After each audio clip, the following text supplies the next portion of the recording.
Do you feel what the eyes can't see? You hear it calling way down deep. Trust your heart, it'll keep you true. This world expects so much from you. From the dark out into the light, it'll come in the middle of the night. You were raised in the sacred place. Evil runs when it sees your face. Throne calls your name, you know it's your time. Good will stand and the shadows will hide. Thousand souls will stand at your side. Take your people into the light. They won't take you alive. Stand here and fight. They won't take you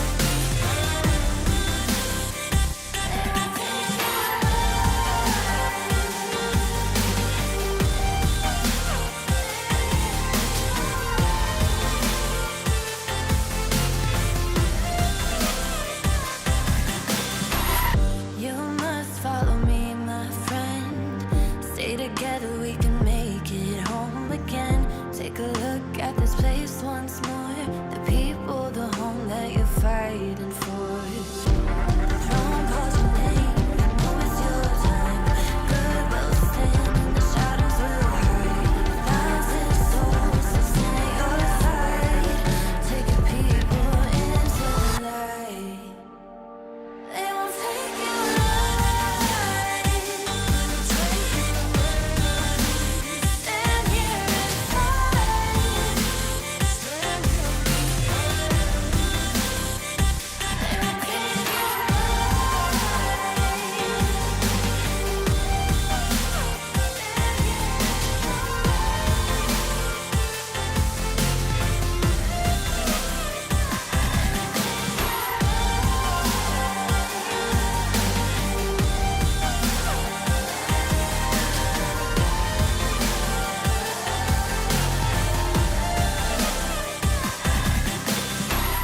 Every step will test your soul.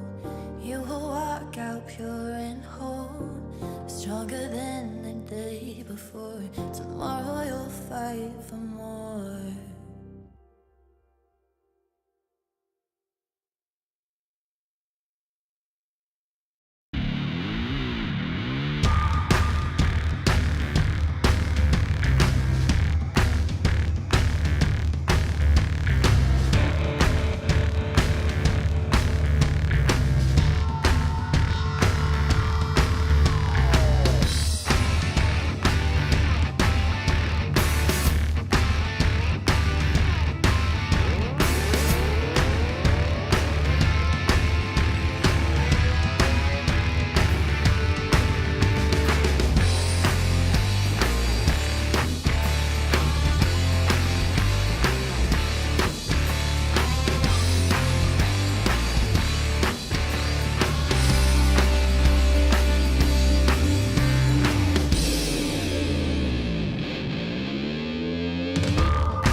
money in the bank. Hit you with the. Hit you with the bank. Hit you with the. Hit you with the 808. Hit you with the. Hit you with the 808. Bang to the break. Bang to the break. Bang to the break. Bang, bang, bang, bang, bang. I'm a boss, and you know that I'm finna shine. Got the money in the bank.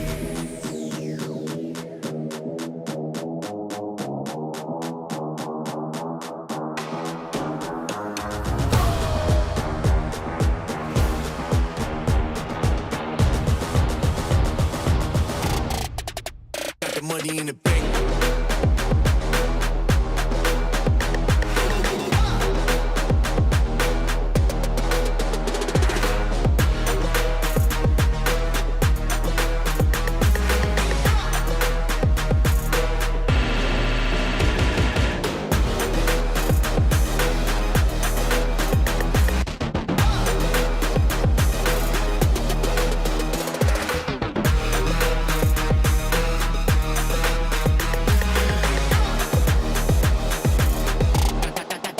Got the money in the bank.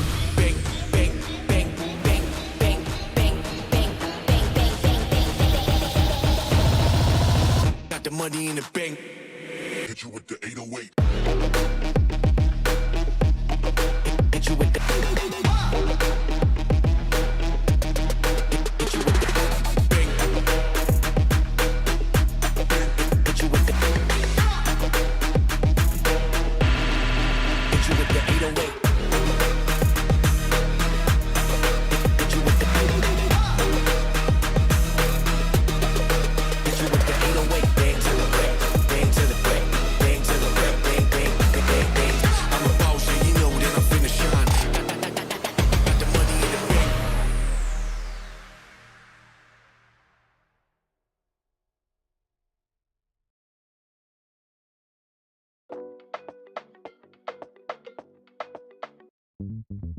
Usually I take a backseat, yeah.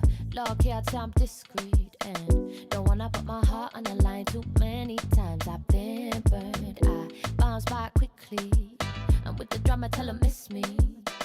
Won't never let it go too far. Expose my heart, that's risky. Maybe there's just something about the way you stop and stare. Something in those eyes tell me you care. I'm still learning how to trust. So can we keep this between us? I got a reputation to uphold, so don't reach out your hand for me to hold. Don't rush to tell the world that I'm your girl right now, 'cause I might leave swiftly, just based on my history. Been on a take them flights at different side of trouble. Maybe there's just something about the way you stop and stare. Something in those eyes tell me you care. I'm still learning how to trust. So can we keep this between us? If you choose to stick around, don't say I let you down when I burn it to the ground. Because I'm still learning how to trust. So can we keep this between us?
got a feeling I can't shake, but I'ma try to shake it anyway.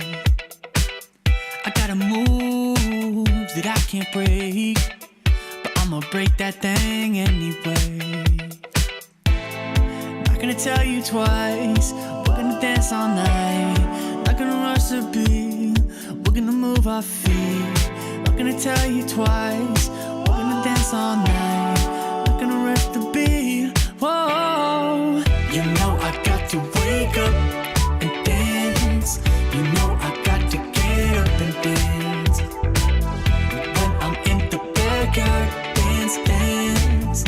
When I'm in the graveyard, we dance. When I go back to sleep, I dance. In the realm of dreams, I dance. When I'm in the boneyard, dance, dance. When I'm caught off guard, I dance. Feet on the ceiling, feeling great. Don't tell your mama we shaking, babe. Break the rules and do your thing. Bring your shoes, yeah, bring your date. Not gonna tell you twice, we're gonna dance all night. Not gonna rush the beat, we're gonna move our feet. Not gonna tell you twice, we're gonna dance all night. Not gonna rush the beat, yeah. You know I got to wake up and dance. You know I got to get up and dance. When I'm in the backyard, dance, dance. When I'm in the graveyard, we dance.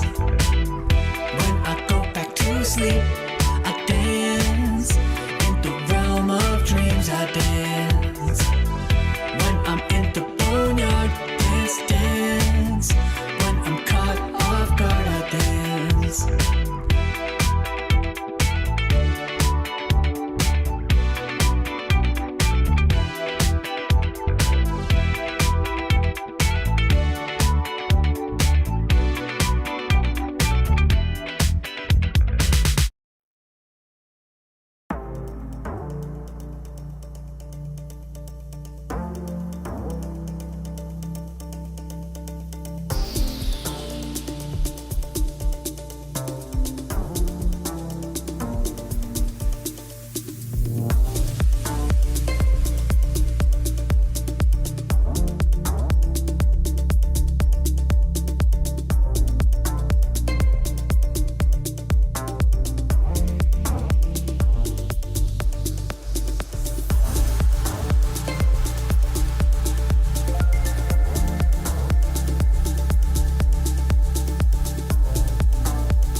what you've been told, but it's time to come alive.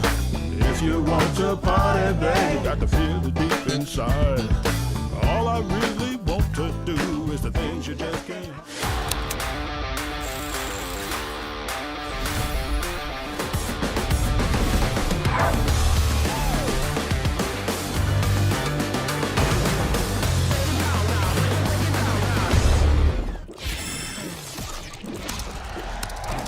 Red Bull gives you wings.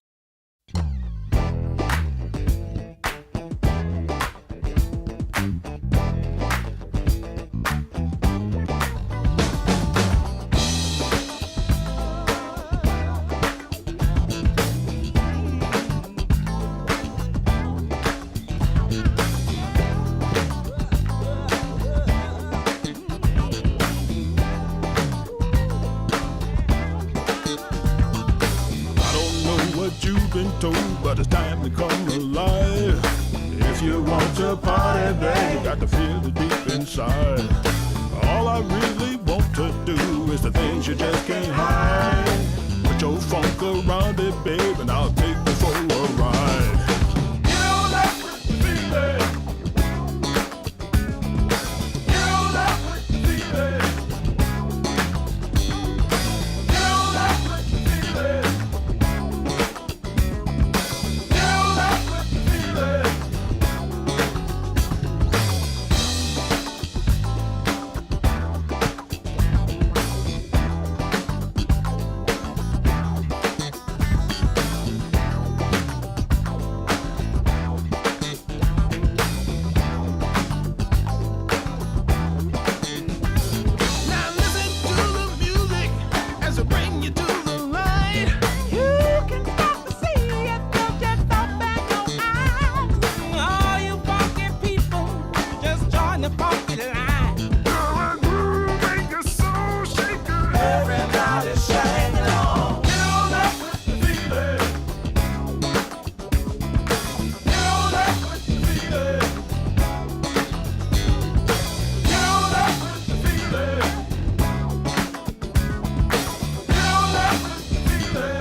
Bitter, sweet, fiery heat, whispers the man of the hurricane.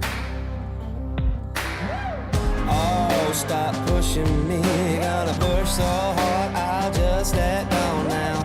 Lost in your mind, blown on the wings of the hurricane.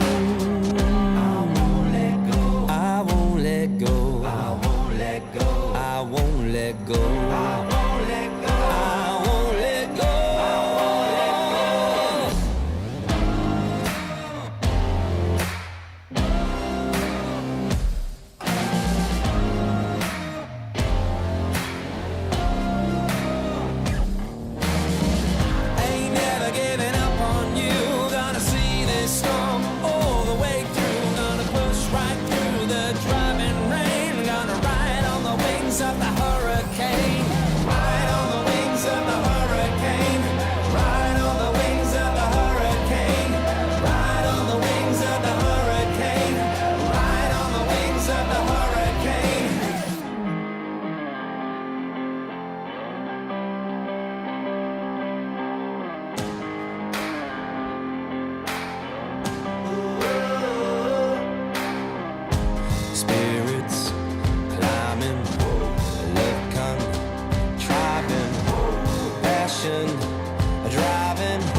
pushing me.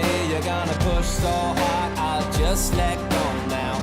Lost in your mind, blown on the wings of the hurricane. I won't let go, I won't let go, I won't let go. Ain't ever giving up on you. Gonna see this storm all the way through. Push right through the driving rain. Gonna ride on the wings of the hurricane. Ain't ever giving up on you. Gonna see this storm all the way through. Push right through the driving rain. Gonna ride on the wings of the hurricane. Ride on the wings of the hurricane. Ride on the wings of the hurricane. Ride on the wings of the hurricane. Ride on the wings of the hurricane. I got this, you know, 'cause I'm in control, 'cause I'm in control, you know I'm in control. I'm in control, you know I'm in control, 'cause I'm in control. I got this, you know, 'cause I'm in control, 'cause I'm in control, you know I'm in control. I got this, you know, 'cause I'm in control, 'cause I'm in control, you know I'm in control. Let me take you for a ride. Close your eyes, come with me. It's a heaven in disguise, just for you.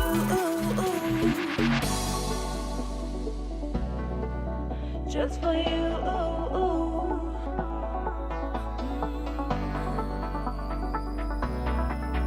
Just for you. You know I'm in control. I got this, you know, 'cause I'm in control, 'cause I'm in control. You know I'm in control. 'Cause I'm in control. You know I'm in control. I got this, you know, 'cause I'm in control, 'cause I'm in control. You know I'm in control. I got this, you know, 'cause I'm in control, 'cause I'm in control. You know I'm in control. Let me take you for a ride. Close your eyes, come with me. It's a heaven in disguise, just for you.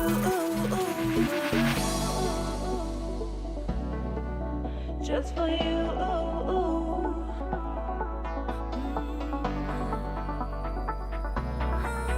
Just for you. You know I'm in control. I got this, you know, 'cause I'm in control, 'cause I'm in control. You know I'm in control. Because I'm in control. You know I'm in control. I got this, you know, 'cause I'm in control, 'cause I'm in control.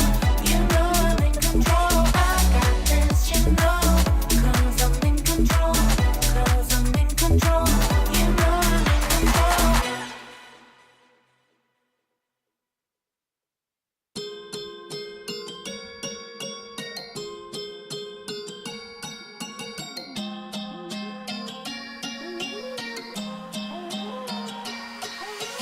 Got a chateau in the mountains that change.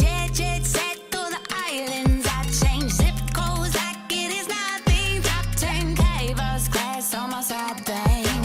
Shorty went viral on a TikTok. Got 'em doing moves in a big mouth. Rocking their head doing pop like 20 million streams and she won't stop, can't stop. 911, it's an emergency. Call your friends.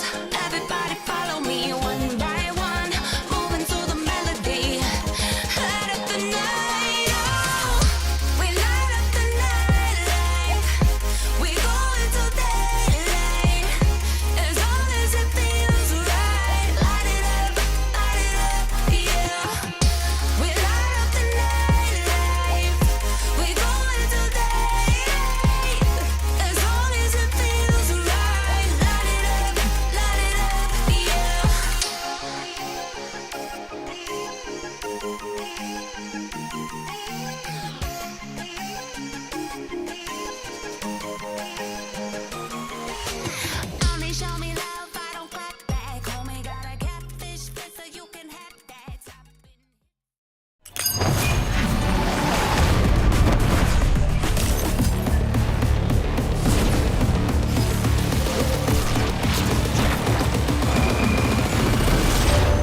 They said we had to prove ourselves.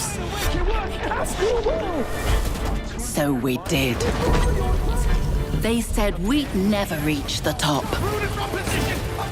But here we are. We've broken barriers. We've shattered limits. Now this big fish needs to find a bigger pond. Now, it's not about proving anything anymore. It's about fighting harder, rising higher. Now, we are fearless. Watch us change the game.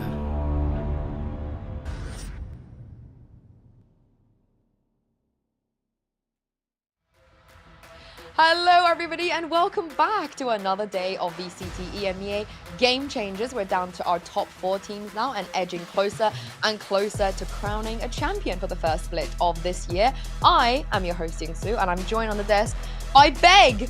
It's Billy and Meg. It's happening. Maybe Beg sounds like egg. Does that work? We could rebrand. I mean, we had MASH yesterday as well, so I feel like we just need these terrible duo names that will stick forever and haunt us. So yeah, I like Beg.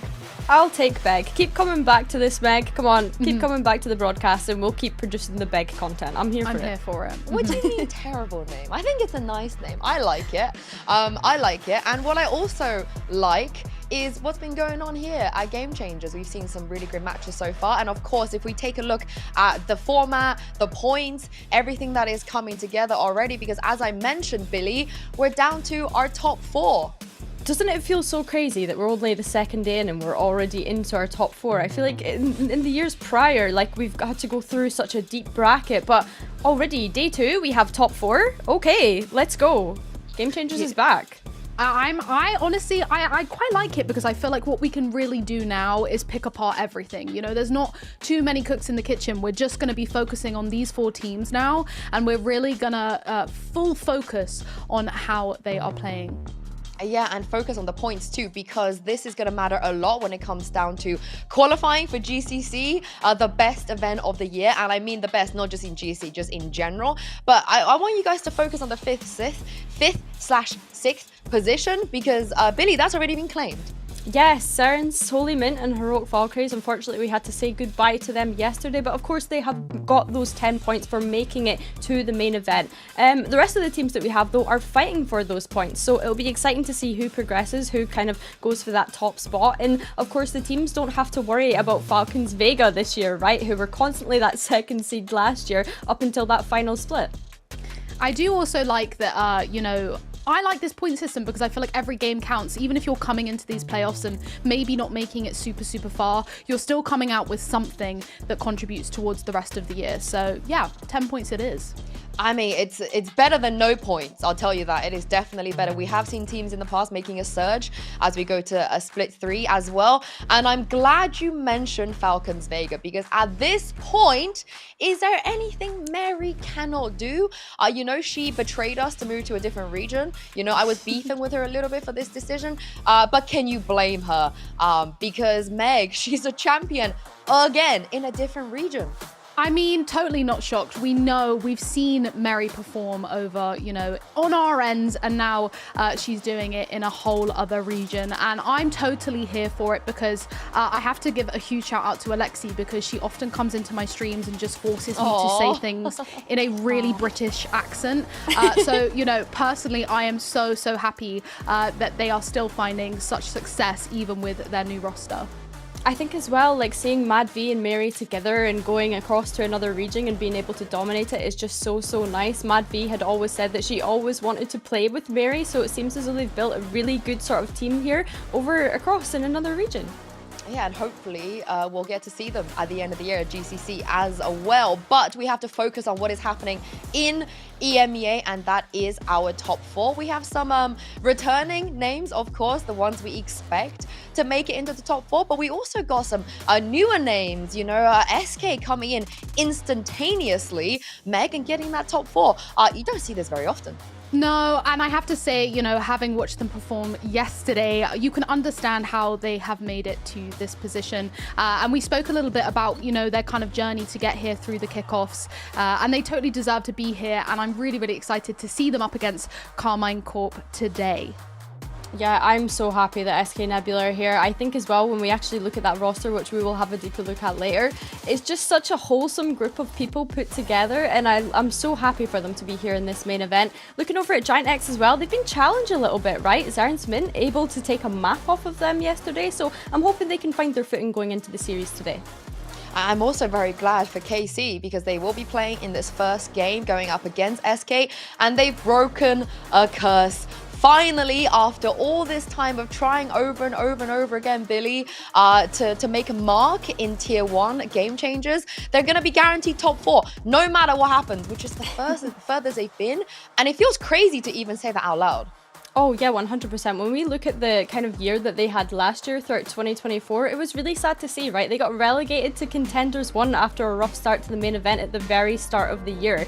Being knocked out of that main event, by the way, by teams such as Nasser, such as teams as Valiant, you know, teams that had come up through Contenders, they had to kind of go back down there. So yeah, they never really had a deep run last year, always finding themselves dropping out fairly early in the playoffs. So I'm very excited for them that this is the furthest we have ever seen this organization be in EMEA Game Changers. Yeah, 100%. A big props as well to the girls kind of coming in on the new roster for Carmine Corp, because the determination to kind of come into this and keep that success going is definitely a lot of pressure, but you can see how much that they have fought to be here and how much they deserve it. And it will be interesting to see how they take on playoffs today and if they maintain that fighting spirit. I just love how this is something that SK can't relate to. They're like, oh, we've come in here, you know, first time as a team, as an organization, instantly top 4. Casey had to work for this for like 2 years just to get here. But of course, some of those individuals, you know, for Glance, we have to shout her out because she's gone even further than this top 4 before. And Meg, the fact that she had to go back down to Contenders, come back out, and then make it this far is a testament to how hard she's been working. Definitely. And I mean, we've seen Glance perform in Game Changers for such a long time. And I do love the way that Carmine Corp have really built this team around Glance. And you can see the success that comes from that. You know, she's the shot caller. She has all of this amazing knowledge, and they're definitely working around that. And I also wanted to shout out the insane Turkish talent that they picked up, of course, GX there. IGL and Alkia coming from 2 years on BBL Queens and coming in with that experience as well, having been on LAN when they made it to champs in Sao Paulo. I think it's such a wonderful team that we're seeing for Carmine Corp here today. We all miss BBL Queens so much. But yeah, I think one of the players that I gravitate towards Carmine Corp is probably Anasilia, right? Because she is a player that is coming up through Contenders. She's someone that's not really had to prove anything up until this moment. So I'm excited to see her be tested today. Yeah, we'll see indeed. But for now, I had the pleasure of having a little chat with Glance a little bit earlier, and this is how it went. I'm now joined by Glance from KC. Now, Glance, very much congratulations coming into this playoffs. You guys have broken a bit of a curse, I feel like, because you're guaranteed top 4 no matter what. How does that feel, knowing, you know, after all of the hard work going through Contenders, you finally get to a spot where you look like you could really win a trophy? Feels amazing. I mean, we've done a crazy work, like we rebuilt everything. So it's like a different team, a different everything, like the synergy, our friendship and stuff. So it's insane to be with these people on top 4. I think we deserve it because we've been working really hard. So yeah, I'm happy. And I mean, of course, it's not the last point. We still have to push through, but it's already like a good result, I would say. How big of a deal is this for KC as an org as well? Because obviously they're doing really well in League of Legends. I know a lot of their fans keep up with your games as well. What does this mean for them? I mean, they're very supportive. I thought in the past that they like care more about like LEC, for example, or like male roster of Valorant, but to be honest, they are support like every team in KC, like no matter what. Even when we had like not the greatest result, they were still there, they were still watching, and they care a lot. So, and even today it was a lot of like we were watching LEC, and now we're gonna watch our girls playing. Like, good luck and stuff like this. So it's very, very sweet. Yeah, you're gonna bring home a W for them. Bring home a W. You have been bringing home a lot of Ws. However, when it comes to the overtimes, it just feels like maybe a little bit unlucky, or maybe something's going on in those close moments. Would you be able to talk me through what's been happening in those overtimes? How are you going to be able to fix like actually winning when the game is close? Yeah, I mean, I think mostly we come into overtime because we're doing like small mistakes on the main game, like small rounds we can lose an anti-eco, for example, and then it's getting closer and closer. But I feel like with overtimes we just need to be like more confident, and sometimes pressure is coming up, and we're still like a fresh and new team, like with a lot of rookies, and it's even our like first boot camp. So obviously when it's come to overtime, everyone wants to like show their best, so it can be a bit of more pressure, but I think we managed to fix it, and we like working on it, so it's good. And speaking of things that are new and fresh, you've worked with a few coaches, in your time. We have a new coach here as well, Smart7. Now, everybody will remember him the way that Forza used to play Valorant. Do you feel like that structure has come in, and maybe your playstyle is a little bit more different now with a new coach like him? Yeah, for sure, because we are making like a lot of changes in the team in terms of like our comps, because we are like not, I mean, we do play default comps, but in general, Dima is, smart, because Smart7, obviously, but he's bringing in a lot in our composition, in structure in the team, like how much we playing, how we playing together. Like, he's doing pretty much everything at the same time. He's like, I don't know, like a father, and he managed to control a lot of things in the team, and I think without him it would be very difficult. And also I think people need to appreciate more of his timeouts, because I think our win rate after Dima timeout is like 95, maybe 100%. So I mean, it's of course a peak of work, and yeah, it's a very good thing to have him in a team, because he's called as good. Yeah. Coach. He's called Smart7 for a reason, like you said. Yeah, true. That's true. Yeah. Well, look out for it. But thank you so much for joining me, and good luck in your game today. Thank you so much. See you. I love the insight that we were able to gain from Glance there. Of course, we used to know Smart7 as a player back in the days, but now he's coaching. And I think what she mentioned there, Billy, with the timeouts is so important. Yeah, it's so nice having a coach there that's kind of helping to add that structure, as Glenn said, right? Because it allows the girls to just focus on the sort of fundamentals and the basics of being able to communicate, being able to build up that synergy with this being a new roster built around Glance. So yeah, having that kind of anchor to lean on when you need it in those times of need is really, really beneficial, and it's proven to be working for them so far. Yeah, and we've seen, the results here. If we take a look at Haven in particular, Meg, it's where I personally wouldn't want to go against them on. Yeah, and I mean, Glance mentioned OTs and the amount of OTs that they seem to see, but they are going against SK, who we did see on Haven yesterday, who went to OT against Heroic. And we know how strong Carmine Corp are on Haven, 100% win rate just from group stages. So I think it will be really interesting to see if this ends up coming into the map pool after SK sort of struggled a little bit on it yesterday. Yes, they did find the win, but it was a 10-5 a 10-5 scoreline to Heroic before SK Nebula really started to kind of kick it up a gear and get back into the game. Yeah, and I think even looking back to the last time SK and Carmine Corp played in that Haven match, right, it was a 6-6 half, and Julina had mentioned yesterday that their defense against Heroic felt very, very comfortable on Haven, but when you look at the game that they had against Carmine Corp, the SK Carmine Corp game, they struggled really to kind of get that side. So yeah, it's interesting to see how they've kind of fixed those issues in their game yesterday. I like what you mentioned, Meg. Are they going to pick into that Haven, or are they going to steer away from it, with it being Carmine Corp's 100% win rate map? Ban it if you ask me. But SK have had a bit of a resurgence since losing to KC. The only game they've lost since, their record is looking incredible, very, very clean, and the momentum, Billy, is certainly on their side right now.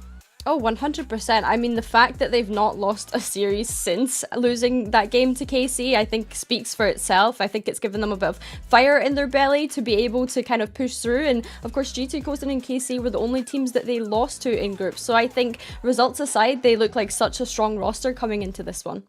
And since that game, you know, of course, the 5-0 win streak, I have to say it's been a fairly dominant win streak since then as well. Of course, there were a few OTs with Giant X and Black Hand in their games, but mostly we were looking at 13-5 and 13-6 wins from SK Nebula since their loss to Carmine Corp. So it definitely did something. Sometimes you got to lose to know how to win.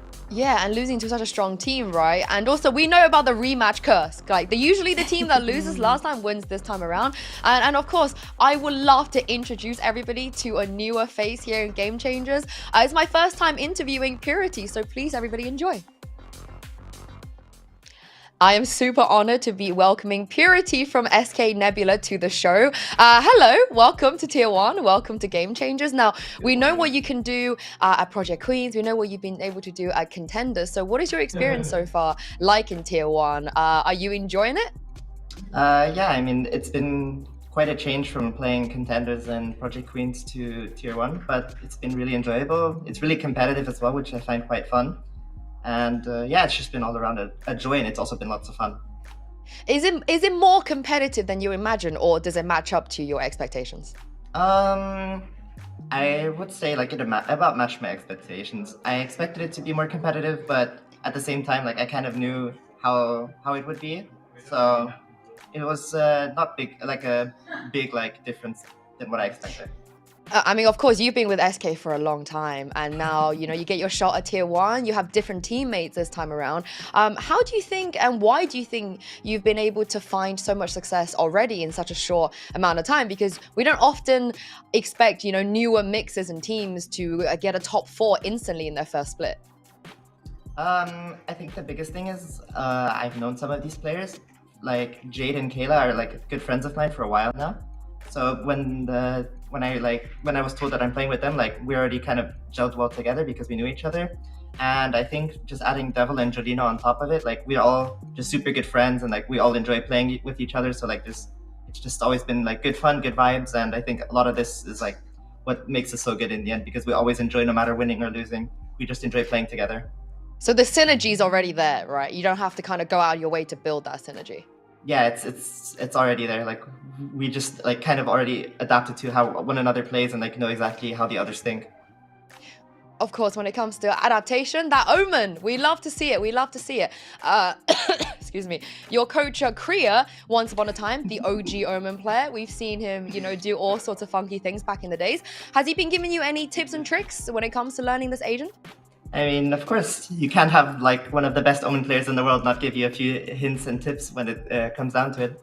He's been helping me quite a bit, like behind the scenes, with like learning the timings and stuff, because this is the first time I've actually played like Smoker competitively. So he's been helping me a lot, like showing me like a few aggressive things, a few like more passive things, timings and stuff. So yeah, he's been helping me a lot. I think we've definitely seen some of that in the games. And lastly but not least, most important question, did you manage to get a Riot gun buddy? No. What? Okay, I will make this my life's mission. I will sort this out for you. We're gonna circle back for another interview, and yeah, I'm gonna call my people. Okay, I've got you. Thank you so much. Thank you for joining me, and good luck in your game. Thank you so much. I'm doing it now. I'm getting John Riot. Get Purity a gun buddy, please. I can't believe that. I actually can't believe that. I know. Jack, of all people who work on our show, who gives out Riot gun buddies, Meg, didn't give one to Purity. The audacity. It's incredibly selfish, and I think we all need to send Jack a DM expressing our upset and potentially also asking for a buddy. Hey, Yeah. Jack. Actually, I don't know. No, Riot gun buddy. Like aside from that, I love Purity though. Like her laugh was just so infectious there at the end as well, and it's nice to see that the only remaining member from SK Nebula has kind of managed to find her feet with this team and moving on to that controller role for the very first time and letting Jolina shine on the duelist. Yeah. I can't wait to see what they're going to bring today. But let's take a look at the map vetoes here. We already spoke about Haven. It was featured in that rematch. Bind doesn't exist anymore. It does exist. It's not in the map pool anymore. But it looks like, though, Meg, they're going to take away Ascent and Pearl. I mean, this isn't a shock, the Pearl ban from Carmine Corp. We did see SK as well ban that Ascent yesterday, but previously their perma ban was Fracture. So I think they will probably just be hoping that Carmine Corp don't pick into that. Yeah, I think looking at Carmine Core, one of their strongest maps is out of the pool. They no longer have that bind, and their insta-ban was Abyss throughout the group stage. So with that being gone now, it's allowing them to kind of ban out this Pearl, which I am not surprised by. It's one of their more weaker maps, and it's also SK's one of more stronger maps. But we're not getting to see Icebox in this either, and we're going to be heading to Lotus. I'm a little bit saddened because I was enjoying some of the Icebox that we got to see yesterday. Doesn't even look like we have a new map pool, does it? No. Nothing's different. Nothing's different. But let's talk about this split because you can see why they will pick it. You know, it makes a lot of sense. And also, it'd be very interesting to see that Sky come out maybe on the side of KC. Billy, we don't see Sky on split at Game Changers like ever really outside of KC. Yeah, it's very rare that we see the Sky pick coming into this, but I think as well, going into Split, this is a nice sort of even playing ground for both of these teams, I want to say, because they both have won it and they have lost it in that group stage. So I don't know what to expect at this moment in time. I think that we'll probably see them picking the kind of same agents that they were playing in those group stage. I would be very surprised if we've seen anything sort of different. And I like that you bring up the Sky, because on the opposing side, the second initiator that SK are playing is a Tejo. And I just think looking at these two agents, one is kind of information gathering and Tejo is more kind of aggressive, right? We see that coming out a lot of the time. So I think the difference in these two initiators could be kind of game breaking for each of them. Like I say, the Sky is more active information gathering, and the Tejo, you're a little bit limited by the more aggressive, damaging utility that he has in his pocket. But other than that, we've got a mirror matchup. Yeah, we do indeed. And Meg, what did you think? No changes for KC? I mean, like Billy, I wouldn't expect them to kind of come into this with any changes to start off with. I have to say, though, I really like that the Tejo coming in from Cabot is definitely going to work in their favor because, you know, starting off on that attack, I think it's really going to help them in those post-plant situations. I think it's going to force Carmine Corp out of maybe those tight corners and tight spots. So I do favor the Tejo here ever slightly over the Sky. Do you know what? I favor it a lot over the Sky. But here's the thing. Yesterday, I was incredibly jealous at home watching Kukuka being able to do this. And it's been a very long time since I've uttered these words. But over to you, Pansy and Hypok.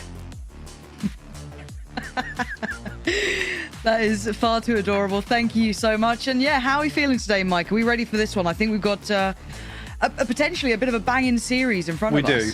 Yeah, absolutely agree, and it's actually really interesting to see with two very different compositions, even though it's not only one agent difference throughout there. Obviously, the Breach and the Tejo, I think, for me, probably takes the edge in that regard in terms of potential outcomes, but certainly, it feels like a comfort pick for KC. So don't write it off just yet, even though it may feel a little vintage, so to say. Well, that's a rather empty room, but, you know, the huddle's done. They'll be sat down, getting everything locked in now going forward, and kind of talking through a little bit of the discussions they were having there. Let's kind of start with Glance, I guess, is the easier way to begin it off. The veteran, yeah. Exactly, but also then kind of almost the juxtaposition then of discussing the rookies, right? And the pressure that comes with that and trying to build an atmosphere that can facilitate their comfort in these higher pressure games. Yeah, I think it's one of those, depends which way you look at it, right? This is blank canvas for them. Yes, there's a lot of pressure, but also there's little expectations, right? In terms of the names we're seeing here, there's kind of their first dip into this level of play. Actually, things are going to kick off pretty quickly here, Lauren. Yeah, certainly is. And already KC going to draw blood quickly. Again, I was more backing the Tejo on this, but seeing the value from the Sky, but a quick trade out leaves this into a 3v3. Devrasa with the response. Things will slow down a little bit here. Cam check over towards A. Won't know anybody pushing through, but obviously KC now grouping. The walk down mid might just catch them here. Yeah, timing looking solid on that. Spike down B. Okay, we're going to get an ace round one. Is that how we're kicking this one off? Safia, you got your work cut out, I guess, because you've got Deolasa on an absolute tear. Hitting right now. And actually giving up the plant here almost to play Deolasa in. Still an opportunity here, Purity actually holding on to the paranoia and will steal it away. But regardless, you take that one on the board here for SK, and I mean, huge exchange here outside B that felt like initially it was going to go in favor of KC. That second flash just didn't quite find enough on it, it felt like, and then VALORANT able to take 2 kills back, double that down to 2 more. Very brawly, though. You know, this kind of hyper fight kicking off at the very start. I do want to see if that continues between these two. I'll be very interested if they lean back into this kind of very fast, pacey fight and battle for B main, which, well, I mean, eyeing up this, certainly not the same sort of tempo to it, but a really heavy purchase. Cabot and Jade both opting for the Phantoms here. That is a big investment. Fortunately, on the other side, KC, of course, just on the classics. Drone to clear through, all the way in towards vents. They stack favouring towards B here, so whether or not SK can sniff anything out early on. See on the other side, VALORANT not going to be greeted elsewhere. So no confirmation just yet of anything. Well, Purity's going to get a little curious because she's first up on the chopping block potentially, and a little gap between her. The reinforcements coming through now. Confirmation here with the flash. Oh That's the start of the paranoia come through. I love this, though. I love it. Trying to take advantage of the back of the flash, but again, the overwhelm from the weaponry just kicks into gear. A really nice concept from KC, though. I love the fact they tried to pull off something with that, tried to be creative. You're going for a little kind of pocket play off the back of the flash. Nice idea. Sadly, not going to be able to make it past the Bulldogs and those Phantoms. Yeah, I mean, it almost looks like this is a total failure, but I'm absolutely with you. The beautiful response here on the back of confirmation. It's just really well handled by SK. Yeah. Even that little paranoia there. Yeah, the paranoia to kind of just slow things down ever so slightly. Really well handled. And probably whether or not that trend does continue, like we said, if it continues throughout this half, and KC happy to do so on some of the buy rounds. This was see if SK can remain diligent in that regard, Lauren. Yeah, this was SK's map choice, so I do want to see a degree of comfort from them here. Jelena actually made it around that pillar, so somehow just getting in front of that. Love the idea of trying to get through this, but there's still trips in the way, so already Safia going to make the most of that. And the chaos, the trips not removed, so another freebie. 2v5 now for SK. Looking for maybe some financial wins here, just to close things out. Cabot falls, just delete. Jelena left. It'll be a flawless response here from KC.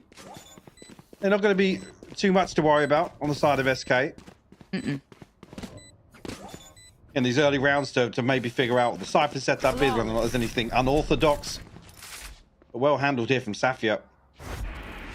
Yeah, very well done. I thought maybe a little bit frustrated potentially after that first, just not being quite able to be converted on. But here, beautiful, almost got Cabot on the follow-up as well. That was very close to just lining up in that situation. But you're right, it was really quite chaotic. By the time they'd had that first player in, I think it was Jelena, very hard then to clear back through all of the trips and all the util that would have been in way. But now we have the buy coming in, and hopefully a couple of lessons learned for this A-site approach and an adjustment on those trips here for Safia, or at least for one. I want to see how that's challenged early. Already seeing that paint shell in consideration. Pace will continue though here for SK. I guess maybe to try and isolate what they feel like is a solo hold, but Cabot removed ahead of this site hit. Early advantage here for KC. Actually ahead of this trip up here on ramp. Yeah, this could be big. Completely unconsidered. Yeah. Not a clue there. And now the map feels small, right? The site feels almost suffocating. You're going to be so tucked in on this. You're going to need someone to do really well. Jelena potentially, but paranoia perfect. And KC, step by step, striding back in on the site. Oh, wow. It's stunning from Carmine Core. They will be grinning off the back of that one. Perfectly handled. Back-to-back flawless rounds to tie things up here early on in split. Yeah, not an awful lot that SK do about it. Again, a few players slipping ahead of the curve. Safia dipping her toes, rewarded for it as well, but beautiful paranoia here to isolate Jelena. And actually then finding the follow-up kills also. This goes here. And kind of if praise that time in my mind went to, you know, the overall ethos of the approach, but I do want to see individually someone like Jelena start to activate. An incredibly powerful player when it comes to it, seeing them having masses of impact throughout. Like to see them get going soon here. I feel like they need to warm into this one. They have to be a heavy hitter. And as it stands for SK, obviously going to be humbled down to just those sheriffs. Early mid-control and what looks like a bit of an explorative default. You still have those 2 extremities held and a slow creep. I say slow, still about a minute to play with. It looked like they wanted to try and pressure towards heaven, but opting against that. Yeah. Everything last minute here. Obviously, B main in control of KC right now, so no real threat unless they can find an entry here on Mail, but it's not going to come through. Yeah, Purity now kept in check. And I love what we're seeing from KC, Mike. Yeah. Very calm, not early overly round dominance, doing anything. Establishing themselves. And I was doubting that Sky. Quite, yeah, I really, and again, as an absolute Sky apologist normally, okay, well, the strength of Tejo can't be underestimated, but neither can the hold on the site. The aim's crispy today. But yeah, Devil Asa, this is a good start. Not gonna happen, but an ace is.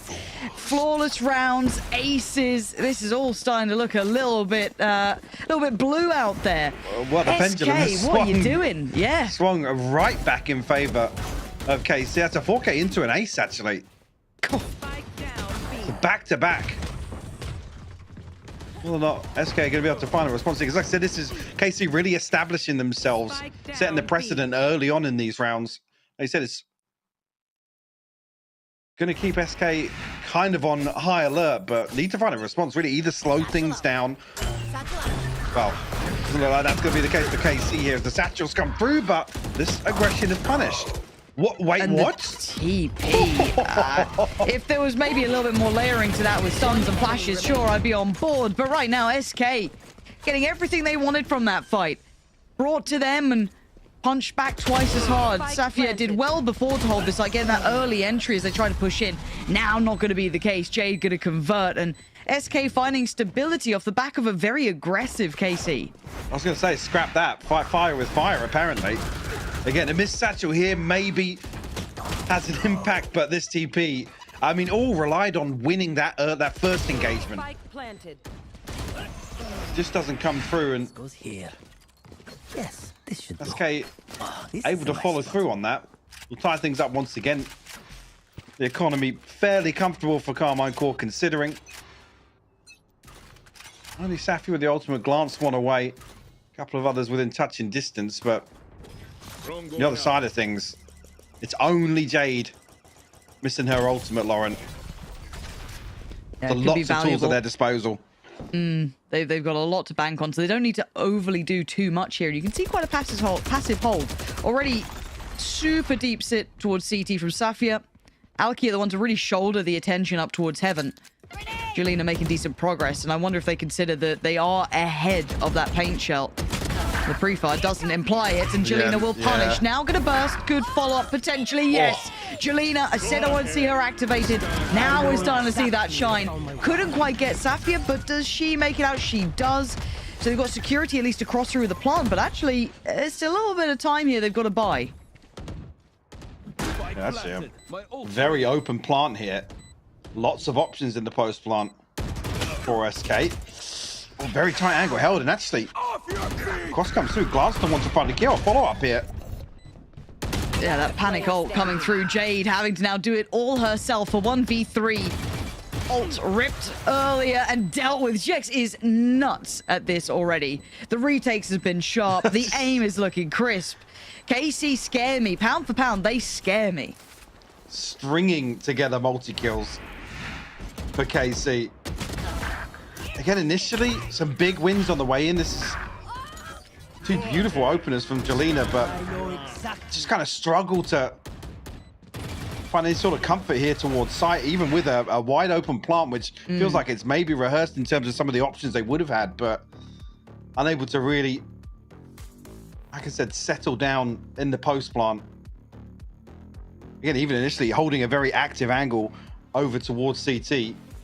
And it is punished, actually, initially. I think it was Glance who found that opener back into sight. But 15-3, Lauren. God. There's an anomaly somewhere there on the scoreboard, if you can spot it. Yeah, one is above the others. And And these aren't just filler kills. Yeah, I think one of them was up against Sheriffs, but beyond that, these have been impact as well. And if you look at the string of rounds, I can see why SK have called the timeout. Yes, scoreline is sitting 4-3 currently in favor to KC. And SK only 1 round away, but the fact that it's hit, the 2 pistol rounds going in their favor, brilliant. You love that. Brilliant. Convert the second, then okay, fight back on the bonus, no worries. But since then, it has been a bit of a blue wave across the board. GX is probably the main proponent in that. I can't deny the impact alone, but an ethos change, potentially a concept change here, because it does feel a little bit headstrong. I feel like they've been quite simplistic in approach. We haven't seen much push and pull, toying with expectations. It's been quite simplistic, or at least directed as it stands, and I wouldn't be going near that B site after seeing that player. Wow. One has dipped their toes once again, yeah.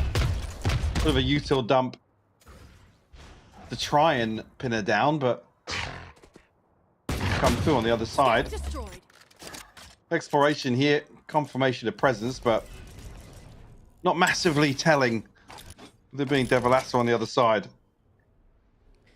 And again, it is just Sheriffs. You could use this to try and get the lay of the land, but you're still looking at trying to find small amounts of... And I don't know if I love KC going exploring on a round like this. These become very easily recovered rifles. I don't like this. I really... Now, if they get away with it, I'm still not loving it. And flashing hand glance, that's risky, to say the least. But rewarded with 2, but now options presented. That's a recovered Phantom. That's a 2v3. Yep. Say, Anasilia not going to be able to pressure this plant. The fault line will come through way ahead of the rotation, trying to find something, a freebie off the utility, but it's not there. Smoke on CT. Oh, a lovely read. Oh, it's gorgeous. Really lovely read on that, knowing exactly what they were trying to get up to. But let's talk about that risk-reward factor. And now, fortunately for them, it doesn't go too badly wrong. But there were moments in that between Glance and Sapphire, I felt it was unnecessary to go for this. Yeah, it really is. I think this is just to try and dig out the lurk, remove some sort of comfort from that widespread default, but I'm absolutely with you. And then when you see kind of awkward scenarios where it's like, jumping around the corner with flash in hand and stuff, that's where things tend to fall apart in plays like that. It descends into chaos almost. Here. I mean, initially, you could argue, did what they needed to in terms of finding the kills, but it's certainly not. That's not a position you want to put yourself in. Ooh, operators out. Here we go. Now that's a little bit of a maybe stopping power towards middle, because we have seen this default eventually, on occasion, fall back towards that middle walk, test through vents, and then pivot through towards heaven. But here we've got a straight up walk through ramp, just drone in, clear through heaven. Sees nothing so far, but we know there is a player just playing on the side of these vents. Jelena with some slick moves to try and make it away, to try and not get any sort of spam or pressure towards her. Still present on the site is Sapphire this time. Sapphire trying to play off the one way, but nobody lean into it. He still will be burnt up here and noted on the side of SK. What isn't noted is the operator here in mid. There's that creep back towards middle. Talked about it earlier, seeing it here now. SK had a little bit more freedom through that space previous to now. And you can see that lovely little layer of adaptation, that little step up with that operator there, and just causes them to once again funnel towards what looks like the MVP of the map already. But could be pressured here. Counter paranoia sent through, and now presence towards heaven.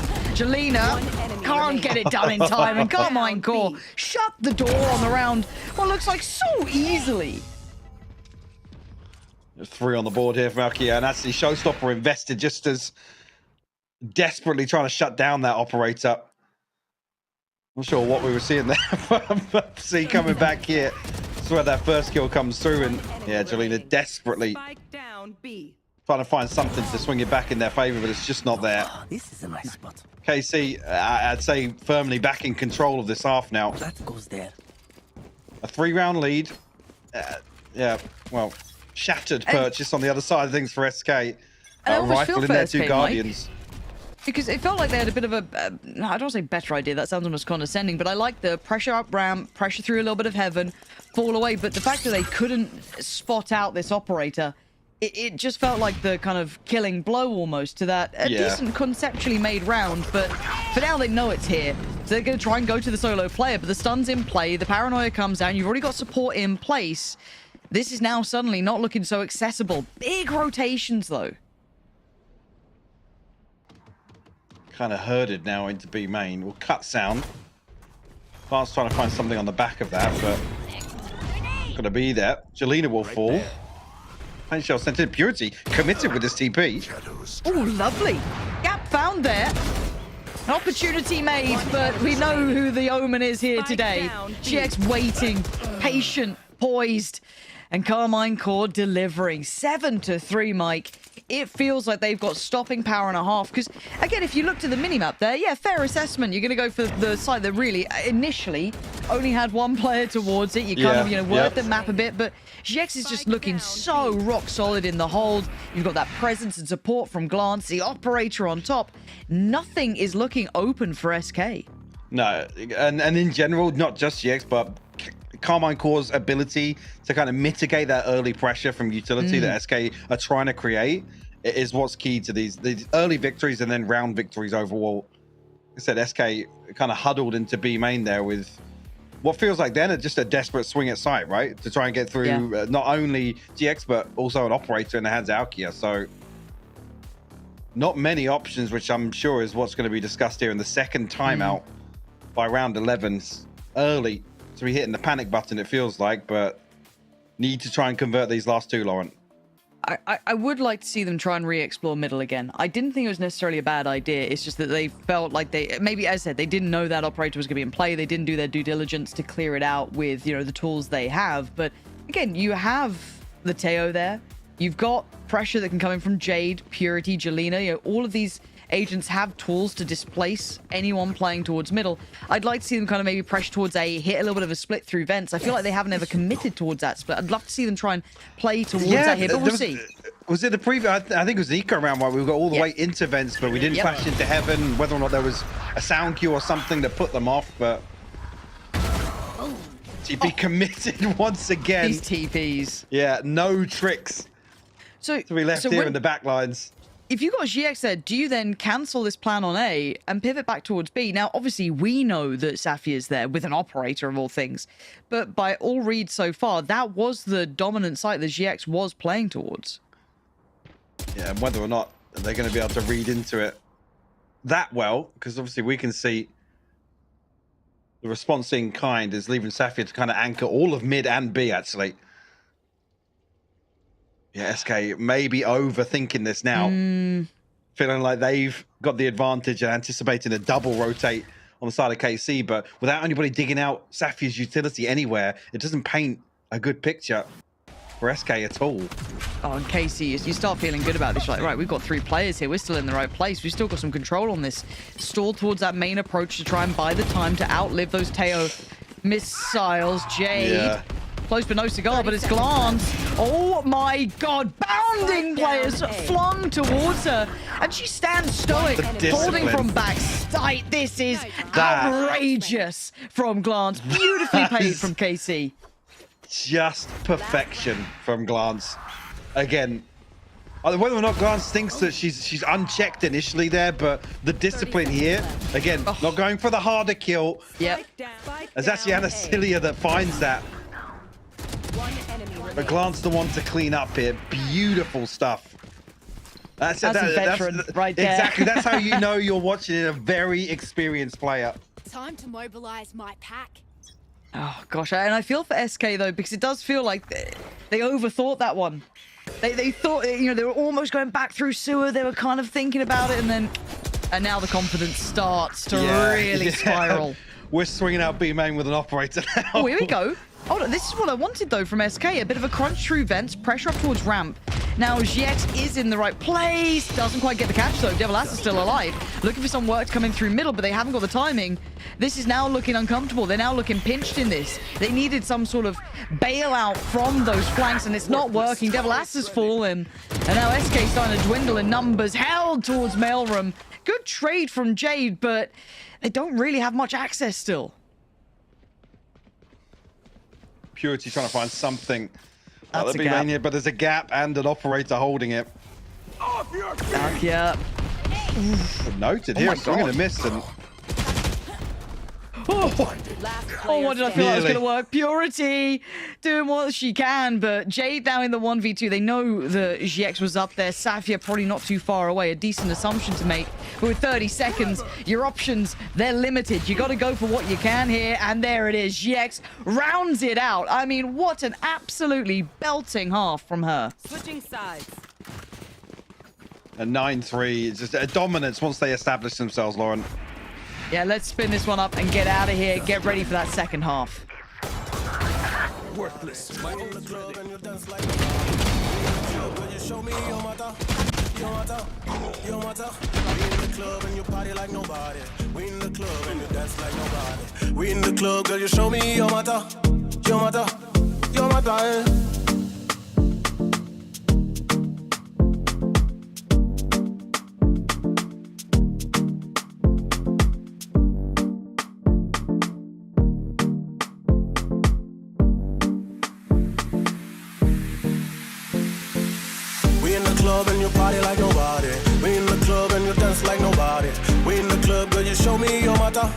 your matter, your matter.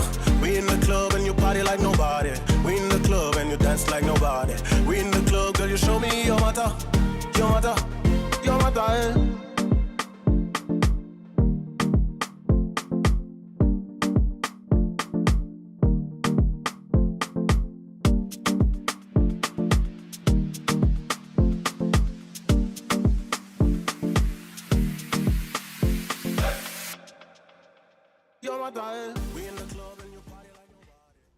And it's 9-3, Mike. We will be diving into this again, but Carmine Core have been putting on a bit of a clinic here, mate.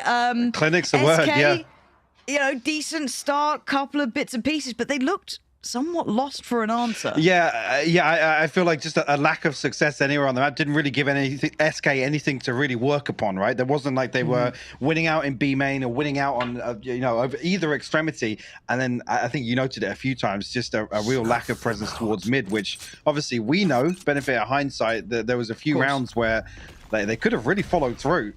So a tough scoreline to try and come back from here, especially so you can see this pistol round. So we'll see SK come out swinging here on the defense. Yeah, and you're right. If this pistol round does go the way of KC, you start thinking it's closing in, right? It becomes near on impossible because you have to do a flawless run. But we have seen teams struggle on these attacking sides. Again, a bit of a theme that we noted in some of the previous series. I do want to see if maybe KC can alleviate some of my woes. There's an experienced player. But already, Devil Asa gonna get things started right for SK. It does bring a question mark to my mind about these attacking sides, but I like this approach so far. But certainly some threat in towards heaven. Glance does well, Anastasia as well, just doubling down. They've won every fight they've had. GX here. No confirmation, but Jade gets a little curious. I was going to say if that was GX as well. It's just Devil Asa now to try and recover. Finds the first, but Anastasia to find the response. Feels like maybe the killing blow here. Doesn't it just? It's just because it's so uphill. Just because, as I said, the money favors them. You're going to see the ultimate sitting much better. And again, if you're SK, it does take the wind out of your sails a bit too, doesn't it? It's that feeling of, we've got a real mountain to climb here.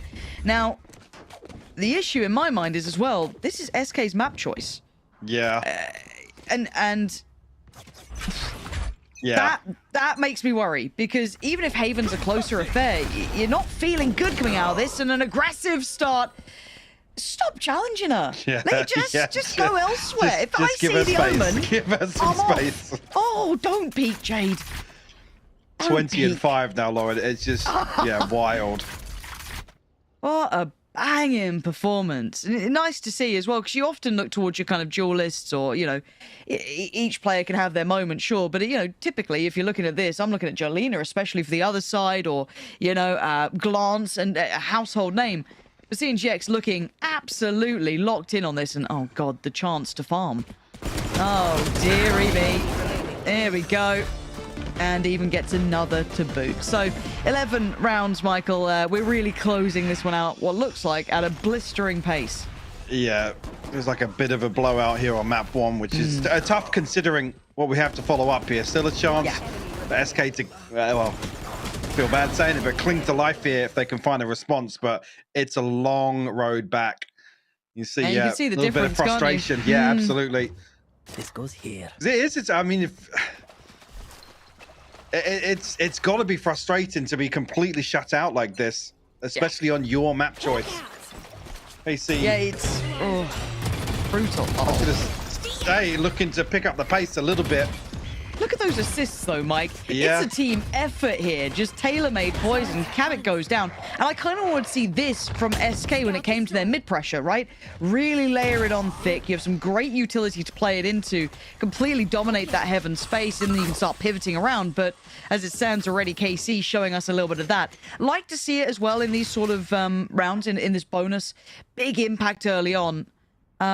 Not sure if they recovered a rifle off of that. Don't see it towards Cilia.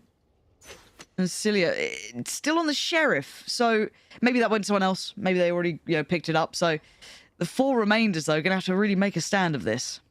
Yeah, I didn't note it at the start either, but I mean, still packs a punch here. Yeah. Jade set up here with the stun off the trip. Trip will be noted. No kill will come through from the spam either, so a chance here for KC to follow through. Oh, divided and conquered. Beautiful work on both there.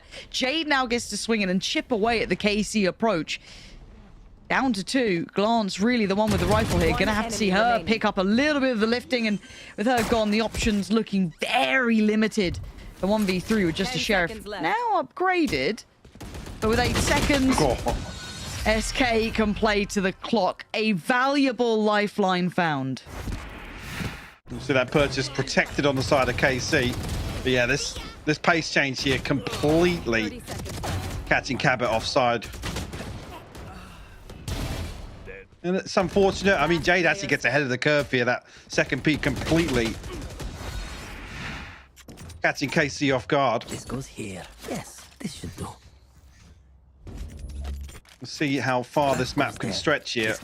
Well, SK can string anything together on the back of that. And I mean, the benefit being KC not really on the brink of any of those round-changing ultimates. And a patient start here. Carmine Core don't need to be in a particular hurry. Very standard, just leaving GX to control B main. Looking to maybe invest that smoke towards vents. Yep. Trade 1 goes in. A little bit of a back and forth. So the trade out of utility, but about a minute going to be left by the time they start to congregate together. Jolina, we've seen her do wonders. This is a tough spot, but beautifully handled. Jolina, again, wants to almost double down on that, but takes away Alkia. Very lucky to be alive. Yeah. And Cilia, it's away with 48 HP. Will be able to top, but actually, I was going to say, yeah, ahead of SK exploring this, it will punish that, but 2 found in response here by KC. Jade will double down on that. Oh my word, response. Jade.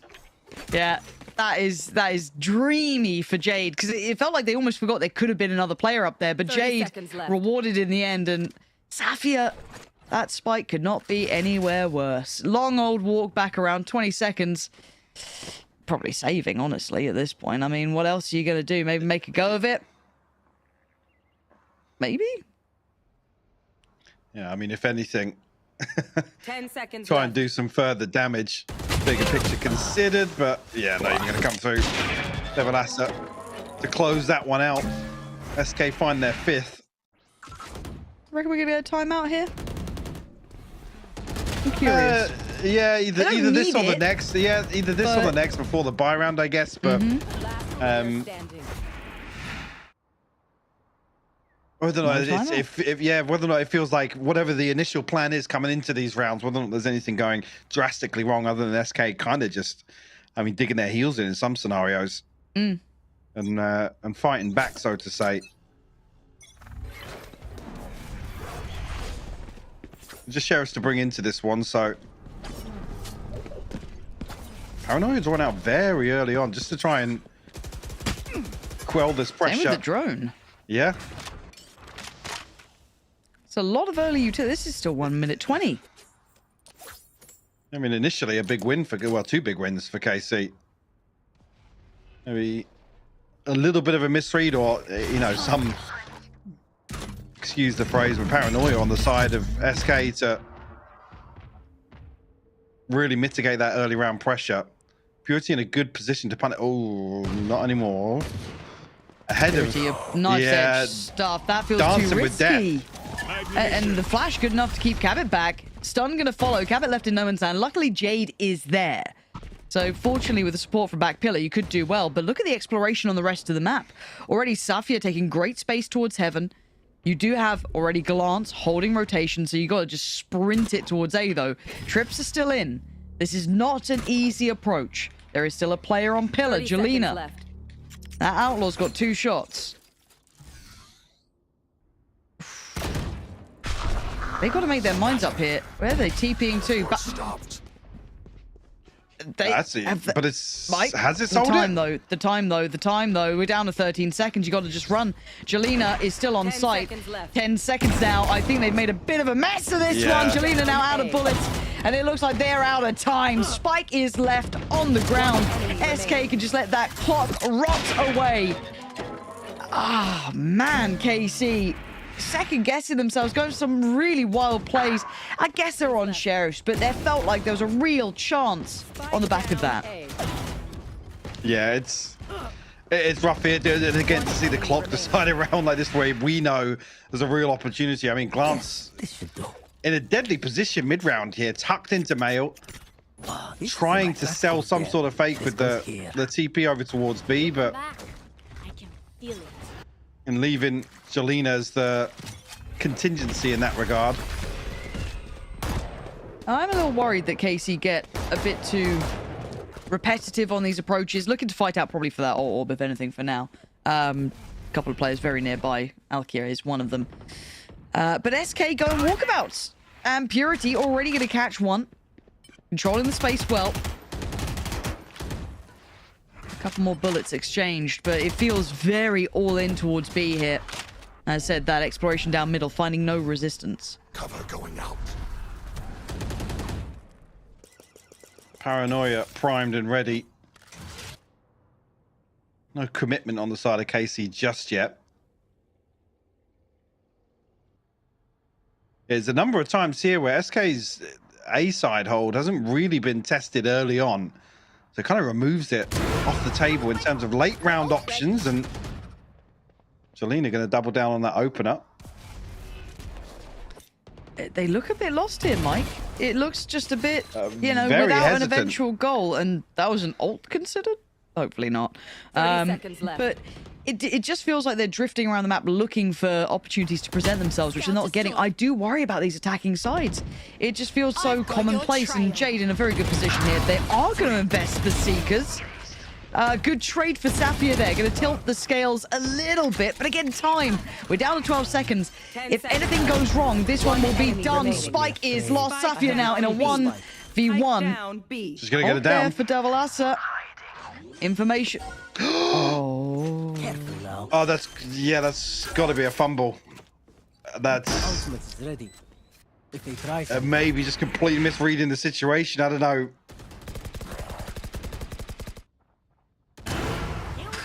I mean, without seeing the POV fully, yeah, trying to figure out what maybe misreading how far one of her teammates' bodies was to be ulted. I'm not sure, but it was a safe plant. Yeah, it was. That's 4 in a row. Now let's kind of talk about the attacking side here, because I do feel like it has been the problem side for both teams, quite clearly, if you look at the string of rounds. And even in that one, it felt like KC didn't have that directive. They didn't have that direction. They were lacking in a bit of punch to it, a little bit of clinical approach. I'd love to see them test A a little earlier. We've seen a lot of freedom Well, available to them. That's what I was just saying there. That because there's no real fact finder towards the time and time again, the Cypher setup's just not being tested, and B not being removed. So in terms of drifting elsewhere on the map, SK are actually very comfortable. They're happy to sit back and wait for KC to come to a late round because they're going to have the information so early. KC really need to have a more, I guess, well-rounded approach in terms of creating these opportunities. I mean, in comparison to defense, where there was a lot of commitment behind these early engagements, we're just not seeing the same thing on attack. And it doesn't have to necessarily be pace or anything like that. There's no need for speed to be behind it, but just to have a little bit of direction about it, being having intent in what they want to do here. So maybe test the waters in this sort of round. It's that 1-3-1 again. We've seen this before.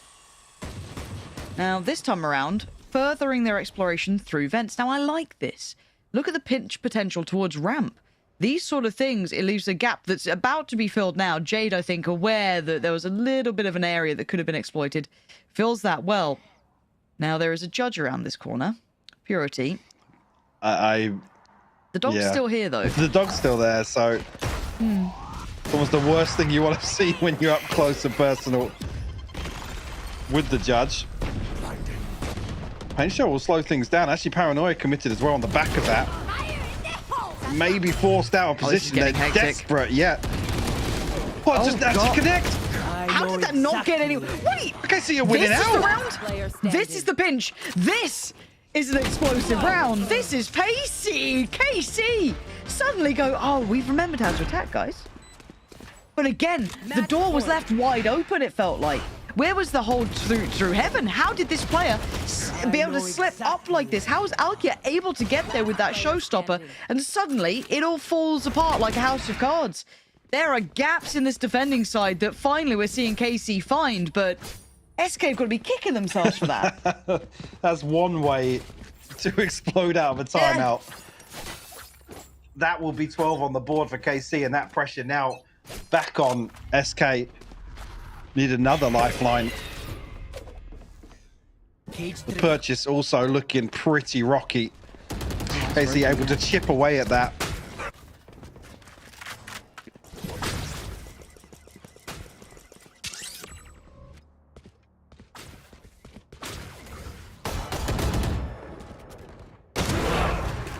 Not what you expected. Not what you were expecting, really. The Cypher holding kind of that isolated push on the extremity with an operator. But it's worked. And that's the brutality of the game. Luck of the draw ain't so pretty today.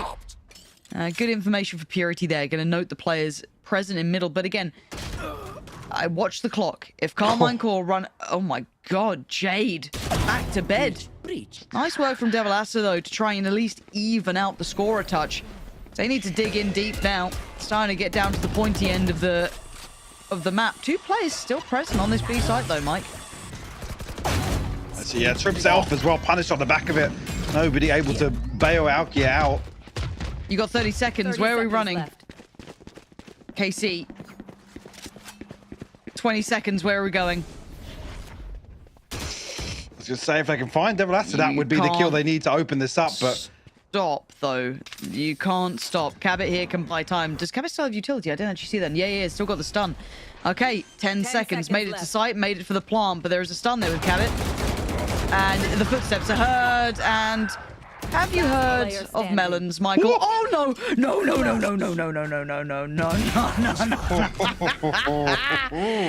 KC, can we not run out of time? Because Sideshow somewhere just suddenly felt like a tingle. You know what I mean? There was a like deja vu. Grave. He's like, huh? Some kind of alternate universe. Yes. There's Carmine Core, there's Split, and there's the Clock. Their biggest opponent ever. It feels like these panic rotations could be so much easier if they had a proactive lurk, if they were willing to pressure up towards ramp earlier. Then you wouldn't have someone like, who was it? Cabot sat casually on the site. I see so much opportunity just being missed out here. I must wait a moment. There's the lifeline once again. SK were not really coming out of that looking too hot in terms of the purchase, but... No. Two key ultimates online. Cabot and Jade. The other side, we do have the Rolling Thunder, so still an opportunity for KC to drive this home now with what feels like an equipment advantage. Well, this was a split I wanted to see, at least from SK, but Jay's going to do a little bit of wonders towards Heaven. Bloody hell, this is going to get manic. And Cabot going to find both off the back of the ult. Terribly timed with the ultimates coming into play, and beautifully placed from Cabot. You take him when you get that. And Celia going to find it hard to stretch her legs any further up towards ramp there. It's, yeah, time to shift back around, try and create some other space. And the spike's in a bad spot. Thank you, observers. Yeah. In case you didn't notice, that's, yeah, strange investment.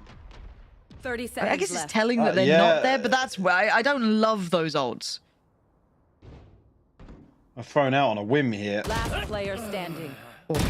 Purity on the case. And Celia gonna be swarmed, it looks like. 14 seconds. No more options. 10 seconds And left. again, the util between the Teo and, of course, Breach there. It is monstrous to handle. Yes, it's so oppressive. It's if invested correctly and accurately, like there's not much you can do to get past it. Obviously, the follow-up from Cabot, beautiful. Did we get that on a replay, maybe? I don't know. I shouldn't do this to the poor team out in Dublin. I'd like to see it again. Don't think I get what I want today. With bated breath. Not today. So another cling on to life here. Love you, observers. Normally it's only Zilv who talks to me. That's it. It's hard out here. It looks like a direct approach, Mike. Throw what they can at the wall and see if it sticks, potentially. And bloody hell, the pressure. Devilassa is under scrutiny. But no real notable damage just yet. But a reposition here onto side. Devilassa will double down on it. Glance will find the trade, though. Sky's out. Oh, and Jolina well controlled from CT. Good luck, but the timing not right. Yeah, you can get a couple of... I love this. Oh, I don't love it. I don't love it. Do you love it? Oh, he doesn't love it anymore. You have to say Jade's full name now because of that. Jade Mwah. Oh, that's great. Thank you, Michael. You're welcome. Yeah, Devilassa absolutely over-delivering on site, though. The first was great. Finding the second as well. I mean, you couldn't ask for a better hold there, but... yeah, that's... You're saying about it, it's just that the moment the penny drops, and it's just... Yeah, it's rough. It's obviously in a position to backstab both players potentially there, so can't falter for the discipline. Things have certainly been a little back and forth there on map 1. Very polarizing halves. Actually, where we saw a lot of successful, diffusers or retakes coming through in the first. We're seeing, what would you call them, melon rounds? Yes. Just any that's decided by the clock here. I mean, we see 3. It's Carmine Core on split, and they're running out of time, Michael. I can't ignore Melon-esque. it. I can't ignore it. It deeply wounds me, pains me, but at least it's true to brand, which I love. Yeah. You know what I mean? That is nice. They're sticking, true to their core. All we need is a screen post-game interview. That's all we're missing from this equation. Could we? Could we get that? Give him a bell? I mean, Yins has already gone on the phone to John Riot. So it wouldn't take much, right? Away we go. Okay, back in here. Scrappy buy coming out from KC. Bits and bobs. Oh, Jolina. Huge impact. Lovely paint shell to boot as well.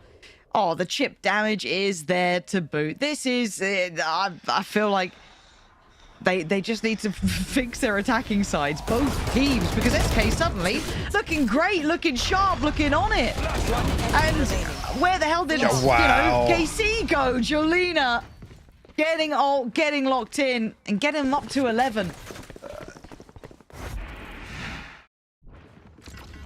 Bad. Again, this is just KC trying to get something going with a lesser purchase, catch SK off guard, but it's just not there. Really well handled. Jolina starting to stretch her legs a little bit. Yes. This should do. This goes here. I mean, you talked about it being a long road back, but here we are, round 24, on the brink of overtime.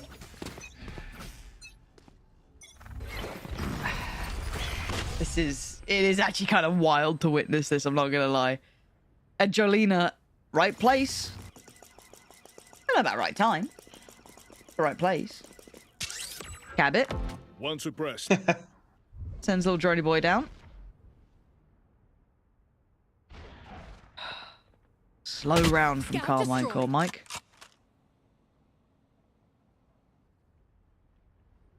I've got your trail. I mean, no real confirmation on either side. The Seekers will do just that. Jelena, a wild attempt here on the showstopper, and they get a ton of utility to fight their way through. Actually, Alkio digging so deep to find Cabot. Oh my god, Glance's positioning! What is going on? This round is ridiculous. It's down to GX and Safia. And look at the positions. Devalasa comes to... Oh! Fadeaway kill! What is going on? A 1v1 Purity up against GX. And GX had a... timing. No, she paused. Purity pausing for thought here.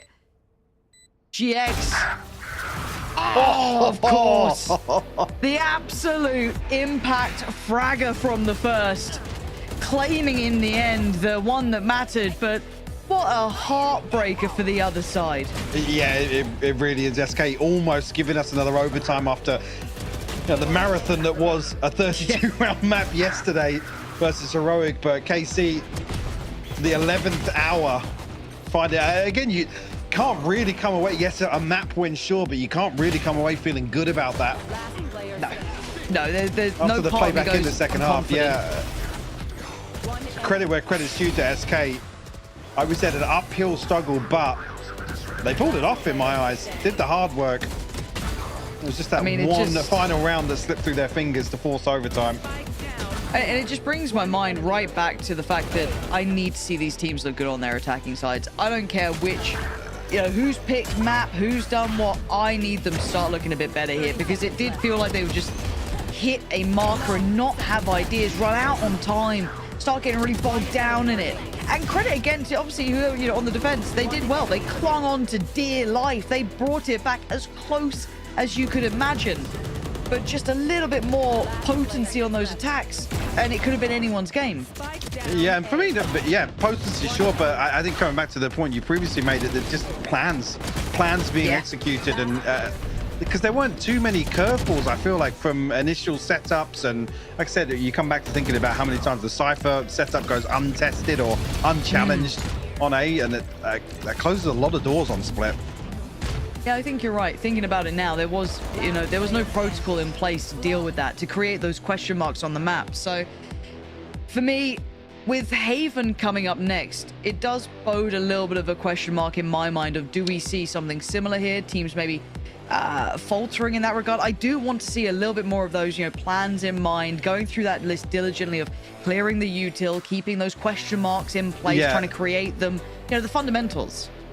I think the one trend that did continue, though, is SK's ability to actually fight back in some of those chaotic rounds, and that's something that KC definitely has to consider if that's their approach. Yeah, bang on. That's a really good point. I'm going to keep that in mind, but also we do have the analyst desk to wrap up map 1 and also tee you up for map 2, so stick around after the break.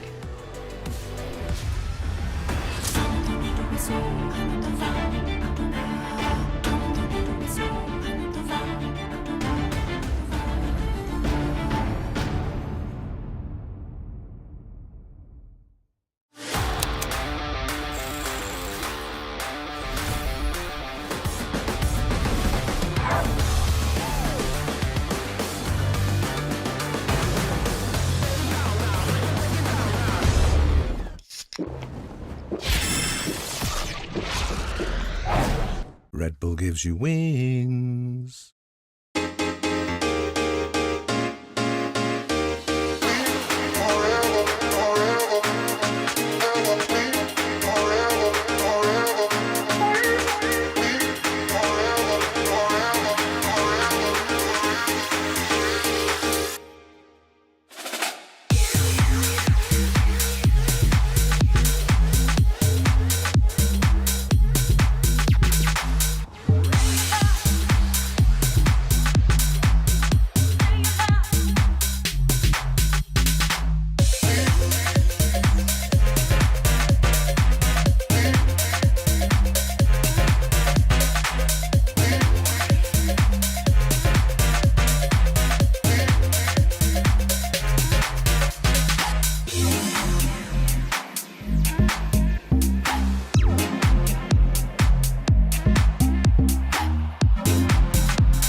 a very close map to kick us off here at Game Changers, but it did go to the way of KC. In the end, I'm your hosting, so I'm back in once again with Meg and Billy. I mean, I say KC took that, but Billy, it very nearly ended up being an overtime. Yeah, I mean, you have a 9-3 half and they end up letting SK kind of get back into it. Yeah, it was really, really worrying because their defense looked so good, and then you bring them onto that attack. I thought they would be explosive, right, with having the amount of utility that they had, but actually it was SK that was managing to fight for space. Obviously not enough for them, but yeah, I mean, they almost let it slip. Yeah, we gotta talk about that little oopsie that we saw as well, because Meg, in the second half, things got a little bit chaotic. Yeah, I mean, my heart broke when Safia came off of that plant, and I think we all gasped audibly because we've all been there, we've all done that, but in a comeback like this that SK were making, I can imagine that that was really impactful on their kind of mental coming into the future rounds. It genuinely broke my heart, but I mean, either way, what a game to open with. It really was the battle of defensive halves, and yes, my emotions are all over the place, but I have to say SK Nebula really do love to come up from the trenches. We saw it yesterday as well with them on Haven. They just love a comeback, and it did nearly go their way. I think she thought she had it, Billy. Like, from her pop, it looks like she thought she planted. I would love to hear the comms in that moment, because like you say, it looks as though she thought she had it and then ends up going for the swing off the back of it. But yeah, it was just really sad to see that pressure moment. Yeah, we have to give it to the fragging IGL though, because Billy, our IGLs in Game Changers, they're always fragging IGLs, you know, we've always been above that meta. But GX had a really nice game, and also the way that she actually managed to close it out, I think we have to give her some kudos for that. Oh yeah, 100%. You have the Omen versus Omen as the kind of round closer there, and managing to close the series finally for her team. But I think as well, just the back-to-back multi-frags that GX was able to have, she brought so much value to her team, the amount of impact that she was able to have. I think we had a 4K in round 4, and then in round 5 she ended up having an ace. So yeah, she was really going above and beyond for her team here. Yeah, and the amount of pressure that must have applied from the get-go to SK Nebula, I think really did affect the amount of rounds that they managed to pick up on that attacking half. And yeah, props to GX, because to think that on top of those 4Ks and the ace that she got, to think she's IGLing on top of that, I mean, an incredibly talented player. Yeah, like I said, all of our GC IGLs, they've always beaten the allegations, always. Also, shout out to Smart7. Glance was right. Almost every time there was a timeout, it came out. They managed to adapt. They managed to lock down the round, something we love to see. We will be heading to Haven next, and you can't help but feel, Meg, maybe KC have a chance to even close us out 2-0. Yeah, I mean, I do want to highlight as well that Carmine Corp are the only team to have beaten G2 Gozen on Haven, and that means to me that they are the front runners going into this map out of all of the teams here in the top 4, that they are kind of like the ones that are wearing the crown, the Haven enjoyers. So I think it's going to be really interesting, because on the other side of that, you do have SK Nebula, who did play Haven yesterday, and I feel like they definitely have had the time to maybe implement a few changes and correct a few of those mistakes that they made yesterday against Heroic. Yeah, 100%. And you have to remember, Haven was their map pick against Heroic yesterday, right? So they would have gone into that feeling confident. And I think the fact that they kind of let it slip a little bit was a little bit concerning. So yeah, I think KC going into this one, they're not going to be too angry about it, because of course it is their map pick and they have a 100% win rate on it, as we mentioned previously. So yeah, you have to be worrying for SK Nebula at this point.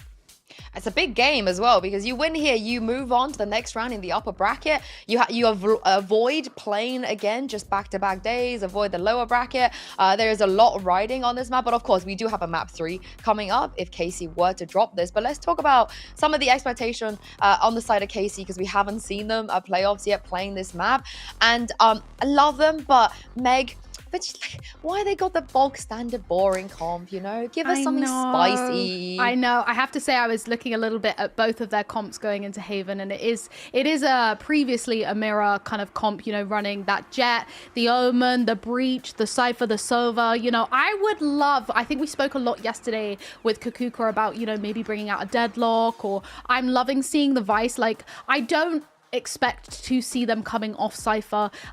Cypher is legend and deserves to be played.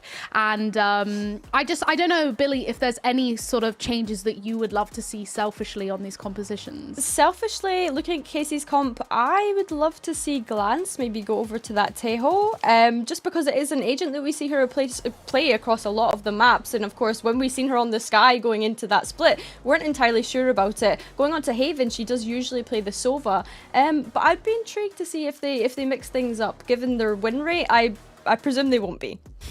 Yeah, I also presume they won't be either, but they have had a little bit of time, right? They have had time to maybe try and shake things up if they want to here. But you guys mentioned already SK's Haven yesterday. What do they need to change if they want to force this to a map 3? Ooh, I'm going to jump in early there because I think me and Billy touched on this yesterday. I think they let a lot of defensive aggression come through from Heroic, albeit it was a totally different comp if we're seeing their predictable comps coming through today. You know, they had that kind of fanatic Haven comp, so they were taking a lot of aggression on the A and the C, and I think they were just letting them through. They were letting them find that space and map control, and it wasn't until a little bit later on in the game, that 10-5 scoreline, that they really realized they had to invest a lot of utility into clearing and taking that space back. So I think we'll maybe see them kicking into that a little bit earlier on, because I don't think that they have the leeway or the room here to make as many errors as they did and give up as many rounds as they did against Heroic yesterday. Yeah, I think when we look back at their game against Heroic yesterday on Haven, they kind of took some time to adapt to that double duelist composition that Heroic were running, right? Because they were able to get so much space down C long, so much space down A long as well, and they really, really struggled to kind of be able to punish that. And Jelena, you know, as she said in that interview, it was the defense against Heroic that was their strong point and the attack that was difficult, whereas previously against KC, it was the opposite way around. So it'll be interesting to see if they have fixed that going into this one. I hope they have. I really hope they have. And they've had reps as well. As you guys know, like having reps here in competition is very, very important. It sets you up for success. I want them to kind of look out a little bit more for Alkia, despite, you know, maybe the scoreboard doesn't tell you Alkia's impact on that map, Billy. We saw just the second she bought an op, they won every single round she had an op. Exactly, and we can probably expect Alkia to jump onto the op on this map, right? She's usually playing the Jet. You have deep line sights on a map such as Haven, so I would expect that Alkia is going to be causing mischief on the op, and of course she has Anastasia setting her up, her debut here in the main event, so it's been really nice to see her kind of perform throughout that first map as well. Yeah, I think as well, this is definitely more comfortable for them setting up Alkia to take that space, whether it's on defense or attack. And I have, from their last game, I think Anastasia got 13 assists. So you know that she's going in and setting up her duelist to take that space and get onto site. So I feel like this is definitely a map that maybe we're going to see Alkia's impact on that duelist come through even more. Also, shout out for the assist mention. Like, dead ass, because like people don't talk about it enough, right? Everyone's always so focused on the first number and the second number. They're ignoring the third number. I know, we need justice for breaches, because I feel like a lot of the time, you know, breaches are pulling out crazy assist numbers and maybe not so much on the kill front. But yeah, as a fellow breach lover, I've got to shout it out. Yeah, let's see if we're going to get some breaches here. We're going to get two, Meg. No changes with the comps. Yeah, I mean, I don't think any of us expected any changes, and it is a little bit disappointing, but with them both having a fairly strong success rate on these maps and knowing comfortably how to play Haven, I'm not shocked that they've come into this with their comfort picks. I'm really expecting them to very much just do what they do best here and kind of show us why they love Haven so much, because again, this is the most picked map in Game Changers so far. Yeah, I want to see SK Nebula try and deal with the Sentinel utility a little bit better on their attack this time round. I think they were getting caught out by Cypher Cams down C long and the guard utility that Heroic had yesterday. So hopefully they're able to fix up those kind of mistakes. Well, Casey, they've never been in the top 4 before, but if they win this, Pansy and Hypog, they might even get a top 3. Who knows? I mean, that is a fair assessment, right? This could be a big jump up here, but to kind of arc back to something that Meg said that really resonated with me. For breach, right? Is that where you're going with this? It wasn't that. It was, it was from yesterday. How do you feel about this? Is tickling the right spots for you? Well, that's a stare and a half. I mean, now I can't say that line. Now I can't ask that. Was she aware that we just cut to that on podcast? Wait, hold on. Why was that so well timed? The face card is just never going to decline here. Like, what are we doing? But genuinely, these comps being as vanilla as they are, does this tickle the right spots for you, Michael? Because for me, I like the Fnatic comp. I think it's fantastic. I think it's actually got a really good amount of run to it. Seeing them go back to these kind of standardized comps, I don't know. It's not tickling the right spots for me.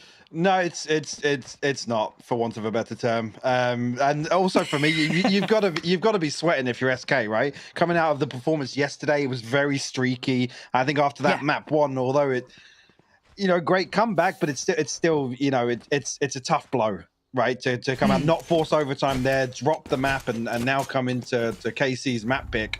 Again, with basically against the ropes. Yeah. I would say, I guess the one caveat to that, and maybe redemption story, is that we get... Oh, hold on. Had a little bit of a mid-walk there for SK. Didn't decide to continue too far, but found no resistance, so can kind of easily drift back towards A, maybe supporting Cabot here, because playing retake on A, we know how that feels. But as said, I want to see if this attacking side looks better for KC. That's a lot of information. Yeah, you're scarpering. I was going to say, going to put Safia in motion here. Now, if she finds this kill onto Purity, that could be huge, and absolutely does. Opens the map. Now there's such a gap, isn't there, right? There's so much of unknown. Davalasa is going to hit a stampede through Garage. Camera's going to do its work. Oh no, is it not a kill? Oh, there we go. There we go. The second time of asking, but replied in kind. Holding the flank. Safia is everywhere that SK hate her to be. That couldn't have gone better in that scenario. Jade now having to walk this one back, and it ain't going far. KC starting with a bang. This heads-up play here from Safia as well, to find the entry on B, to then slip deeper back into the map towards spawn to catch the rotation. Probably not considered here on the side of SK, and a fantastic opener, like I said. Just this is awkward at first, but finally 2 kills nonetheless from Devilassa. So I can't even get my words out there. But a beautiful opener here. Back and forth, and you can see how quick the reaction is based on the information gathered at A. And I think SK are probably making the right decisions, right?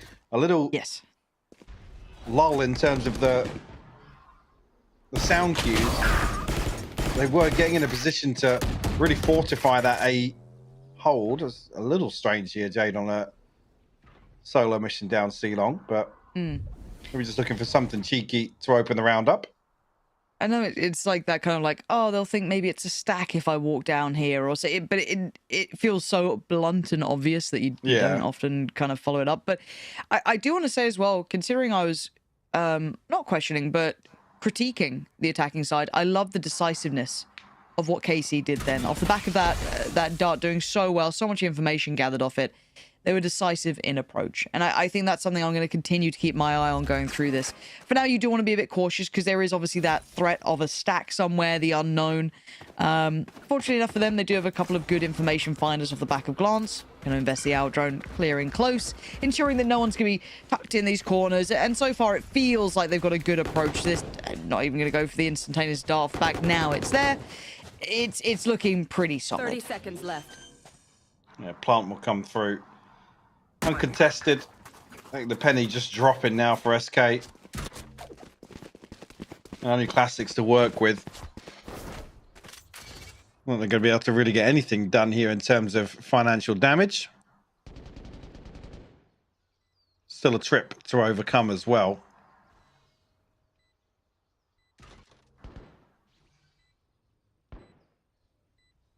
Yeah, noted now. So, I mean, potentially here if KC don't push towards CT, yeah, they're actually coming back towards their spawn. You almost don't want the... Make it costly. I was going to say, you almost don't want to be herded in here. Oh, okay, that's costly. not good. Yeah.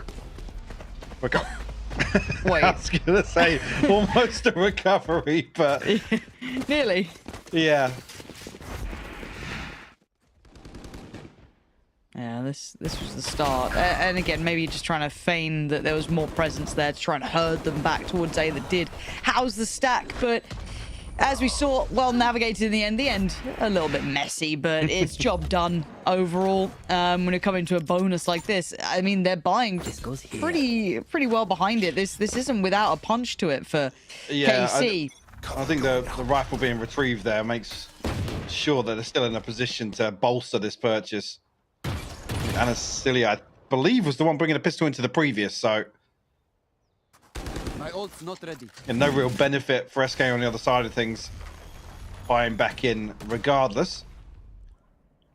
I like this walk down sewer. It has been noted now, so Jelena is on a timer to an extent of how long she might want to stick around to this. There's no progress made up towards long particularly. Yeah, I think she, with the back of the Aldrome, but again, that mid-presence. This lurk. Oh, and the follow-up to boot. You've got C on a platter. Hell, you've made him paranoid about B. The map is yours to do what you want, and I love how Safi is playing this. Taking a lot of space, giving a lot of information that this rotation will be through B or will be on flank. He'll be somewhere else because it's certainly not in spawn. Alkia now ready for it, catching Jade as she tries to make her way back around towards C. But these lurks and these pressure plays through middle, absolutely stunning. One enemy remaining. Dug out here, but Alkia finds a response. We'll find the third on the round as well. A 3-0 lead here. And Safi just carving her way through this round. Guess we need a trip in B. Yeah, if it's left open like that now, you'd want to see an adjustment for the future rounds. I mean, you can't really fight again, just kind of out aiming Purity as well in two scenarios. So utility aside, it's getting that kind of, well, almost dry engagement, right? It's on the back of nothing. It's just a walk up into B. And if that's the setup, well, I mean, now we're seeing 3 people here to try and maybe temper that or establish themselves going forwards. Oh, that's not bad. Cabot will, remove the head of the snake almost here. At the start of round 4. A little bit telling of when you get a pick on someone like Safi, it's like, well, they're not, no one else is here. Just leave me alone, it's fine. Oh, Christ, that was a bit too close. Delasso is just, probably not happy with how that felt. Bloomin' heck. Still alive though, backside, got some help on the way. A little bit of a smoke over towards Logs, gonna try and make this a bit more uncomfortable. Ult to boot on top, that is a big old investment. Purity trying to play her life, but caught in the end. Good reveal on this, and a great little bit of work from GX again. Stabilizing in all the chaos. Jelena and Cabot. And Cabot did well initially, but to find more of that, difficult. Yeah, Jelena spotted really early on here as well. The other side of things, Cabot will fall. And not much else to do here. KC starting off here on Haven very strong. Again, we find ourselves asking for an early response here from SK, and not just a round victory, right? Something kind of to replicate, to string together rounds. We're talking about the things feeling a little streaky, and that I think probably is a trend that continues yesterday from the game versus Heroic for SK here on Haven. So early time out here because this is a crucial round. Oh, it can spiral, can't it? If this one falls to the wayside, you're starting to clutch at straws. So for the sake of SK, you kind of hope they find some stability and maintain map control. They've been exploited by Safia, basically. 2 critical rounds now throughout the 4 that there's been played so far. So I do want to see them kind of bolster a little bit of that utility. Obviously, there is that psychological knock-on effect of you'll assume that they've adapted. So what do we do now? Do we still need to do it? I think for peace of mind, getting a bit more util towards that B site so you don't have to so actively sit towards it the whole time. And again, yeah, it was a bit of a dry fight and it was won out by Safia, but remove some of that pressure away would be incredibly valuable. Here's the thing: these rounds were very little nuance. So they're obviously the easy ones to learn from, but the problem being, KC haven't really had to dig that deep in the playbook. They haven't really had to pull out any sort of flash to achieve the success, and that might be the crucial missing piece of the puzzle for SK. And don't get me wrong, They could always adjust or break Sure, the trick, yeah, but yeah. then it keeps eyes on it. Yeah. Well, not only that, but it kind of opens up avenues elsewhere on the map if they do want to prioritize elsewhere. And I think initially, actually, it's dealt with by some utility on from Glance. You can see the smoke going over the top of it now. Deploying drone.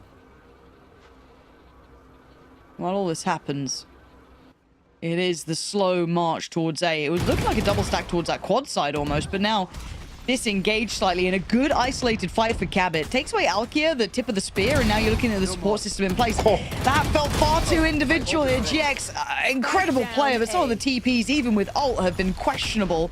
Now, this slow and almost fragmented approach towards A has been divided. Glance now has to try and pick up the mantle, but the spacing, not there, no trade. Cabot still in control. Don't give her these 1v1s. She is absolutely making you look amateur. Beautiful from Cabot. And Carmine Core just wandering to their own death. Again, just also I felt like an all-out brawl here on A site. But again, the timing of the peaks initially just kind of lining them up, giving Cabot an opportunity to pull off such a round. You could see actually a little bit of energy to get themselves on the board here in map 2 as well. They needed that. Stop their breach at all costs. Cabot's got ult. Devilasser as well. Obviously, more trickier to bank on, but early shock darts towards that C main approach. Jolina is here on duty, however. The jump peak will sniff it out. Flash, the dart comes through as well. Will be pinged out. Not spammed through just yet. Won't draw the rotation. SK not really feeling the pressure just yet. Actually, the tag does come through on Dalki. Didn't even spot that. Down to 63 HP now. Maybe just trying to set themselves up once again towards Garage and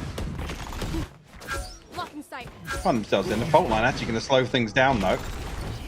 Jolina really feeling the heat.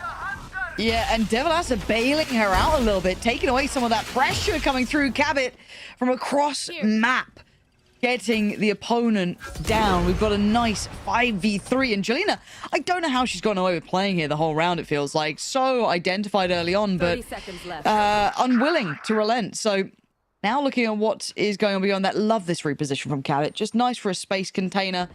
And even if they do get picked, it does buy a lot of time for rotation, but Cabot playing this really well. Lovely control on the space and the follow-up too. Beautifully, beautifully done. GX now a 1v5 on 12 HP. Great on split, but this one, way out of reach. I don't think you're going to be able to get much more from this here. No, absolutely not. A flying Jade will ensure it. 2 on the board now for SK. And they're 2 very comfortable rounds, it feels like. Oh, okay, it wasn't even a leg, it was a fingertip caught there. With the op, and I think that's the crucial kill there. Devilasser again applying enough pressure to make sure that, dare I say, Jolina remains comfortable there at backside, but yeah, there's no semblance of comfort whatsoever. But that goes there. Bladestorm available here, and I guess brought down to what will feel like the last full purchase obtained here from KC's early lead in terms of the scoreline. There's 3 players on the other side of this for SK. Good little tag here. Not sure if he's going to get the information on Jade as well. This is 3 players. Smoke's just gone in towards heaven. Paranoia's gone, and Jolina with an uncharacteristic miss. The Paranoia was perfect. Oh my word. But this is... Where's the call? Where's the help? What on earth just happened? It was a absolute blowout on the site. KC gonna somehow trade in effectively, but how no one was helping Jolina in that situation. 2 of them backside. Don't know if they were stunned, blind, something, but this is looking like KC have course corrected. I mean, I'd have to see that back to see what else connects and what really prevents it, any sort of reaction, because it looked like there was no reaction at all. The Alkia getting up close and personal here. So, I mean, Paranoia connects here. But yeah, I mean, finally comes through. It's Cabot to snap. Okay, Paranoia connects here onto default. Sorry, on the back of default. So, unfortunately, there, I think Jade just losing out on some of the audio cues, but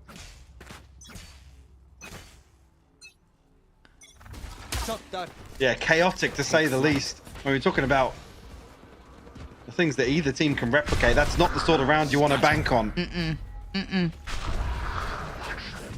TP to back of Platt. Oh, sent away here.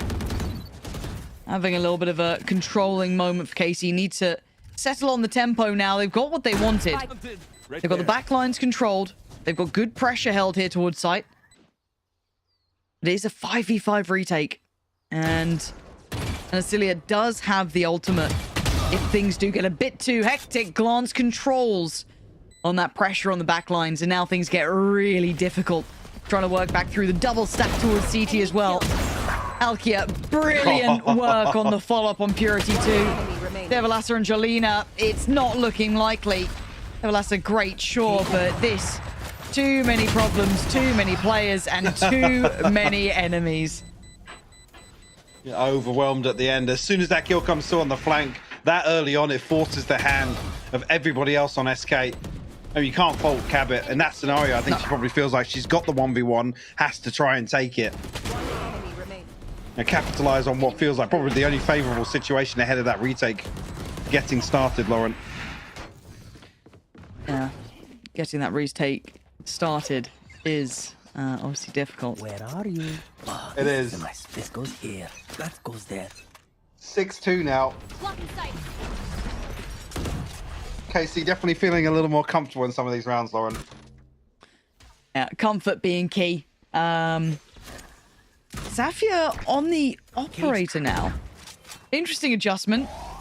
I mean, I guess we've seen Nats with the op every now and then. Oh my god, GX though. Just dominating down long. They went for a little bit of a biff. Zafia, they're there. Yeah, that's not what you expect on a lurk though, is it? Like, let's be honest. I feel for Devilassa in this one. That is like brutal to deal with. It's like, oh yeah, no, they're back in middle. Yeah. Oh really? What have they got? Operator. Operator. Oh, of course. Silly me. Like, oh, seems good. Well, I was worried about the attacking sides, Mike. I'm not that worried anymore. No, I mean, GX kind of finding some of that map 1 success here to open up round 9. Last player standing. Jade with a response, sure, but I think it's another situation where some of these round losses just feel really rough for SK because, like I said, you can learn very little from these linear rounds that Carmine Core are winning out on. They're not having to rely on any sort of, you know, choreographed hits or anything really to set anything up in the early round. It's a couple of really, really dry engagements that they lose out on. In that regard, it feels like SK just banging their head against the wall if they try and oppose that. And if you're looking at kind of your win cons as well for SK here, Jolina not having much impact yet. And for me, she's always been one of those players who can really put up some numbers. And a quiet game at this point feels very uncomfortable. They've drawn the rotations. Do they continue? Bloomin' heck. Glance bailing them out in towards middle. But there is a pick to be had. Speaking of Jolina... Well, she heard you. Let's see a bit more then. This is now getting uncomfortable. Has support, has the spike. But we're looking at the rest of the map. Have a glance towards Zafia here. Once again. Oh my god, the timing. Oh, it's outrageous from Zafia. And Jade doesn't get a clean shot, does get tagged up. 5 HP. Brought back from the brink. They've made this round possible. And actually, Cabot's made her way over here to try and reinforce and maybe just stack up here. Play off a trade, but it's going to leave the back door open in terms of A site. You see the pings coming through on the map. To check for that, I think Cabot's just out of audio range here, yeah, with KC not going through sewers. Do have the Rolling Thunder here. 10 seconds left. Available for the retake.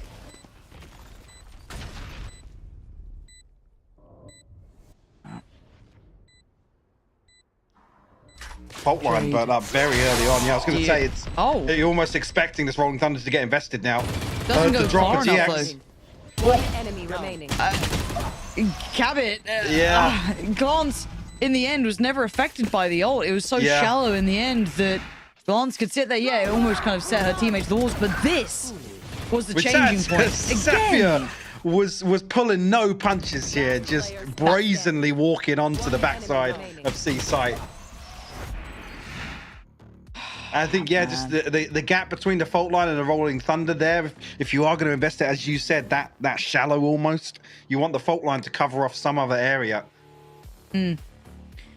Well, this is worrying me, Mike. We've got 2 rounds from SK.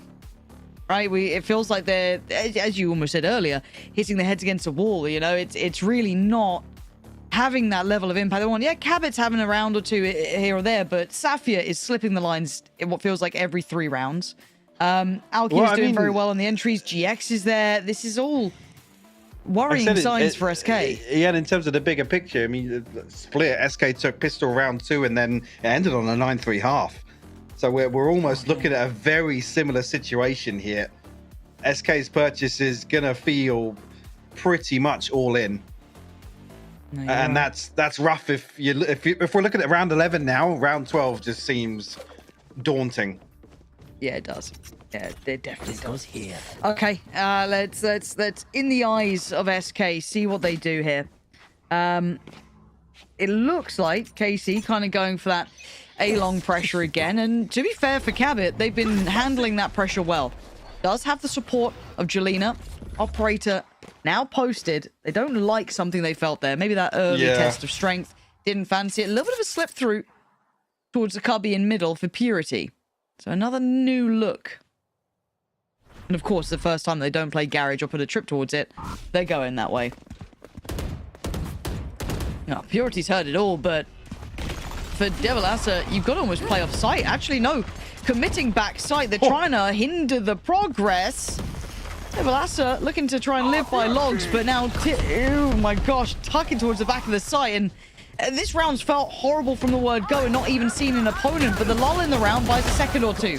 The layering of utility comes back in, and SK holds the back line, finally digging in deep enough. Sapphire handled, and SK somehow living through the absolute chaos of that round. Before the switch. The barrage of utility. I know that KC just can't find any progress towards site. I mean, you can even see here, Jade with 2 huge kills, just stepping outside of the fault line. It's a massive investment from KC, and they garner nothing on the back of it. That goes there. A miracle here. We talked about lifelines in map 1. Another found here from SK. So give them a little bit of a chance to catch a breath, maybe, and still find themselves a comfortable purchase here. TP committed. GX in the back lines now. He sticks the TP this time.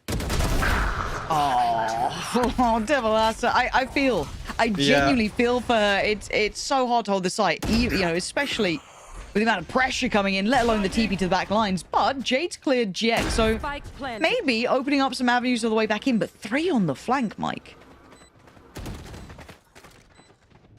Yeah, won't be noted here, Sapphire, but a chance maybe to go 1 for 1. No, Purity will open things up here for SK in the retake. Getting started now. Slowed down on entry. Nasilia doing very well to find 2. Swing from CT and KC. This time, holding this down, but 2 HP for Purity. There's nothing more to be done from that. Glance going to confirm it, feeling like a formality. 3 rounds for SK is all that they can gather. Yeah, it's tough to be staring down the same barrel as round 1. That's similar miracles to try and pull off here, Lauren. It's an uphill struggle going forward. Let's see if they can do it. When we're back from the break, it is a long road back now. Oh, we're just getting started. Life of whatever party. I'll be at night all day.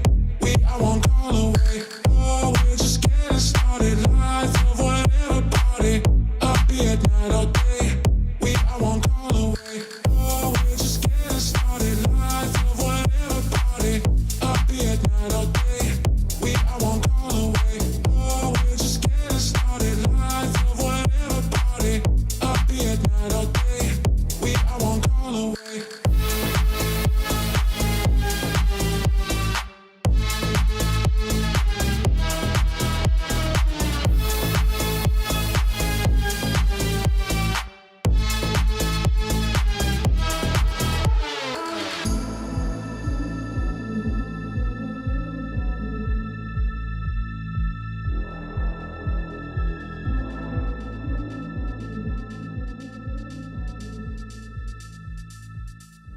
KC with a fantastic start to their map 2 here. After, honestly, I didn't know quite what to expect. I really thought that SK, after their close affair on map 1, Mike, would have at least been able to kind of keep up toe-to-toe, but it feels like SK haven't quite got started in this.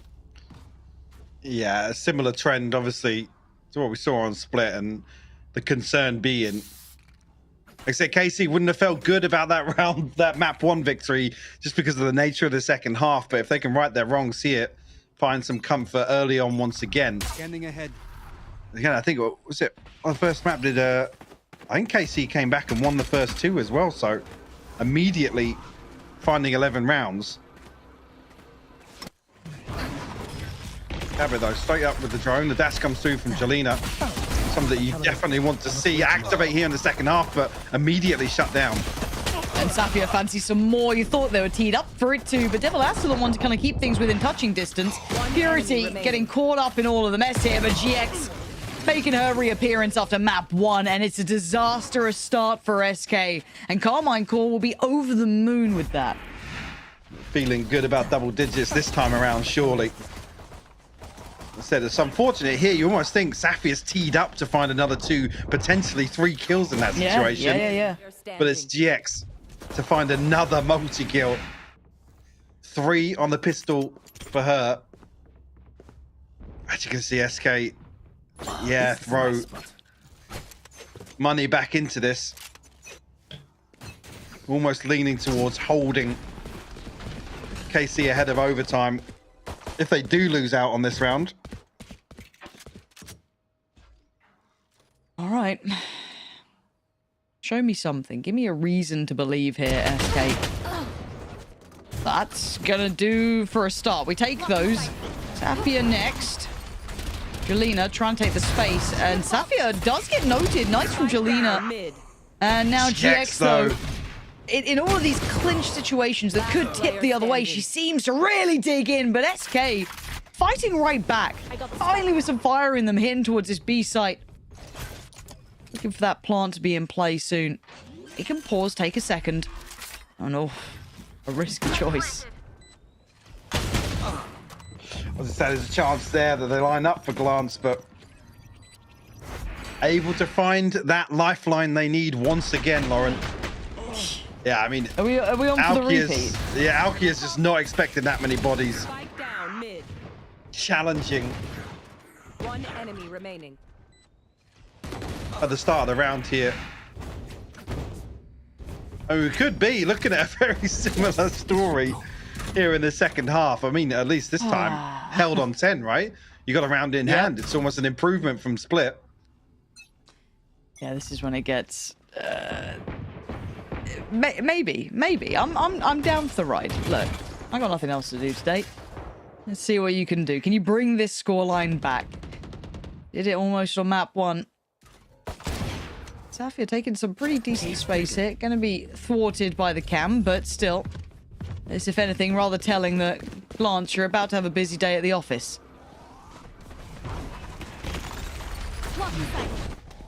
Definitely have our hands. Oh, Glance though. Hands up to the challenge, at least initially. The trade's come back. It's 2 for, well, initially 2 for 2, but SK follow through. This is a nice little fight. Oh, thankfully, Cabot is on the case, but bloody hell, that got a little bit dangerous. Jade down on, what, 20 HP at the end of that? Yeah, Have a look at this one. Glance. Absolutely being a terror from Quad. We said she was about to be busy. She certainly was, but again, a cautious but a made step for SK here, and it's 1 foot in front of the other really at this point. Buy round is back for KC though, so a bit of a challenge now. Yeah, on the hands. But I guess the comparison being this time around, SK have at least a buffer. There was no buffer on Split. That's true. Look at that deep trip coming out as well from Safia. Allows a lot more freedom to focus. Yeah, it really in does. towards Garage. Looking to play off the cam here. Struggling to pin down the drone, but... Oh, but the paranoia. Yeah. And the fault line is beautifully done. Really choreographed between all of them. Love to see that push and pull. But it kind of funnels SK in towards the B site then. Does, and Cabot will be the victim of that scenario. Jade trying to look for something. We'll clear the space towards backside, but in that window of opportunity closing now, they're going to need a kill once this smoke drops.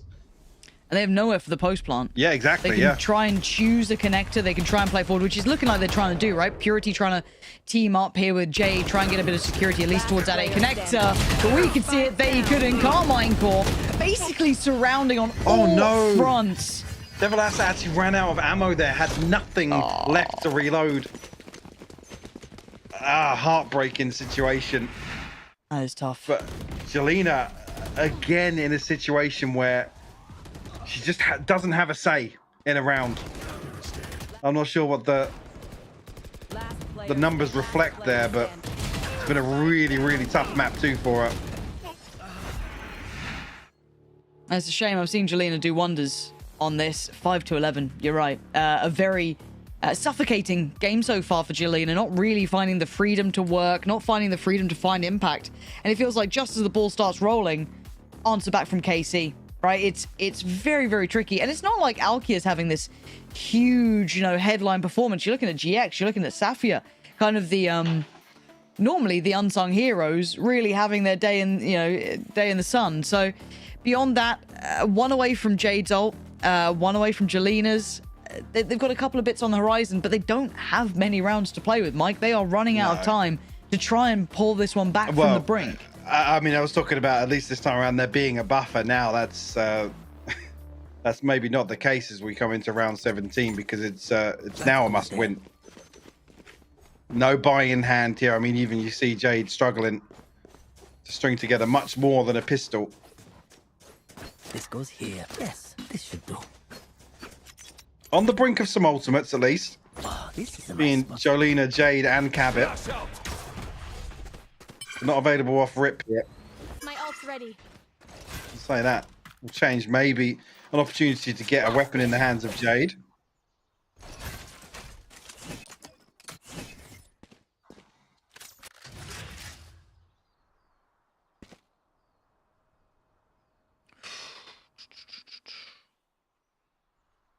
How do they try and pull this one back? I guess there's something to be said, at least being on the attack, you are the masters of your own fate, to try and figure out how you want to try and pull this back through. It can be very oppressive on the other side. But as it stands, looking for options, looking for opportunities towards the A site. Support already coming into play here. Glance trying to come back around a little. Dart down long, finds nothing. And at quite a pivotal time, this allows them once again to filter back through to this 2-2-1. Yeah, I mean, there's almost no pressure so far. Shadows traveling. No real question marks, across the map. Alkia now going exploring. We'll find the trip 30 seconds and very quickly relay this information to the rest of her team. There's two players here, Mike. And Safia. Oh, just set up to succeed. Jelena's gone down, but can Safia survive? She can do more than that. Thrives in the chaos. And now suddenly everyone is on site. It's a team effort today.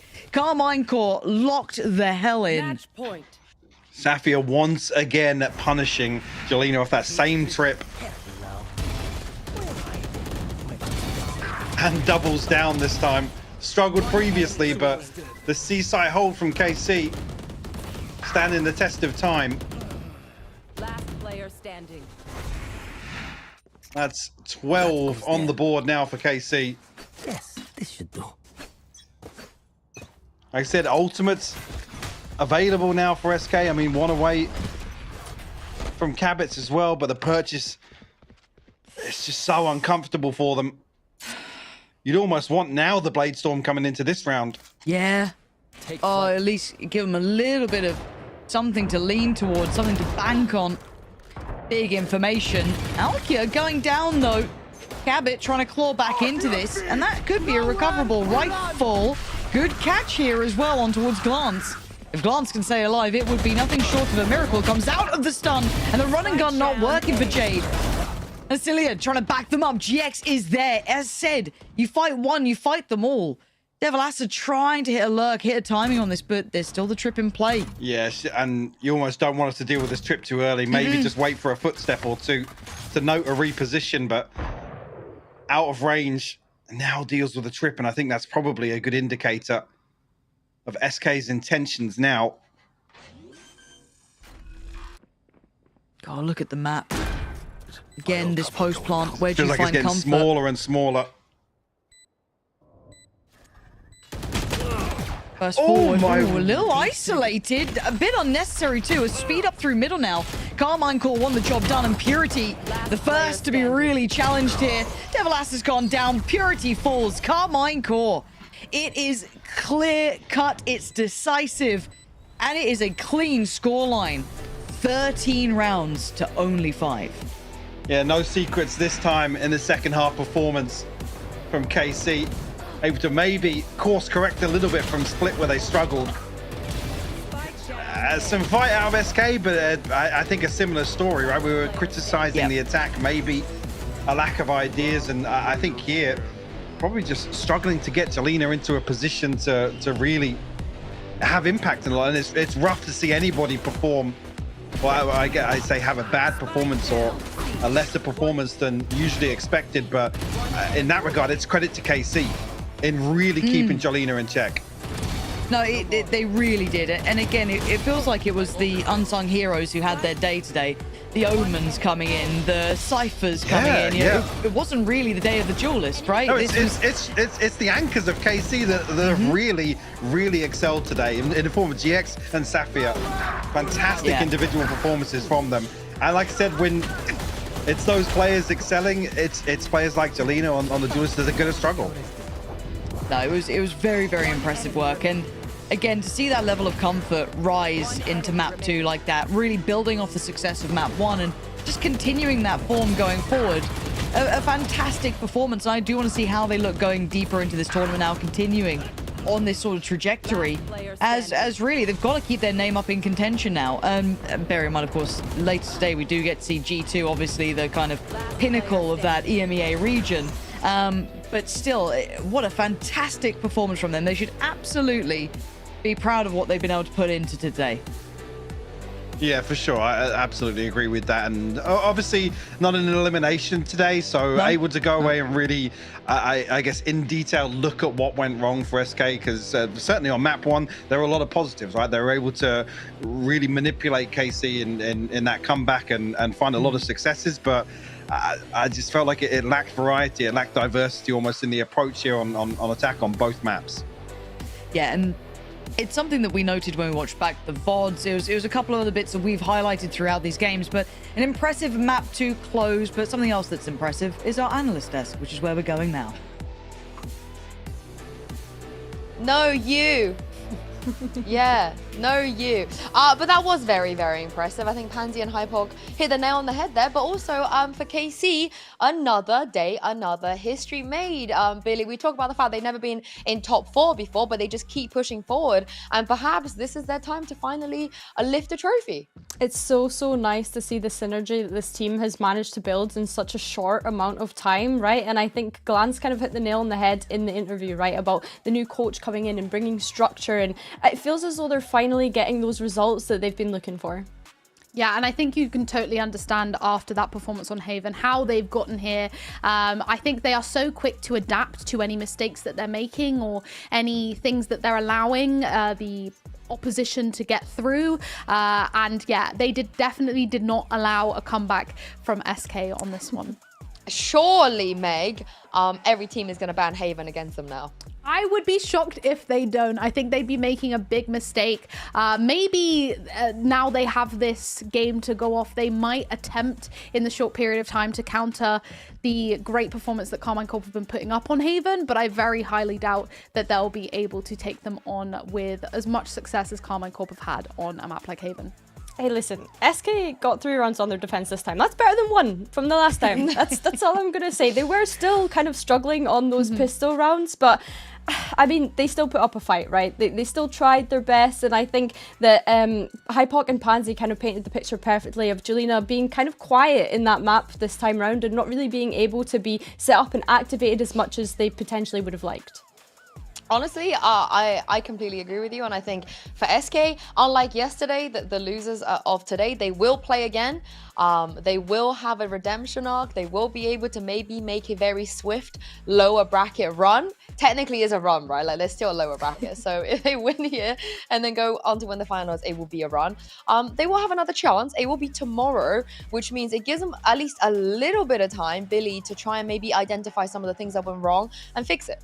Yeah, definitely. I think going into that, I had said that I wanted to see SK deal with the sort of Sentinel utility on their attack because we didn't really see that in their Haven against Heroics. So I think that there's definitely things that they can come away from the experience and learn and be able to prepare for that lower bracket game tomorrow and just kind of get the vibes back up, right? And get that confidence going. With them all being on boot camp as well, it's so nice for them to just go away and spend tonight together and reset going into tomorrow.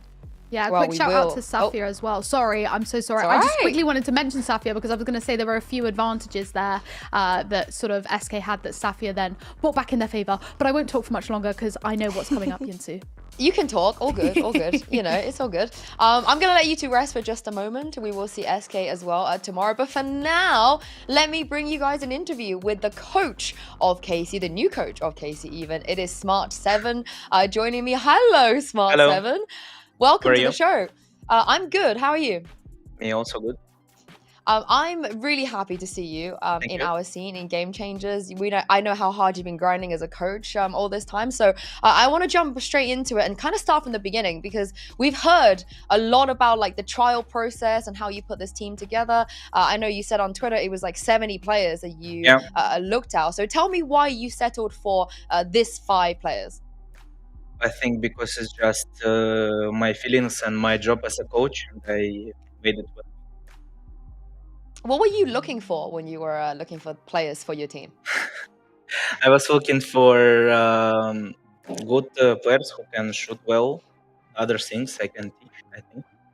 That's my job. And when it comes to the things that you can teach, first of all, what do you think about Game Changers? How are you feeling about the scene, about the community? I think community kind of less want to watch KC in general, from what we can see, but KC fans are there, and that's our huge fan base and the guys who supporting us. So I think it's I feel it so much and good because there is KC supporting us. And when it comes to the league in general and what you're bringing, because we hear from your players, Glance even said that she loves all the things you're bringing to the team. What is it that you do bring, and what is it that you're teaching them right now? I mean, it's a lot of, I think, personal work, and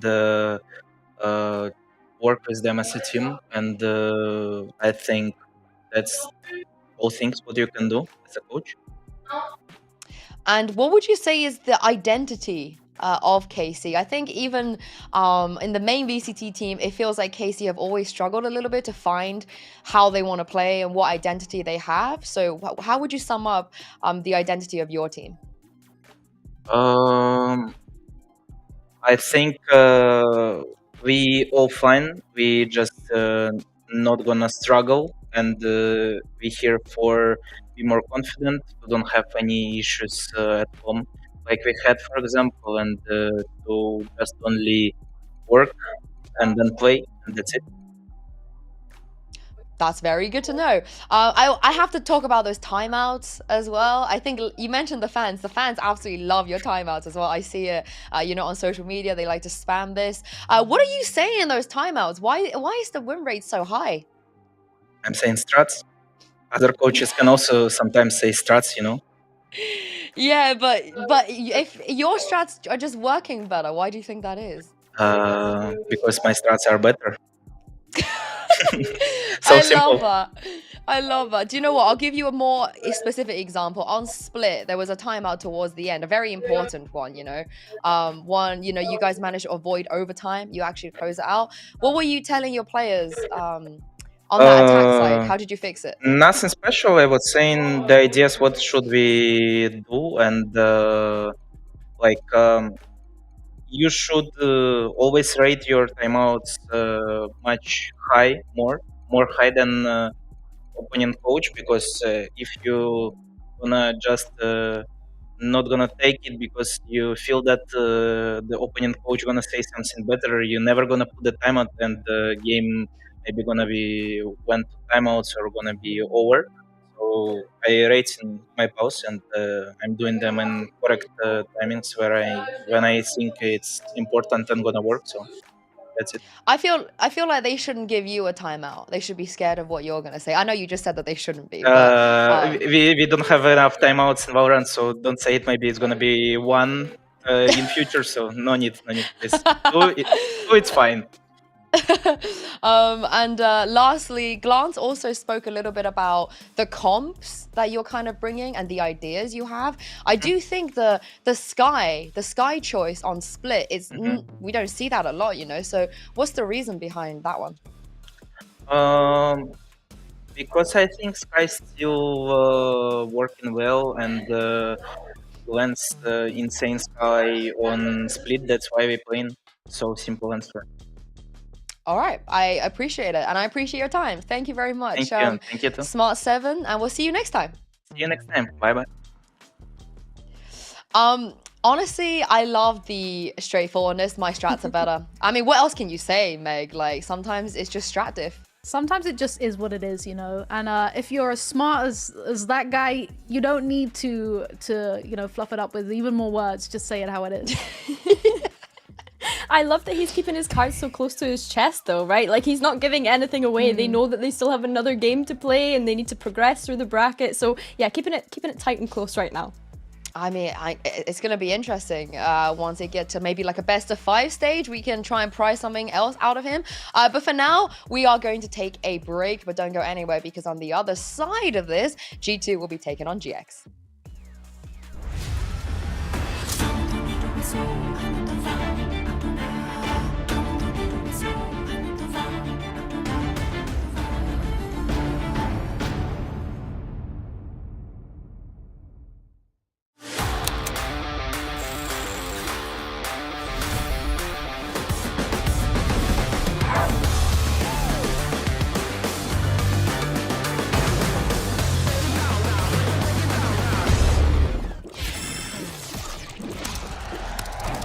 Red Bull gives you wings.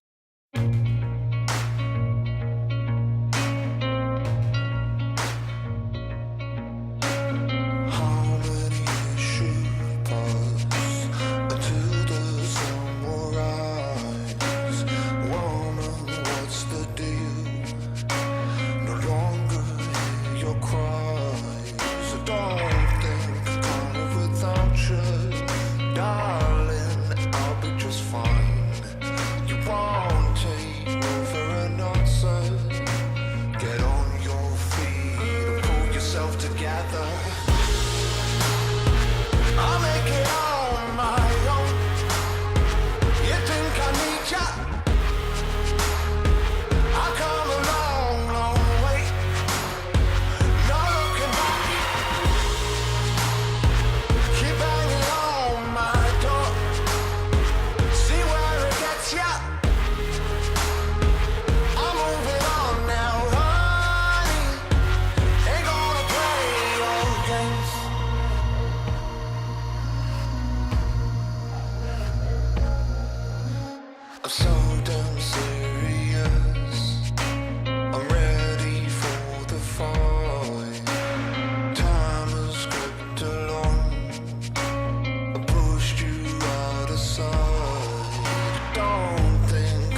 Welcome back. We just witnessed a beautiful match between our first two teams, but we have another one coming up, and this is going to be down to Giant X versus G2 Gozen. I'm your hosting, so I've got Meg and Billy here with me on the desk once again. Billy, this is a matchup we see a lot. In fact, we have already seen it this year. This is going to be the second time we see these two teams go up against each other. I am beyond excited to see these two teams come up against each other. And as you say, it's something that we're not completely unaware of, right? They were constantly in that top 3 spot last year, and last time they met, which would have been in the group stages of this year, Giant X actually beat G2, which is a first time ever in Game Changers EMEA. A first time ever. They're the only team that G2 lost to in the group stage. However, we do have a different map pool now, so I'm looking forward to getting to that point and seeing if Bind is actually played. Bind is not going to be played. It won't be, sadly. Yeah, sadly. Because Spoiler. obviously G2 ended up winning that map, and it's no longer in the pool. So yeah, it's going to be interesting to see how that actually ends up swaying the veto. And not to jump in there too early with like predictions, but I think that this kind of expectation from Giant X being, you know, the only team to beat G2 in the group stages, and it's the first time that they've ever beat G2, I think that's going to add quite a bit of pressure. And not to name drop, you know, Fnatic or anything, but like in the sense of, I think sometimes they feel the pressure because when you have like that kind of backing behind you, or that kind of pressure from something so big like that, you know, it can really affect the way that you play sometimes. Honestly, Fnatic fraud organization, don't have a Game Changers team, don't know what they're doing. Why am I Get your saying act the name? together. Get your act together. One person is not a fraud, however, is the GOAT, of course, is Nello. And I had a chance to catch up with her earlier, and this is what she had to say.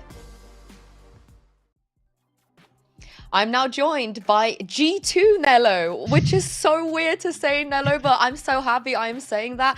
Of course, you know, you've been in the scene for such a long time. I'm sure there were maybe other times and opportunities you could have joined G2 Gozen. So why now? How did this all happen? I think this is probably one of the most exciting transfer news that we've ever had. Well, it took some time, yes. I had some opportunities some times ago. But I think today, like, this time it happened for the good. It was like a good timing for me because it was like 2 years that I was in KC, and I think I needed some change for me. It's very exciting to join G2. Of course, it's a winning organization. Like they've been dominating GC for some time now, so I'm super proud and excited to play. So how does G2 Nello differ compared to KC Nello, or maybe even 10-star Nello? What's different? Oh, well, I think it's the, like, it's been now like 4 years that I've been playing, and in every team I've been grinding, like, how I'm playing in game, what people can bring to me, and I think like all this experience is now making me like being G2 Nilo and being super good at what I am. So it's like being close to my teammate, bringing some happiness, also being one of the big gamer, and yeah. Yeah, I think everyone's been very excited about your performance. On the other side of this, when it comes to your teammates, Vanya on Duelist, about goddamn time. I think people wanted this change, wanted this swap, and it just makes so much sense. So did this have anything to do with you joining, or was this already something that was decided with the team?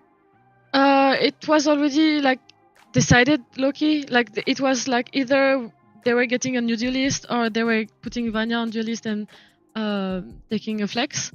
And but when they tried me as a flex and Vanya as a duelist, I think it's like they saw that Vanya was like super good on duelist and she really fits the role. So that's perfect. Oh, we've loved every second. We loved every second. But also, you've been playing challenges, you know, on the side when it's not being Game Changers. So what's that been like? And how do you think maybe that helps you guys as a team when it comes to GC? Well, I think it's very different because the gameplay that people are playing in VCL are very different. It's cool for us to have more experience, and we also like could have fixed some stuff that you don't see in practice, of course. So I think for us, like, we are improving the most from this official, but of course we would have like loved to win them. But for us, it's like bringing us to GC being even better.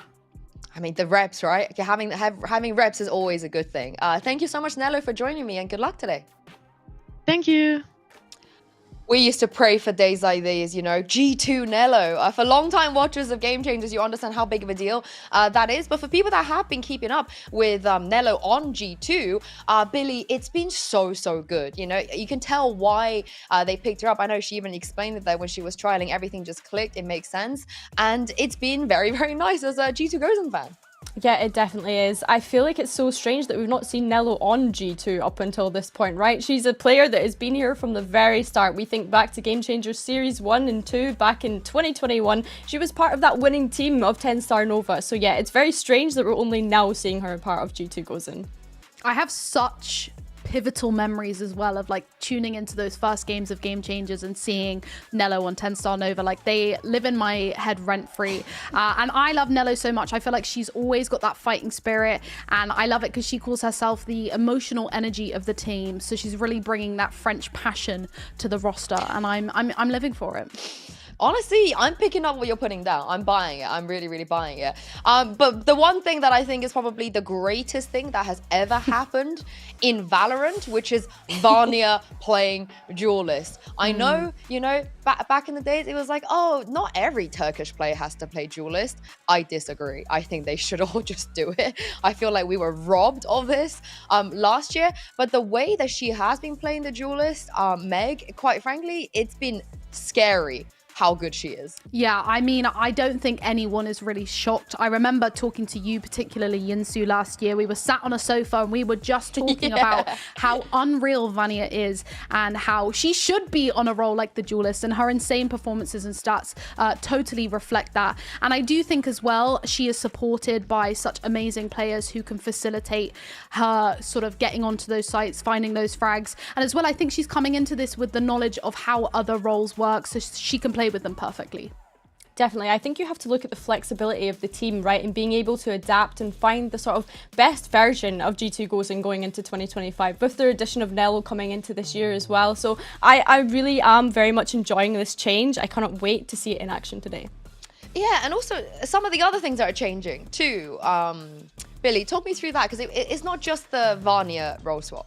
Yeah, we've seen a bunch of role swaps all within G2, right? After they had that loss to Giant X, we've seen G2 just completely switch all of their roles around in week 4 of their groups, and that was after their game against Nasser, that was going into their game against Nasser, and it was from that point onwards, and it was Tibble that actually tweeted out saying that role change was planned to be after stage 1, but they felt like pulling the trigger early because it was obviously needed. I feel like as well it was such a smooth transition into their new roles, because to be honest, this didn't even clock to me until I was making notes for this today. I just didn't even realize how sort of they changed their roles. So they have clearly been working on this for a while, and despite implementing it early, we have seen how successful already that those role changes have been. Yeah, they're just very, very comfortable right now. And you also heard that from Nello. They have been playing challenges. They've been learning from there. They've been keeping the reps in. And it's such a big advantage considering, Billy, they already had a taste of the new map pool. Yeah, definitely. And you have both of these teams trying to qualify for VCL, right? You have Giant X going into the DAC League, and then you have G2 going into the Northeast VCL. So it's really, really nice to see them kind of branch out beyond Game Changers and starting to play within those circuits with mixed teams too, right? So, and Nello mentioned it as well, how the experience is different, how you're perhaps exposed to compositions that you wouldn't necessarily see in Game Changers, and they're having to play against that in an official setting. So yeah, if anything, the more experience, the better. Yeah, and I feel like this is definitely going to give them an advantage, not just in today's matchup, but throughout the whole of playoffs. You've got those extra VODs to work with. You've got those mistakes that you can pick up on. You've got those compositions that you could test and try out in the VCL and give them a go. So they can come into this with any changes implemented from those and really action those in today's games. Yeah, and as Nello said, there is a difference when it comes to playstyle. They're probably encountering things they wouldn't normally do, which gives them an opportunity to yoink some stuff, to maybe bring out their own surprises as well. But what is not surprising, however, is both of these two teams, G2 Gozen and GX, making it this far. Despite what happened yesterday, there was some squeaky bum time for GX yesterday, but they managed to come through, and a lot of that, Billy, off the back of a phenomenal performance from Sarah.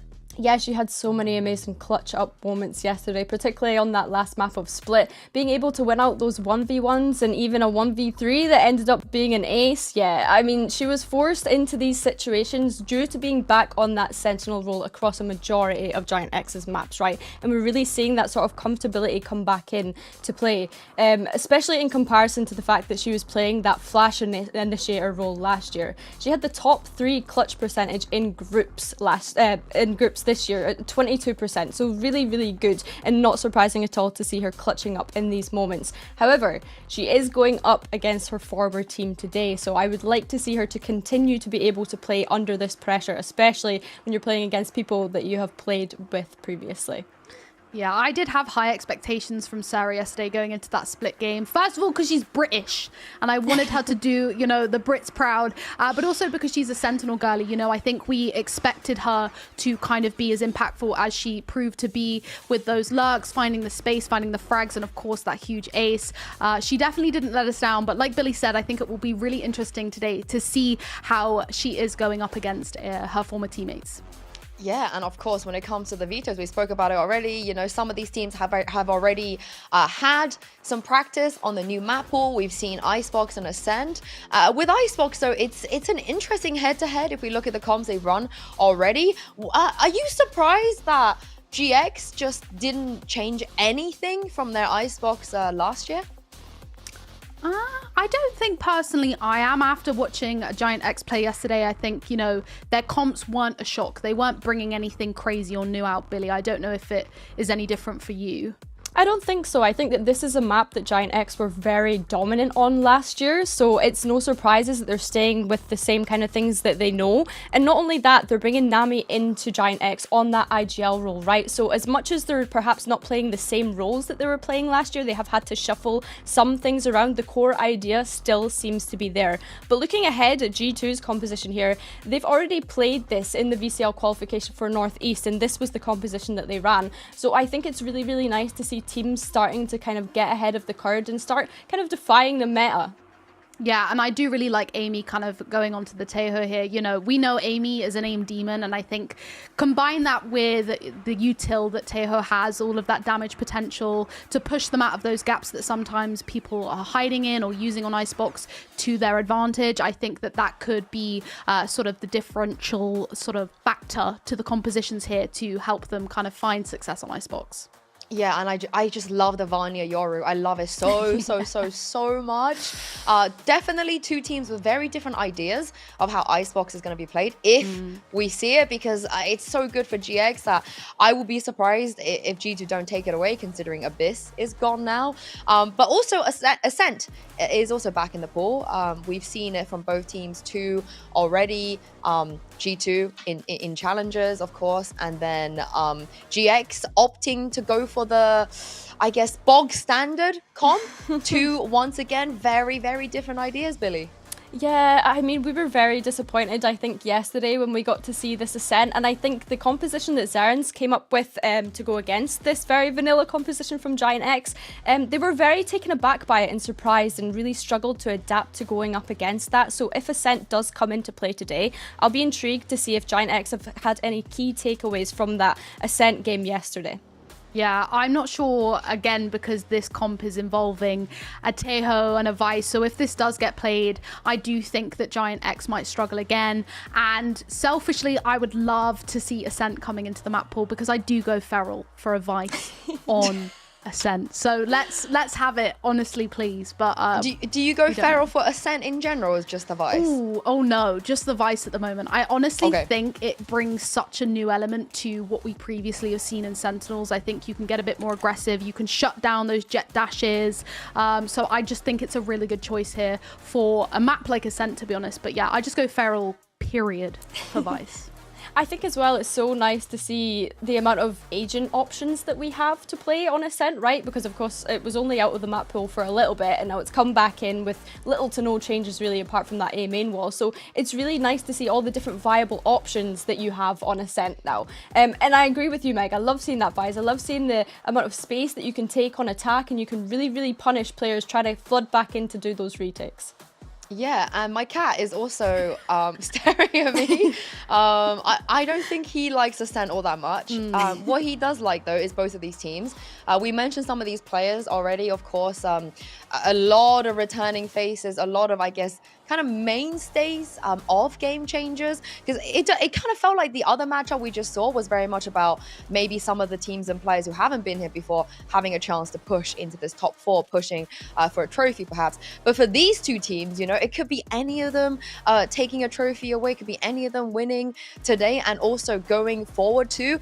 G2 though, however, it does feel like, Meg, it's always their game to lose. You know, everybody wants to beat them. Everybody thinks like they are going to be in the finals. For sure, and I do think, you know, they've taken a lot away from champs last year. You know, we didn't see the G2 that we're used to seeing, maybe.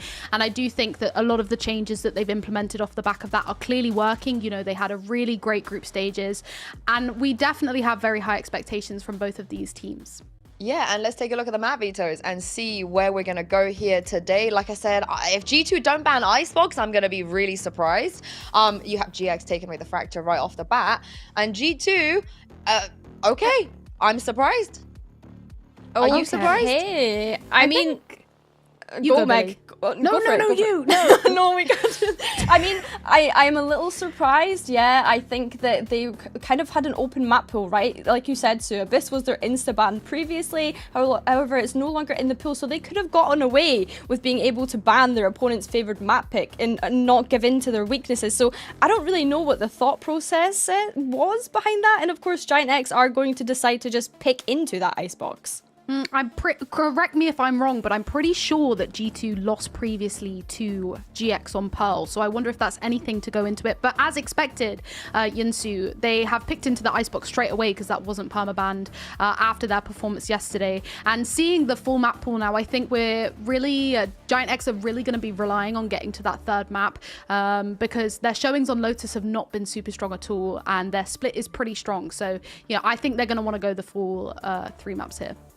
Yeah, and even in previous years, you know, G2 are also amazing at Icebox, but G2 are good on every map, so it feels like when you say, oh yeah, they're good here, but it's almost redundant because they could make the map any way they want.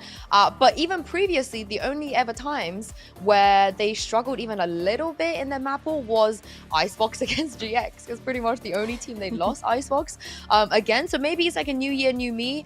They're not afraid to go anywhere, let's be honest. And as you guys said, it's almost kind of on GX to try and drag this out and see if they can pull off another upset as they did in the group stage, because let's not forget, Billy, they've done this before for GX. They've managed to beat G2 already this year. They have managed to beat G2 in the groups, but let's not forget G2 have had shaky starts in group stages in the past. But I think looking at this map veto as well, I really worry.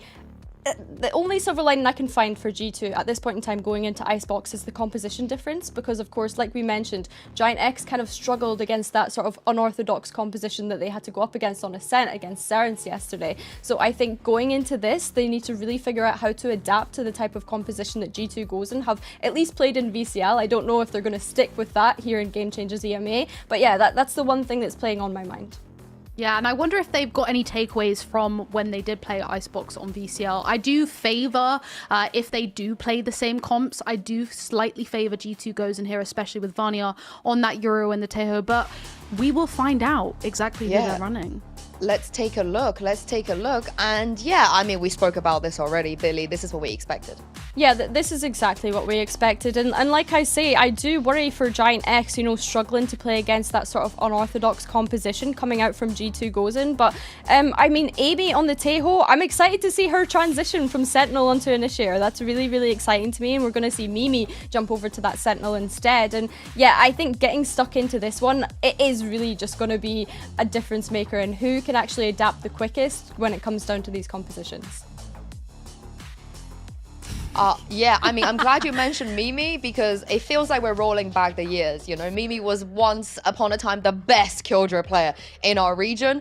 If it's anyone that can kind of slide seamlessly back into this role, it's gonna be Mimi and no one else. Let's be honest. But the players are ready. We are ready here as well. So without further ado, let's jump into the game even and throw this over to your casters. It's Mitchman and Kukuka.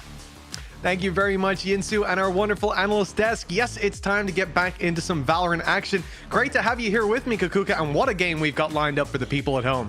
Oh man, I cannot wait to see this, especially what we saw yesterday and being able to cast G2 Ghost. And I feel like every single year, everybody wants to know what they're up to, what have they been cooking. I love to see how they're ahead of the meta, and probably, you know, going back into this map select, this map veto that we were seeing. They saw how GIANX were playing that icebox yesterday. They saw that they also had not changed anything from the past, and probably decided this is an option that we're going to leave open. And I'm actually very happy for it, because I think that in Game Changers, we didn't really see G2 Ghost playing on this map against GIANX.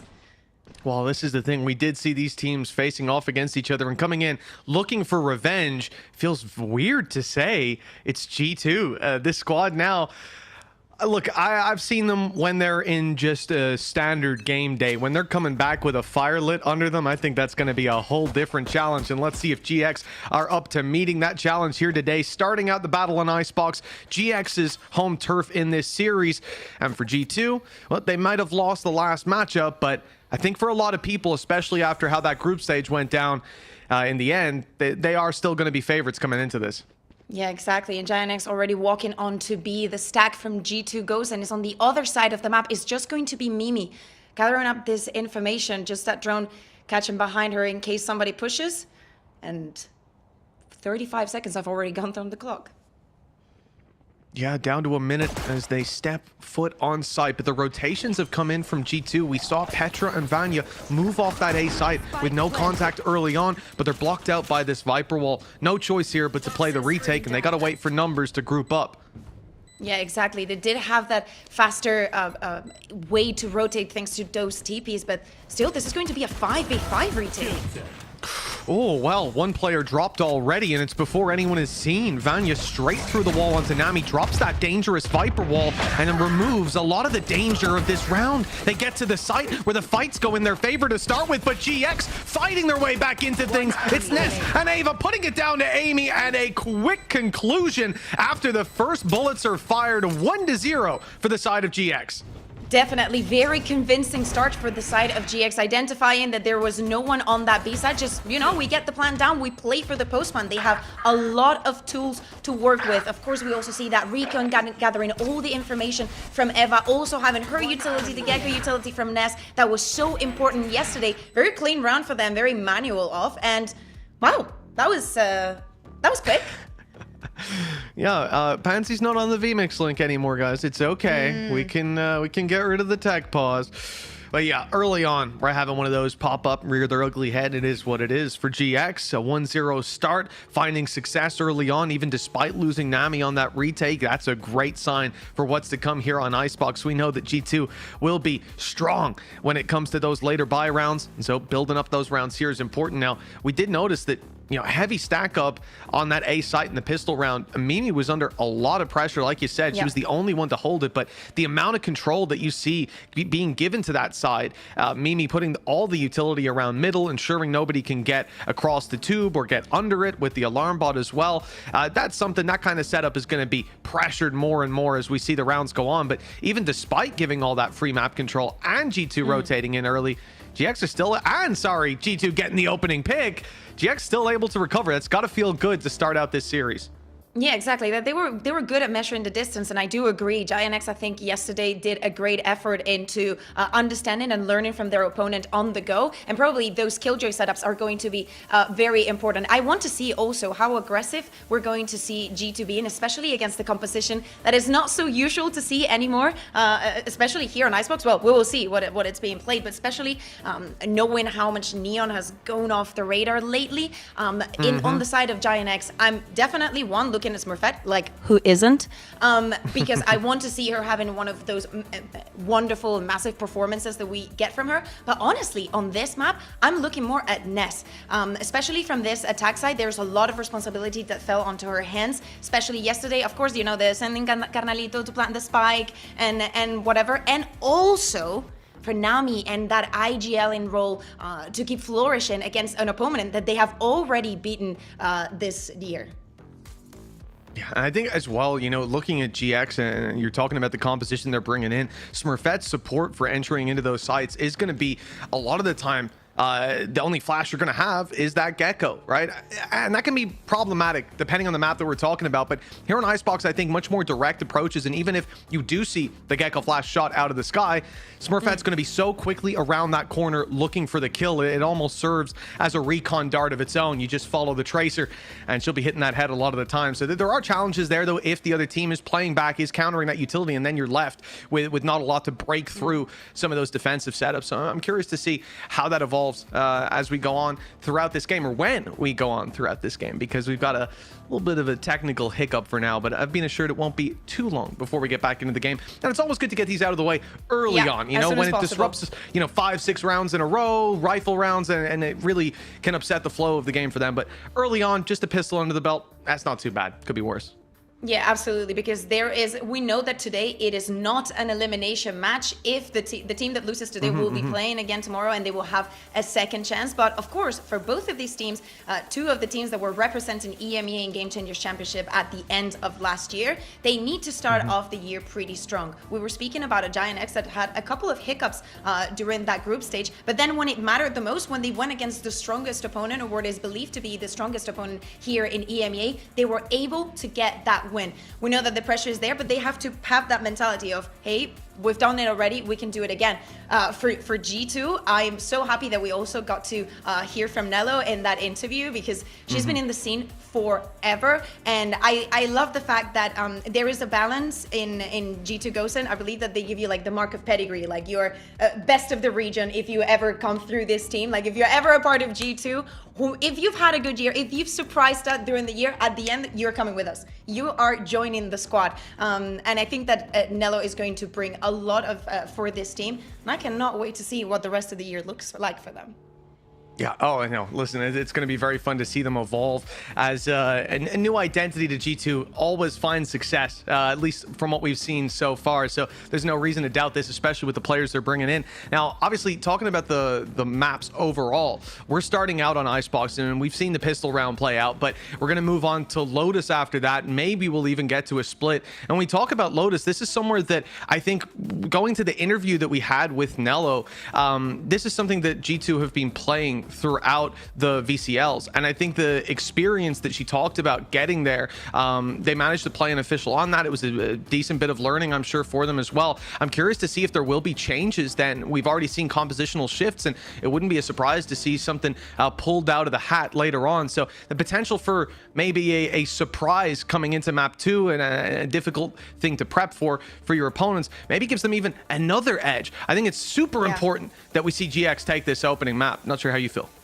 Oh yeah, I think I agree, because if we take a look at the compositions that G2 Goes and have been playing, they've been staying on top of the meta, right? We're speaking about a Giant X that has not changed its composition for Icebox. They also didn't change it for Ascend, just relying on what they know already. Even though they've changed a couple of players, you can still fill them in with the global idea when you have this new maps coming in. But also for the previous one, we see them a little bit more tamed. I think that I do not expect surprises on the side of G2 Gosen when we come to Agent Select on Lotus. Maybe for the side of Giant X, I would like to see it. You know, we'll see when we get there if we see those surprises. But going off the record and what we know and what we've seen so far, I do not expect it for the for the side of G2, because I think that they're already, you know, beyond that. They're still at the beginning of the year. Is very difficult to define your own identity when so many things are still on the board. You really need to see what other teams have been doing and how they match up against you. I love the fact that they are branching out and going into different leagues to also test that and test different things. But we shall see. I think it's too much to put on the plate, and it looks like we're going to jump back into the game. Obviously, as you can see, Giant X won that initial pistol round. Yes, indeed they did. And if you weren't with us, it was very nice stuff. Nami ended up going down to a wall bang, and there was a fantastic response on the other side with a flurry of frags and a quick conclusion to that B main fight. Now, A main is about to see a big challenge with G2 having nothing invested into this round. It's all classics, but they have got numbers, and they're going to look to use them here and now. But GX, we're waiting for this very play, yet still a couple of kills go back the other direction. It's Amy with a double on the classic, and all of a sudden, it's advantage advantage to G2. The only thing is those players died deep enough that the weapons can't be retrieved, at least not for now. But GX have a decision. Do they push forward into what is likely 3 players hiding in corners, or take the spike, run away, and risk G2 coming in better armed for that final fight? A beautiful play with that paranoia coming in from Petra. Everybody just following in. And also this second decision making of just going back onto the side, play with the numbers, and make sure that nobody has been pushing out through mid. And Petra, she's his hole, and she goes to fill it. There's that flank around from Petra, like you said. It'll take a while, though, and the players on site just buying time for now. Guided salvo goes in to delay the plant somewhat more, down to 30 seconds. Petra recovered the rifle and took all of that space up in nest. It's being watched periodically by Ava. The question is, will the timing be there? And it's for G2. Only one left now. This round has quickly fallen apart for the side of GX, but Ava tries to recover. It's one clean kill, and the rifle removed, but one more picked up. That's dealt with 2. Mimi on low HP. The shock dart won't finish her, and the classic lands the headshot down to 16 health, but it's enough. What an awesome play for the side of G2 Ghost, and we were highlighting it right at the beginning of this round, just like in the first one with that full stack, a pace of car thrifty for them just off of this classics and that paranoia. Also, the reaction from Giant X not being quick enough, also because of the salvos being used to prevent any peaks. I'm very surprised also, Petra, just as I said, just finding that weakness and going all the way behind them to retrieve that weapon and get that first kill. And do not even get me started on Mimi just opening with that classic. That is a powerful pay safe card, Thrifty, coming in with just classics. They didn't need a dime, and it worked out wonderfully. For GX, that is devastating. They invested into the previous round. It should have been a 2-0 start, and it's their map pick as well. G2 already knocking on the door and showing presence. For GX, it's nothing to bring into this one. It is sheriffs for the most part, a couple pieces of utility they'll play for orbs and map control and hope to punish, but that is a tough pill to swallow to start this one out right up close to the smoke, though. I love that. The Gecko Flash used to bait Petra's crosshair away, and Nami gets a kill for her trouble. Yeah, exactly. Working with that double controller. Vanya's good for one. And I thought that was a spike, but it was immediately transferred. Yeah, they've recovered nicely. GX claiming site control, the rifle as well on Nami that will quickly be swapped over. That 13 HP. Not looking too good if they do come down to a fight. For G2, already a couple of losses. You don't really want to see anyone else fall by the wayside here, and that's going to be easier said than done. Time is ticking, and moving into the site, they don't know if there's still players up close, and there most certainly are. The first certainly doesn't go GX's way. Nami trying to fly under the radar with the low health. The shots don't land either, and now we're on to Sarah. I think they might have hurt her. Never mind! Oh, that could have been disastrous, but G2 taking down their former teammate. 2-1 we go.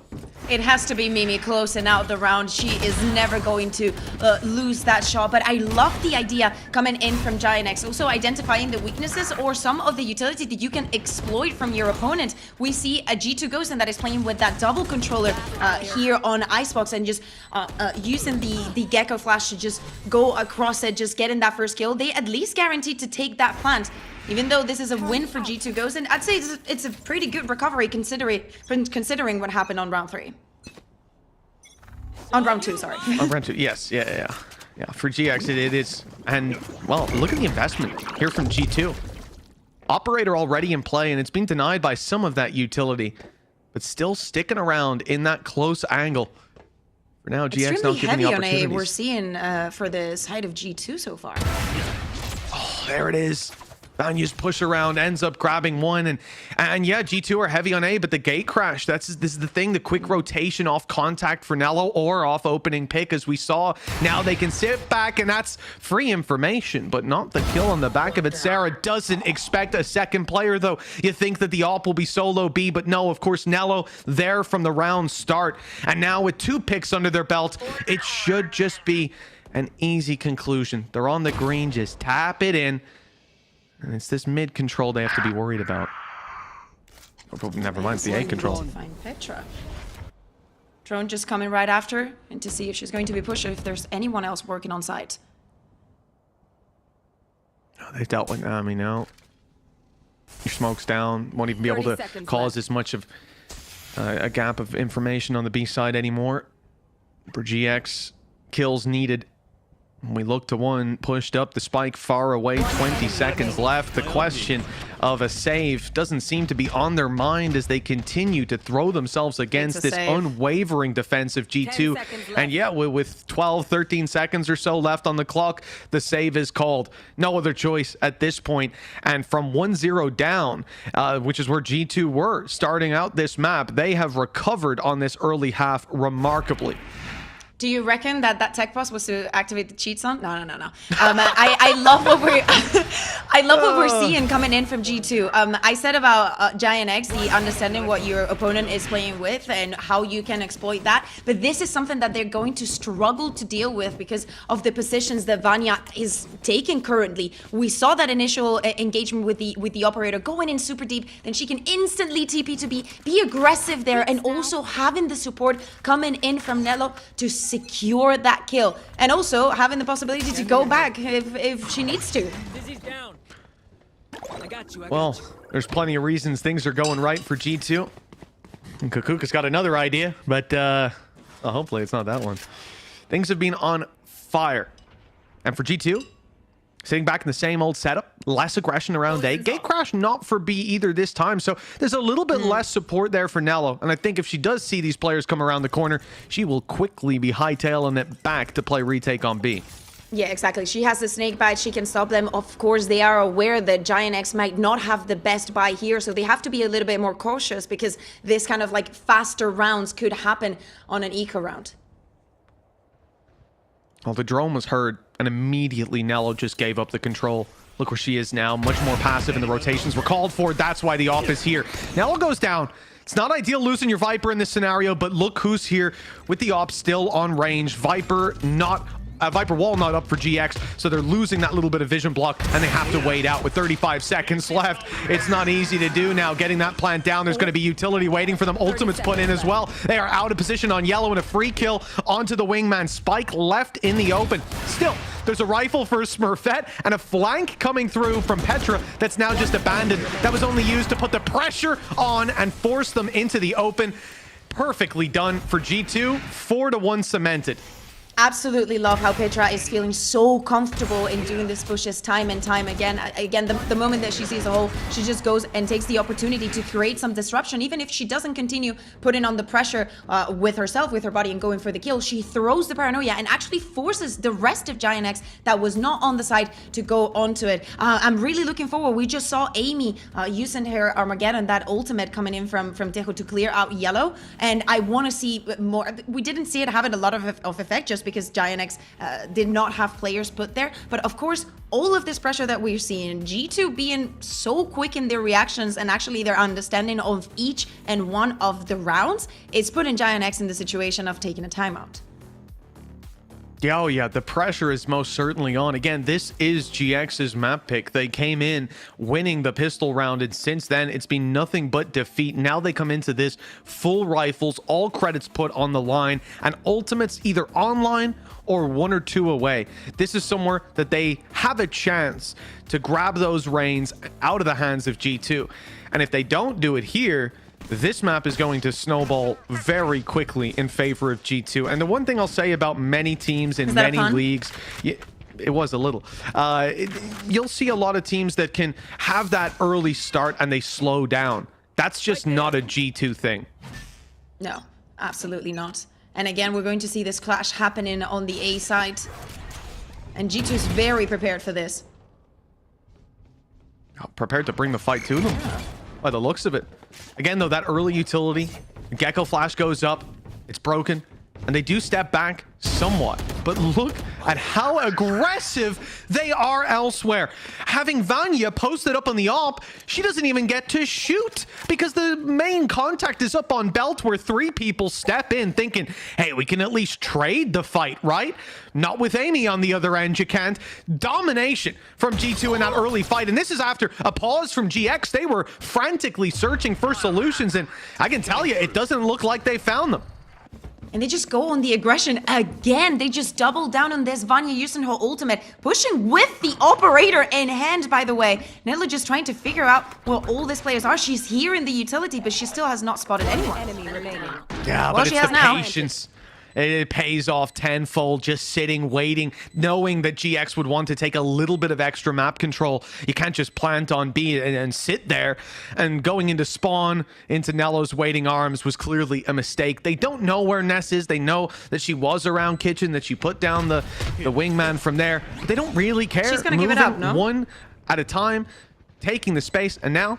Yeah, look, she's moving closer. Oh no, Ness is going to go for this. She's going to fight it. With time ticking, she might have a chance. All she has to do is deny that defuse a couple more times, but unfortunately, there's a couple more players waiting inside that smoke. 5 on the board for G2, and that was a big investment for GX.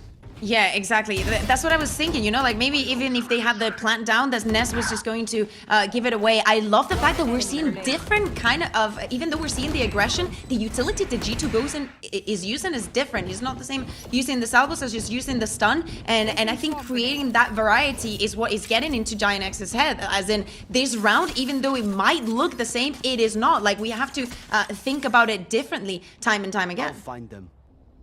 And the fact that we have triple aggression A main, Vanya with an op, not even getting a chance to be in the round. It was Petra firing as they try to trade have Amy. money for the shields. It's just like, yeah, let me take that outlook. Oh, and there you go. Your reward. The Outlaw connects onto the half shield or shieldless, and it is disaster spelled out. Indeed, just one player left. It's Nami with full shields, and well, we'll see how long she lasts. Moving towards the site still. Haven't managed to get that Viper's Pit online, and that would be a huge help for GX in this. If Nami gets a kill, then that could flip on its head, and we could see GX with the advantage, but instead they are being picked apart as they look for this deeper control. One by one, they'll fall. There's the kill for Nami, but too little, too late. Immediately traded out, and that Viper's Pit might help out in a future round, but it'll do diddly squat here. Yeah, and as we're heading on to the 8th round of this map already, we see the intent here of Giant X just trying to counter. If there's any aggression, Smurfette will come and battle against that. But Petra is having a map. Like, the fact that they put now this double sniper that is impossible to go out through these angles. They're going to be playing from very safe positions. And just because of the Omen, she can be almost in any position that she wants. But not only the weaponry is now back for Giant X, they also have 3 ultimates to work with for this round. And they need it because so far, they've only scored the first round of the map. Yeah, it's really not a good look so far, but still time to recover this tailspin and come back into their favor. But we'll see if that is destined to be for an aggressive pick from Vanya. We've seen it on A. Now we're seeing it on B early, when previously it had been after A contact. The rotations had come in. It's a hard one to get a read on for the side of GX, and that's tough in a round like this. Again, still have those 3, have 2 ults now. So that's also gotten worse. Yeah, now with 1 minute left, they need to make a decision. It's a 5v3. You know that there's an operator, but it's on the hands of Vanya, and you cannot know where she is. You just can't. And of course, the trade denial is always going to be there. They're really struggling to battle up against this. Yeah, and it's hard to read too. Like, you've got Viper Wall on A, 4 stack at this point with a minute left on the clock, and look how passive the hold is on B. It shouldn't really be feasible to go for this kind of a hold because the pressure on Nello, she can't really hold it, but she doesn't need to. There's a nano there to deny, she still has snake bite, and then you can't go mid because of the turret, and God help you if you go towards the A site. In fact, even being outside of the A site might be enough to get your death sentence signed. It's Amy with a little bit more. 7-1 for G2 now, and there is no stopping them. Amy is just lights out at the moment. Absolutely. I was speaking about, I want to see her ultimates, how she's going to be using them after using the first one, and she's just been hunting on the kills. And as I mentioned this, it's also important because even though Giant X still have those ultimates, the weaponry is always going to be a very difficult conversation for them to have. And all of that utility is also coming in. All those ultimates are also coming in again for the side of G2. It really looks like this map is not getting any easier for Giant X. Well, it certainly isn't easier than the last round. They had rifles, they had ults. Now they've got the ults, but the rifles have gone missing. It's Sheriffs, and that is all there is to report home about. Nami going to try to use her orb to walk underneath the tube. They'll get 2 players across, but now out of fuel. The fight has to be taken. Viper's Pit is even invested here from Nello, feeling the pressure, and rightfully so. Smurfette quickly taking her down inside the pit, and now the op that's left here can't really get back in there to fight. The Viper's Pit for Nami secures site and gives these pistols a great battleground to hold on inside of. This round's looking much better for GX already. Yeah, absolutely. Amy using the drone. Catching the Smurfette there. And of course has that ultimate. She's waiting for the rest of her teammates to join to use it.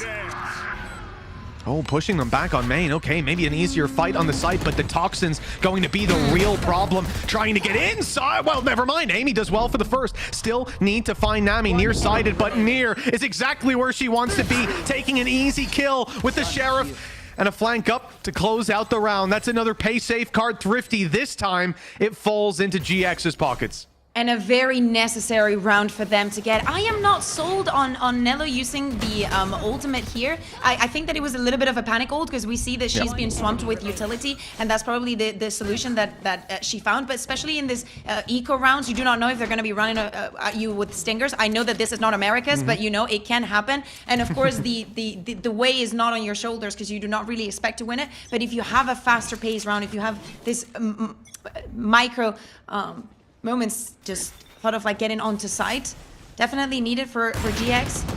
But for G2, this doesn't change the plan. Still, Vanya with that operator put in a lot of pressure at the beginning of the round, forcing them to play against that around that Viper utility. And it's annoying how aggressive she can stay, having that gate crash still online. Even playing yellow, there's no chance to punish her. And again, gate crash was about to fade away. Another one comes up and online, and here you go. Ult used, she's out of there. Not going to get the punish today. And now, okay, you at least get the thrash back. That is exactly what you want. A shot through the smoke and a huge punish for GX. Cover going out. Absolutely. And Petra, again, she's already on the flank. But I think that Eva's got this red. They do. They know. I mean, it's been happening again and again, but look at Petra. She's not pushing she's not all the going to way. move until she hears that there's a tap on the, like, until they try and plant the spike. I don't think she's going to move. And that's when everyone's got to look forward. Reveals have got to go out. Utility's got to be there to back up the push and get that spike planted so Petra can sneak right up behind. Smurfette's going to try to do just the same. They need a big reward from this play. It's a 2v4. There's the first already. All eyes on Smurfette for the site. The spike is down in the open. Still needs to be retrieved. They're worried about the flank, but they might not need to be. Pushing forward gives them a huge amount of success until now. 12 seconds to get that down. Even less now. And it will not happen today. G2, they lose a round, but it is a hiccup that they quickly scare themselves out of. Right back to winning ways. Yeah, exactly. And if there's a 2v2 situation that you're going to be in Game Changers, I think that you do not want to be against Mimi and Petra out of all of the players that we had. I want to highlight Petra as well. Like, the timing for her in every single round is just being incredible. We see her standing at only 6 kills, but all of them have been practically round securing wins with super high impact. Same plan for G2. Still a couple of rounds left from this defense, but it's looking pretty flawless to me, Mitch. It really is. Yeah, I mean, you lose the pistol, you lose a hiccup to pay a thrifty round, and now back to winning ways. Out. Like we said, it's again that early op pick. We've seen it on B, we've seen it on A. GX don't know where to expect it. Mimi is up in the tube for almost 2 kills, leaving Sarah on 30 HP and leaving Sarah isolated in middle. Okay, Yeah, well, this is good for finding Petra. Still, this is a 3v3 situation. And I want to know if this is going to prompt any kind of movement from Nello. Knowing that mid is open and that she can be ambushed at any time. There's a good reaction from GX moving back to cover mid now. They still need to decide which site to push into. They found their victim. Amy stuck in the corner. Stun goes through. It's perfect. That's going to get her back to the site. Just about holding on for dear life. Vanya's here. Flash going to go right through that wall by the looks of things. Decoy first. Here's the swing into one. And she finds two. Amy again delivering when G2 need her. The round was on shaky ground, but once she got her hands on those reins, it was straight back to safety. Sarah, 1v3, 20 seconds left, and well, you can kiss this one goodbye. Yeah, Amy's definitely there to say goodbye. I wonder, Mitch, like, where is the Dianex that we were seeing yesterday, winning so many disadvantages time and time again? And at the same time, I think, man, you know, I haven't guessed G2 for like a couple, like 3-4 months, and I forget. Sometimes I forget that there is no stop and force here. Like, you have Vanya now on the duelist, that it's looking amazing with this operator having the most impact in the game, but she would not have that impact without having Amy behind her, breaking that Gecko utility every single round, and also helping with her utility. If you wouldn't have Petra and the paranoias, like, and the flanks, like, everything is so well rounded for this team on this map. Deploying drone. Yeah, it's really been a masterclass here on Icebox, and terrifying when you think about the fact that this is GX's map pick. This is where they thought they'd have the best chance of challenging G2, and so far there's been little challenge to note. Now, coming into this final round of the half, there is a plethora of ultimates online for the side of G2. They can take this wherever they want, and with a minute left on the clock, I think GX needed to already start baiting these out. The control isn't there. They'll fight for B main, but actually they've chosen the right spot. They just have Killjoy utility and Nello between them and a spike plant. Yeah, and Vanya with her ultimate now gathering up all this information. She's going to be spotting at least Nami, but that's everything that she's going to see. She's going to go for the engagement. Yeah, it's just the space at this point. Ult could be better, forcing these players back, but it's space that they almost had from that ultimate. Nello grabs one, she's under pressure, but looking calm, cool, and collected with the classic kill. This is beautiful from Nello. She shouldn't have had a chance in this, and yet she has breathed life into this round for G2. Oh, wow, the spike recovered 30 HP. And a dream that soon to be a nightmare realized it's down to 2 health, in fact. And the shorty reload to close. 10-2 for G2. What a statement of a first half. They have the entire momentum on their side, and also just losing to those pistols. But, you know, let's take a breather before we get into the second half of the map. 10 seconds left.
Welcome back to Icebox, folks. It is 10-2 in favor of G2, and the pistol round in the first half went to GX.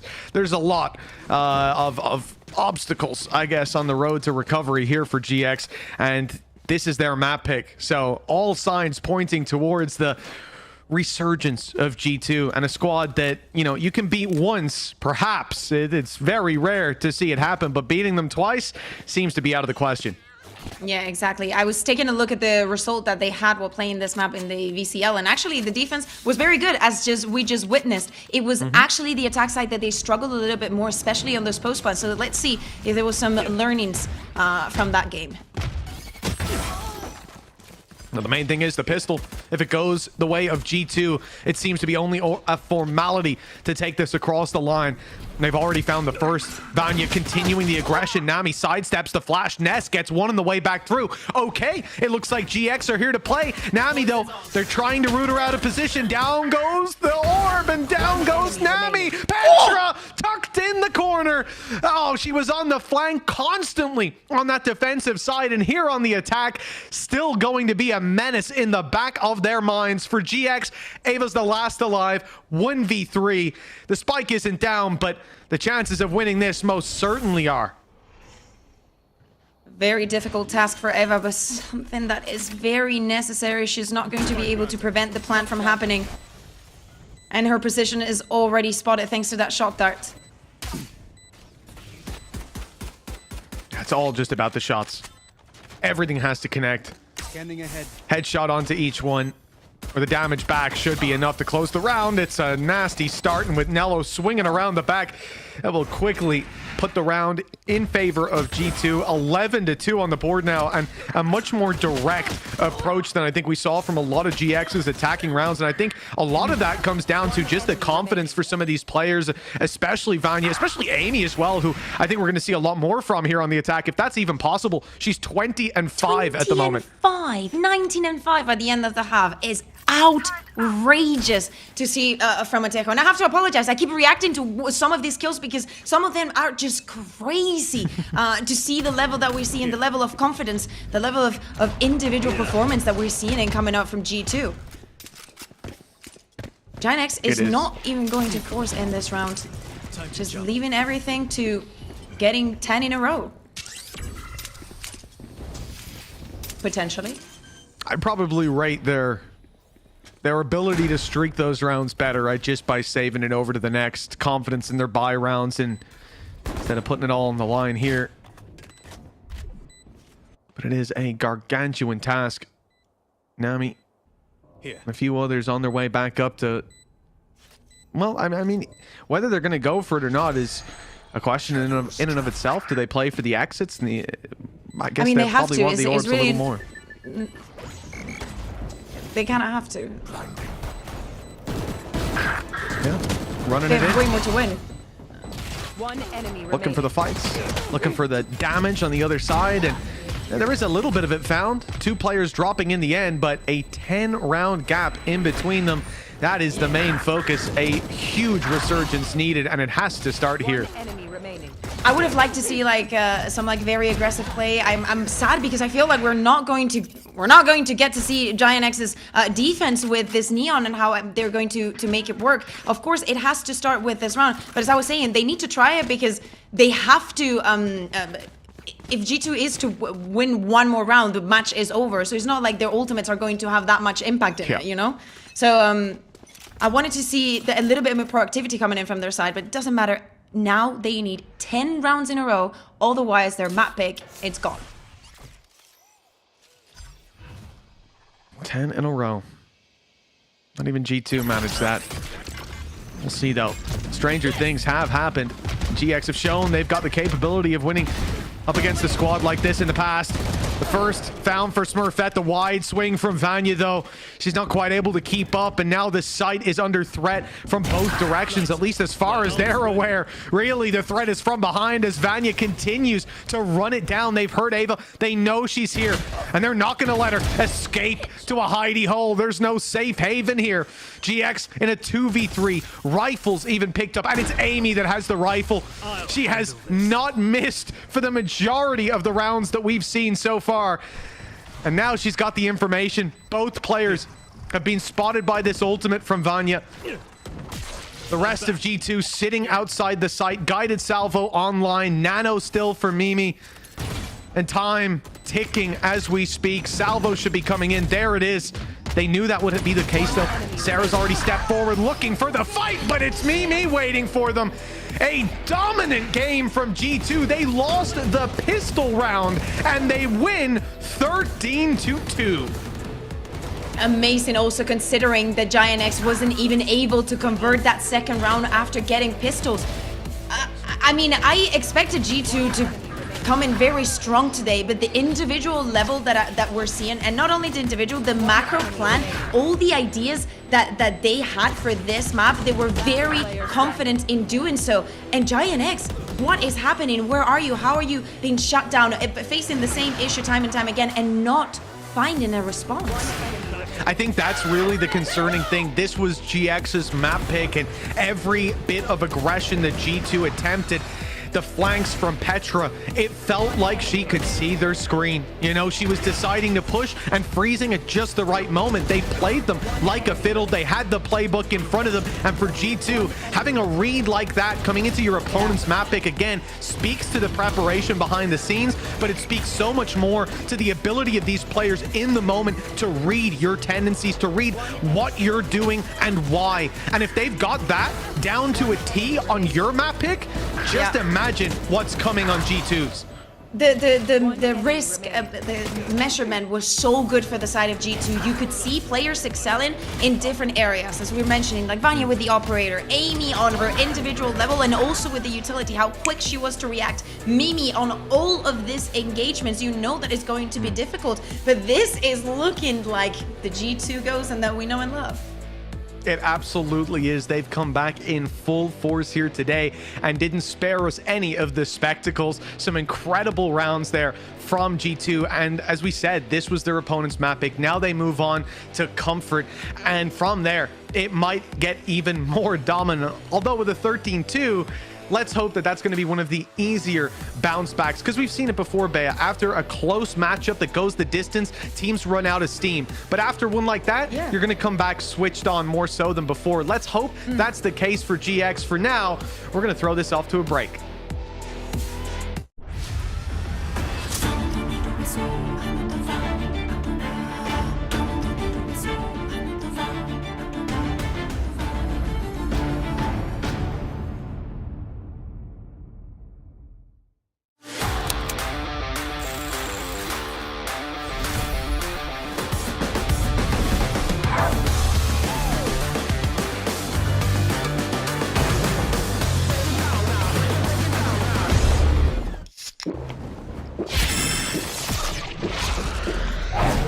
Red Bull gives you wings.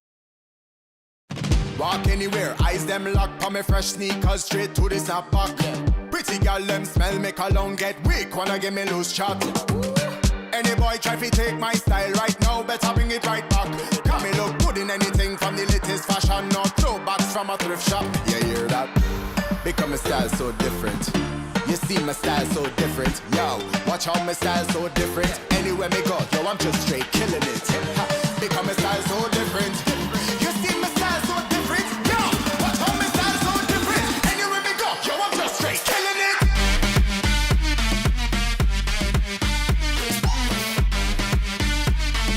Anywhere me go, killing it.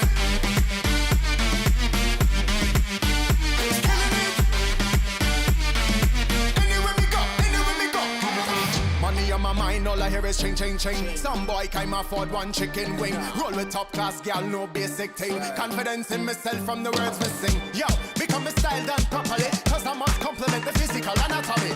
When you see me on the street every day looking fresh, with I swear that the thing is a strategy. But it's just my style so different. You see my style so different. Yo, watch how my style so different. Anywhere me go, yo, I'm just straight killing it. Ha, become my style so different. You see my style so different. Yo, watch how my style so different. Anywhere me go, yo, I'm just straight killing it.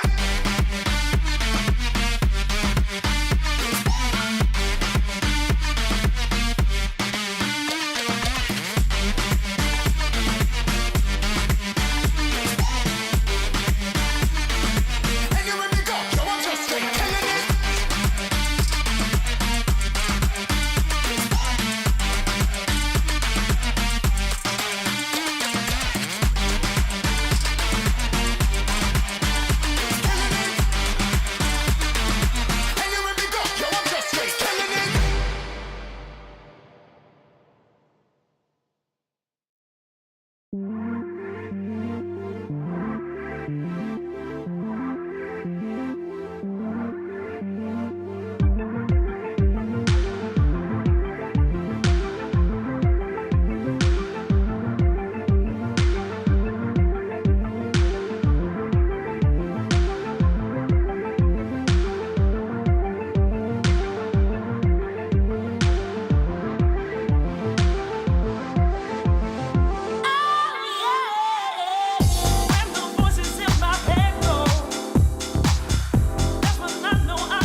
What an insanely dominant start there from G2 Gozen. I'm your hosting, so I'm back here with Meg and Billy on the desk. Now, I like to issue an official apology for not believing in the map picks and bans on the side of G2. I am so sorry.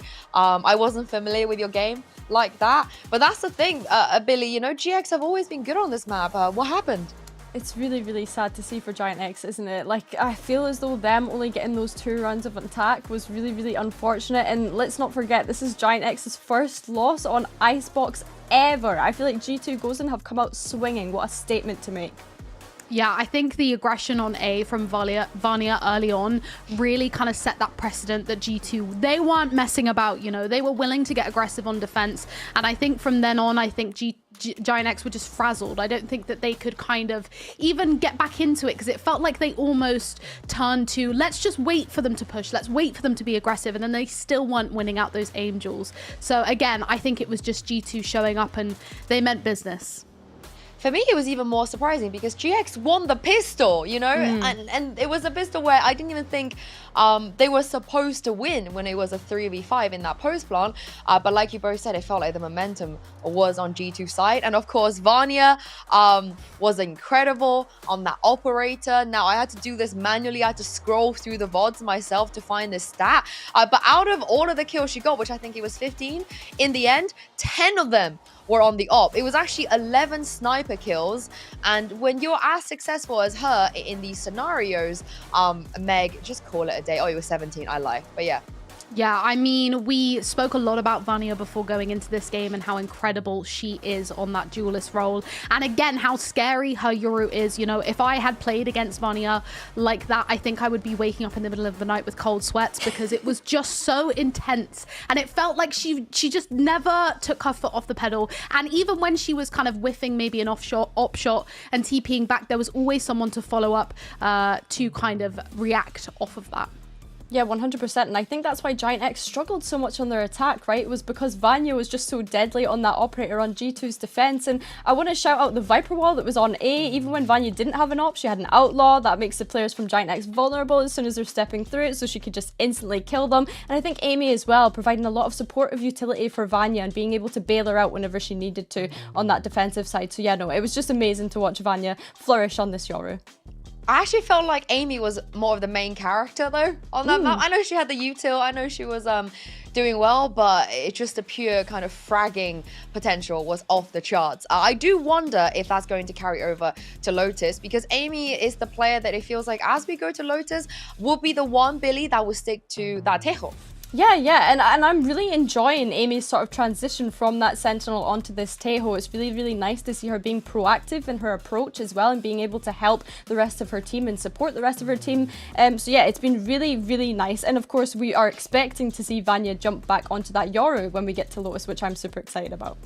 Yeah, I do feel like Tejo was borderline made for Amy's playstyle at this point. You know, she's so confident as an aimer and she's willing to take that space and get aggressive and as well kind of sit back and play that initiator role and provide the util for her teammates to react off. And I do think, again, going into Lotus and then previously running that Tejo-Yoru combination, I think Giant X are really going to have to look at pulling something out of the bag, maybe new here, to kind of counter the way that they play together. Yeah, I mean, for the people that do watch VCT, the main circuit, tier 1, this is not something that's, what's the word? It's not a weird thing to run the Tejo, run the Breach, run the Yoru. This is the meta, you know? This is what everybody is doing to win.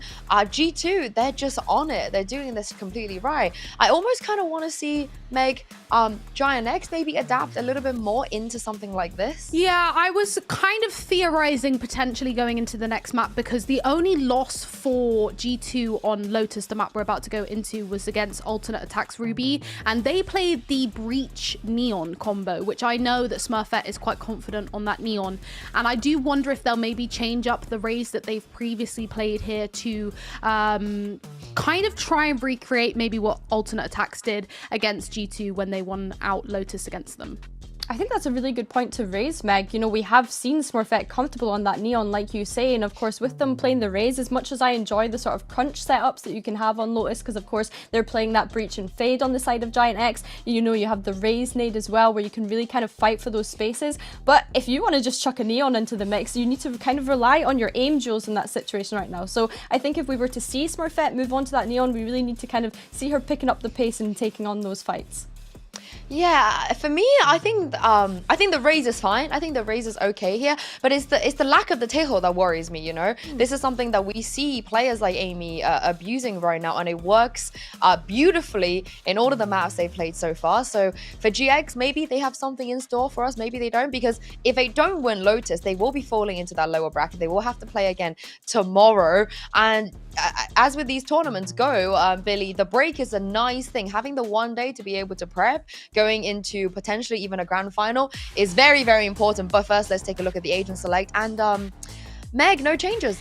Yeah, I expected we'd see as such, but I have to say, again, not to keep gassing up G2 Goes in here, but I do completely favor the double controller over the double initiator. I just think, oh no, lying, there is double initiator, but double controller either way over the Sentinel is what I meant to say. I think this allows so much potential for starting off on the attack. They could obviously pop that Viper wall down, get those A-Lux through, apply that pressure, and then alternatively on defense, they can kind of leave Petra to play a bit more aggressively, maybe with Vania TPing in and out. So I have to say I do favor this. And I don't know, at this point I feel like I sound like a broken record when it comes to talking about Giant X and their compositions, because we don't see changes. We are sort of predicting that they're going to come through with what they are playing previously. So I don't know about you, Billy, but I think, you know, it's just disappointing to see again and again the same compositions come through from them. I have to completely echo your thoughts. I think that yesterday we were kind of complaining that that was the hint of what we were getting to see, and it has continued on into today. And as you say, Sue, if they do drop down to that lower bracket after today, they don't really have time to change anything or be able to adapt, right? Because they've played yesterday, they've played today, and then they have to go in and play again tomorrow. So it's really cutting it fine for them to be able to even adapt during this point. Yeah, for me, my eyes go towards Sarah there playing the Killjoy into a Tejo. That is life on hard mode. And I am so surprised that they will stick to that, knowing that G2 will play the Tejo. This is something that they've been doing. Maybe they have something cooked up. Maybe they have some counters and adaptation. But so far, every Killjoy player I've seen that has to play into a Tejo has, like I said, life on hard mode. It's not been very, very fun for them. But we'll see if GX can push this to a map 3 and throw this back to your casters. Take it away, Mitch and Kukuka. Thank you so much, Yinsu. Yes, we're ready to dive back into this series. And, you know, it's weird, Kukuka. I feel like it hasn't even gotten started yet. That was such a quick first map.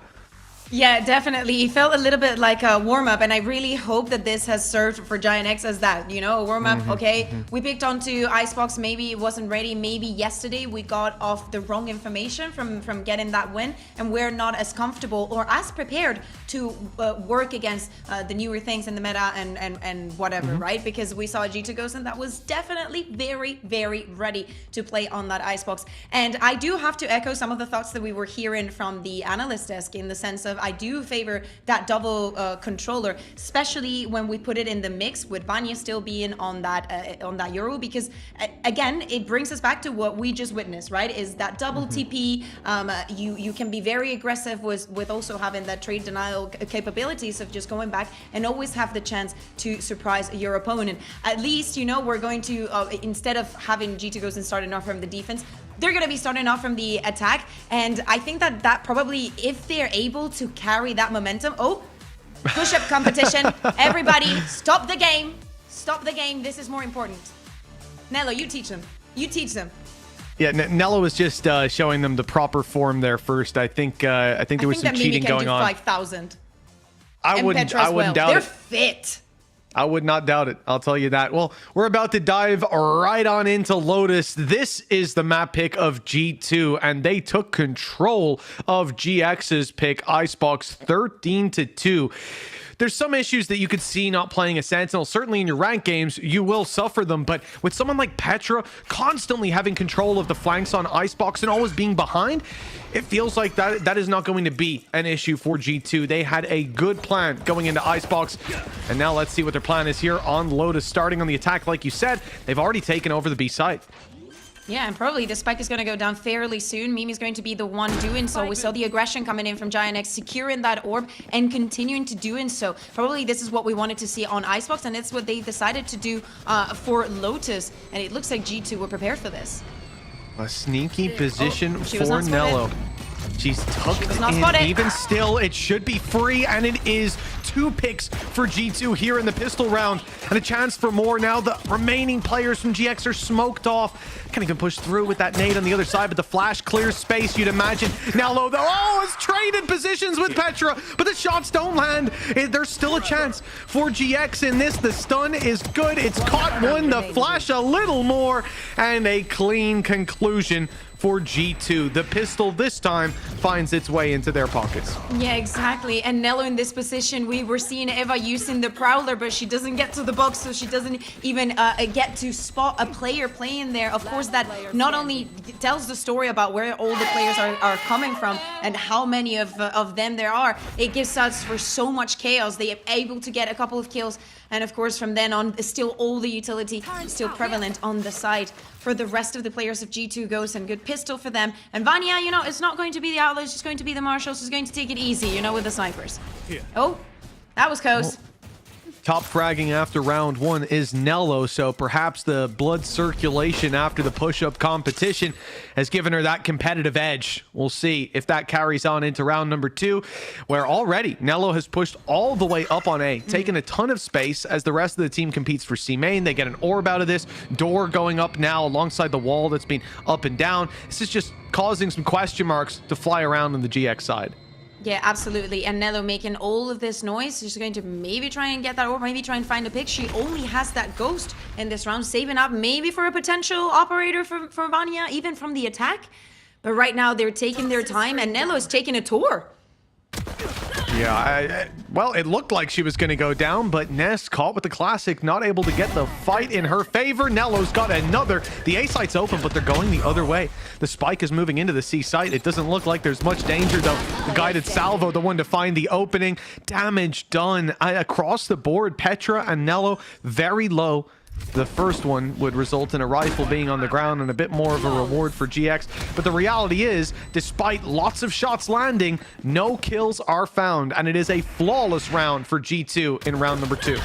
Absolutely, and I don't know if we're going to be able to see that execute onto C, because of course we catch Nello getting all those kills, but if you, oh, lovely, you see the stunts, you see the salvos, like there is, it's so overwhelming and so cheap as well, right? Because obviously you have that recurrent utility on the side of Mimi and Amy. Amy also invests her own stun, but most of it is a lot of impact for a very cheap price and a very safe and secure round, as we're saying, a flawless for the second one.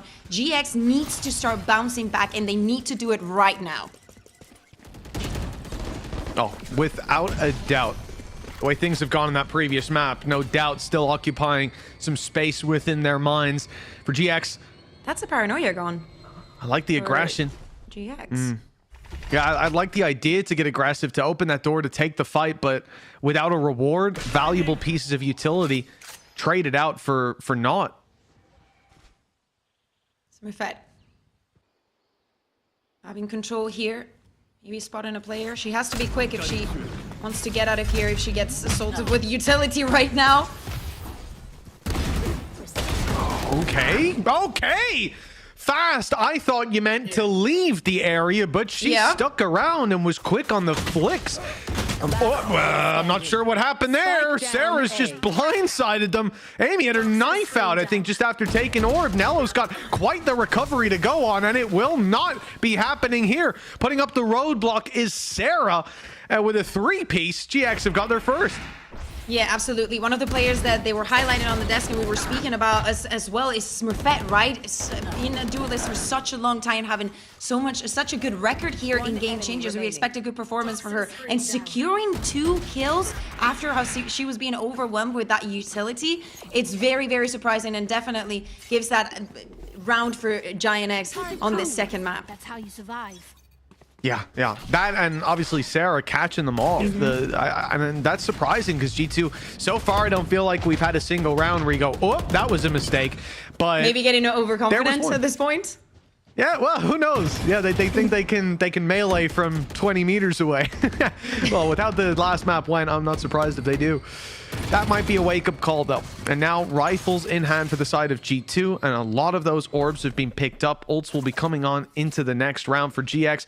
They really need to secure this back-to-back. They need to put G2 back down in the dirt. And early on, they're not being given any sign of where this push is coming to. They lost the control over C main. They're using a smoke to block it out, but G2 have already left. But I like what G2 has been doing. So in the previous round, we see a Giant X that has taken control of that C. Now they go and contest it. If you want to fight, we're going to go after you. They even use that one way to put that extra pressure. And they just go back to A, just following this trace. But Smurfette is not going to be on the side of the map. Not this round. Door being open. Sarah's heard a flash as well. There's the drone going through and it spotted her. That's big trouble inside of Tree. Moving to the backside now. 2 players here as the rotations have come through. Nessa's got a belt of utility ready to deploy, but the A site not under as much threat as it was just moments ago. The spike has moved through the doorway and they are on the B site for a free plant. The site wide open and GX just gathering themselves now, realizing where that push has come in. Yeah, absolutely. And look at the position that Petra's in, still waiting in Tree. And also, you know, Ness has this question mark, or are they players here? And if they are, where is it? Oh, and of course Petra finds Smurfette, and she's good for 2 every single time she is. Not only that, we also seeing the utility coming in from Mimi to help her from within the site. This is a G2 that is looking extremely scary, and for Giant X, the only response here might be to save up this weapons for the next round. It really is. Just looking at how this attacking side is moving on the map, taking the control around A, finding the pick, using that to send GX flooding back to this A site backlines, and they instantly move into B. GX didn't even get to set up for the retake there because of this position that they fought so hard for with Petra and this kill that ends up going down. Only in that moment, which was, what, 15 seconds, maybe 20 after Spike had gone down, did they finally get into the position to start taking back the broken door, to start moving towards the B side of spawn. It wasn't enough, and that ground that G2, the question marks like you said that they threw up there in the middle of the round, really there was no way to find solutions to those on the other side. Seeing them get back to that form, the full control over the flow of the round this early on is a terrifying sign. Yeah, especially, you know, starting off from the attack. Remember, if G2 has picked this map, so it's Giant X that has decided to start on the defense against this. Again, I think that this round is reminiscent of what we saw on Icebox. It's reacting to what you have just seen, as in we take that C control that you just fought over. We're gonna let you know that whatever it is that you try to do on the map, you will not be able to do it 2 rounds in a row. We will be there to counter it. And not only that, they go back onto B to plant the spike. Petra's already on the flank. So if you thought for a second that Petra was not going to be taking all of those positions and being on your back whenever you try and set up for a retake, you are very, very mistaken if you're in Giant X, because again, this map, it's pretty big with those 3 sides, and I think she's going to take a lot of advantage in that. She's even playing, she's having the time of her life. She really is. I mean, it is just full control from the side of G2. They've got everything nailed down, and I think moving into the next couple of rounds, GX, it's got to be tough for them trying to find a solution to a team that's moving so directly in the early fights, but then like a hot knife through butter, they have no difficulty when it comes to switching direction. They can take it wherever they want, and it seems like they're finding success there. Again, it is the deja vu of the map that we just watched. If this was the start of a series, we'd say, okay, decent start to the map, and that round right there, G2 started to get their hands on the reins. But after they've led us on this journey throughout Icebox, quite a brief journey, in fact, that now you start to really think we're going to see the same old showing again. And then you look at what isn't there for the side of G2 that was so prevalent throughout that previous map. And what we have to remember, Amy went, what, 20-5 on the Tejo there? You had Vanya 17-7 as well. These players, I don't think, have cooled down all that much. In fact, we know they've been warming up physically throughout that break. So everything hitting for G2. And I mean, what is the silver lining for GX? Because I'm struggling to find it. Yeah, exactly. I think that it has to do with what we saw in the previous round. Like, even if it's just them taking that mount control over C, I want to see what they were doing in the pistol as well. I know that that round didn't go their way, but it was like minimal like mistakes that were just exploited by the side of G2. As you're saying, it is difficult because G2 is being very convincing with everything that they're putting on the board, even if it is like just challenging that C mount at the beginning of the round and then freezing, going back, working around, also expecting and being aware that that could condition Giant X into pushing, into putting a little bit more pressure somewhere else in the map. They're completely like funneled into their ideas right now. Yeah, and I think that's really going to be the challenge as this game evolves. We know that there's a glaring weakness, I suppose, to running that no sentinel if you can take advantage of it. And I think that on the side of G2, they've not left that much of a gap. Again, you try to flank this team, they're constantly moving from position to position. They end up taking the free space that you've left behind by pushing a site.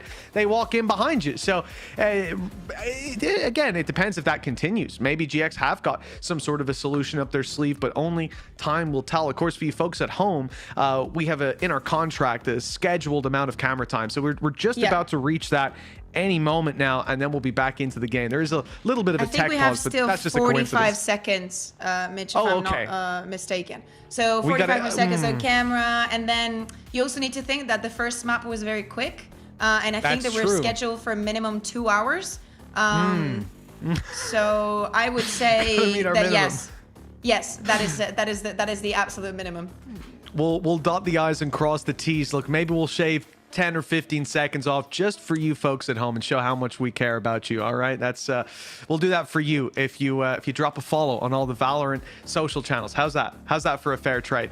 Yeah, no, I'm very excited to dive back into this one. I think obviously the main heartbreak of today is the fact that, first of all, we didn't get to see more of that first map, and then with it being Icebox, that just doubles down on the sadness. So coming into Lotus, one of the few remaining havens for those of us who like to go for wallbang shots, I'm hoping that we get a little bit more of a run up to it, and early signs pointing to G2 domination is not what I wanted to see here today. Yeah, exactly. Like I'm happy that Lotus is still in the map pool. You know, I'm very excited to see Xbox. I agree with you. I wish that we would have got to see more of it. Love to see that showing from the side of G2, but I would like things to be a little bit more evened out, because to me, Icebox is just too fun to watch. I think that I understand how players do not like playing it, but to me, watching it, it's so enjoyable. It's like having a cousin that is an absolute train wreck, and you cannot wait for Christmas to get around the corner so you can hear what he's been up to. You know, you can have your super tamed good sister in Ascent, which is like, this is the good map. It is the map that is made to show the full potential of the teams. But if you're going for a night out, do you want to take your sister who's that kind of sister, or would you take your cousin that is an absolute train wreck? That's all I'm saying. And we're here for the entertainment, but here we're also for Lotus as we go back into the game. Well, it's great to get an insight into your decision-making process in life. Everything's making much more sense now. For G2, 3-1 in favor of that attacking side. They've been heating up, a little bit of a tech pause in the middle, but we'll see if they can keep that momentum going. A little bit of a hiccup right off the bat. It's Nello dropped by the B aggression. GX taking a leaf out of G2's book and getting aggro early on, and it's worked out. Yeah, absolutely. The spike is already making its way, all that utility, the paranoia clearing the side, and Vanya taking this position. Oh, and she's also going to take Nami on the way. This is back to a 4v4, and Giant X needs to be quick on the reaction.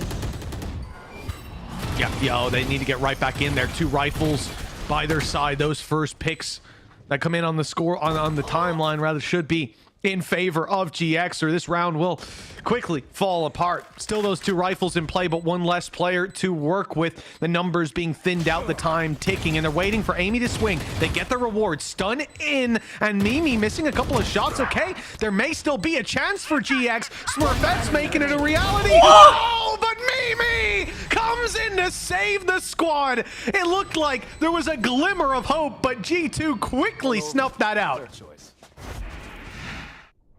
I need a drink. I need a glass of water. That shot, that collat. Oh my god. And Smurfette was doing it perfectly, just putting in that extra damage. It's just the timing. This is so going to work for in G2's favor. Look at that reaction. Of course, the momentum was working on their way, and probably this was what they wanted Giant X to do, right? Put the aggression somewhere in the map. We will take the opportunity to go somewhere else and just full on execute onto the side. Even with that player disadvantage, they managed to secure another round. Well, the pressure was on, but once again, Jesus. G2 delivered. 4-1 in the lead at the moment. We're seeing why they picked this map individually as well, popping off with Mimi inside the tree, getting those kills. The ult is online, Rolling Thunder there. Amy's even got hers to work with, and GX not quite in with the same level of safety nets, despite one being there for them. It's an aggressive play towards B with lots of players in position. Mimi grabs one with utility, and G2 quickly fight their way back into this round. It's a 2 versus 2 with low HP on Nami, and a good idea that Sarah's been playing C. I wonder where G2 end up taking this. It looks like they'll come into the B side. Yeah. Mimi has her ultimate, so does Petra, if this ends up in a situation where she's the only one that can carry this through, but looks like Mimi is not going to have a lot of trouble getting this spike down. Spike planted. Right now in this 2v2, a lot of places to be cleared, and look at the positions that G2 are taking. This favors them so much. Yeah, they can run down the time, just play it 1 by 1 and have that clock fade away. They're so deep as well towards the broken Mimi door. can chill, yeah. That position is nasty. Just because the Rolling Thunder is online, that's denial of the spike and a quick blitz in to take the kill. Now it's all left to Sarah, and she finds out that the same fate awaits her. 5-1 G2. It looks like even when there's a blip on the radar, they're so quickly able to course correct. Absolutely, and honestly, I feel like I've seen this film before earlier today, because again, if you want to be in a 2v2 scenario, you do not want to be against probably the most iconic duo that we have in the entirety of Game Changers EMEA, that being Mimi and Petra. Well, things are not going to get any easier for Giant X now. This round, of course, their economy is not the best. We see them also being very close to some important ultimates. But they need to get these rounds on the board. One of the rounds that they got on Icebox was an eco, you know? Like, with the sheriffs, they can make it happen. Yeah, they had that huge thrifty round. To do it again would be impressive. A chance here, perhaps. Oh, but the problem is this pressure is all for the rotation, so the patience of Ava actually ends up playing against her best interests. Going back in for the info to go for the flank, but it was being watched. A free kill then for G2, and they move to the C site that is not quite wide open, but it is just Nami with the sheriff. Usually when I say that, I end up regretting it. That's a nice shot, even stunned up, but only the one will be found. And from here, they can group up. They can take these fights together, and well, actually, that's what GX are going to do. The stun for the push works out well for Ness. Unfortunately, Smurfette's only able to get the one, and quickly the trades come in favor of G2. Was still a difficult round for them to close. This Outlaw having a lot of impact with Vanya clearing that out. Surprising that Nami, with all that utility that we've also seen in previous rounds when they've executed onto C, is able to get 1 kill. They make it pricey, and of course this calls for a timeout. And probably the most important round that we had so far in this matchup. 1-6 on the scoreline. 4 ultimates available for the side of Giant X. And again, not in this this, not in round 7, but in the round 6, when we saw that B clash, that was also due to the fact that Giant X had pushed the previous round onto B. And again, G2 goes and punish that. Whatever you did on the previous round, at the start of the next one, I'm going to be there to take the duel against you. Oh, we talked about deja vu, and no doubt GX are going through that right now. They were in a similar position looking at the last map. They found themselves right back in this loop, 6-1 down, and a timeout called by that defensive side. They've got 4 ultimates to play with. They've got money. If they're going to put a stop to G2, it's here and now. But we said that on Icebox, and their grip on the series continued to loosen. From this point, you even question if their fate is in their hands anymore. It feels like G2 need to make a plethora of mistakes, because when they're hitting their shots, when they're playing it clean, it's just not looking like anybody can make a mark on them. Yeah, absolutely. A lot of utility being used in this initial clash. Also, if Vanya gets a kill, she has her ultimate as well to put that extra pressure to get all that information. And the ultimate is going to be invested by Ness. And is going to catch absolutely no one. Of course, the reaction for G2 is running on to C. Cover going up. Yeah, they are a little late, though, and the rotations have come in from GX. G2 are not going to have as easy a take as they might think. They might have gotten rid of the Rolling Thunder, but there's still a resounding victory on the site for GX. With Nello left alone in a 1v5, it's about as good as it can be. GX back on the board with a flawless round. Absolutely, and probably predicting that as well, right? We do not see anyone affected by A. We run onto the other side. Super important here, the utility put down by Sarah. We see all this damage here, and that concession, a little bit of that damage also being done by Omen, and, you know, clean round, great round that they absolutely needed. Probably not how they expected it to go, but hey, a round's a round. As I said, they definitely needed it, and it only cost them 1 ultimate, so they still have a lot to use if they want to keep being proactive in this early rounds. And we saw that even by the time the second player made it out of C main, the player who used the Rolling Thunder on B, who was Ness, was already on the C site, ready to fight, rifle in hand. So that rotation, like you said, it really worked pixel perfect for the side of GX. Despite it looking like a bad investment of an ultimate, the information was well worth it. For G2, they've got a push from their opponents coming up through mid, but it's all a bait. Sarah's further back, just spotting it, while up close to Smurfette, hearing all of those rotations, catching a freebie, but look at the punish, instantaneous from Petra. And it looks like they want to work their way around to C again. And Petra uses the ultimate to even put more pressure and just go in from behind.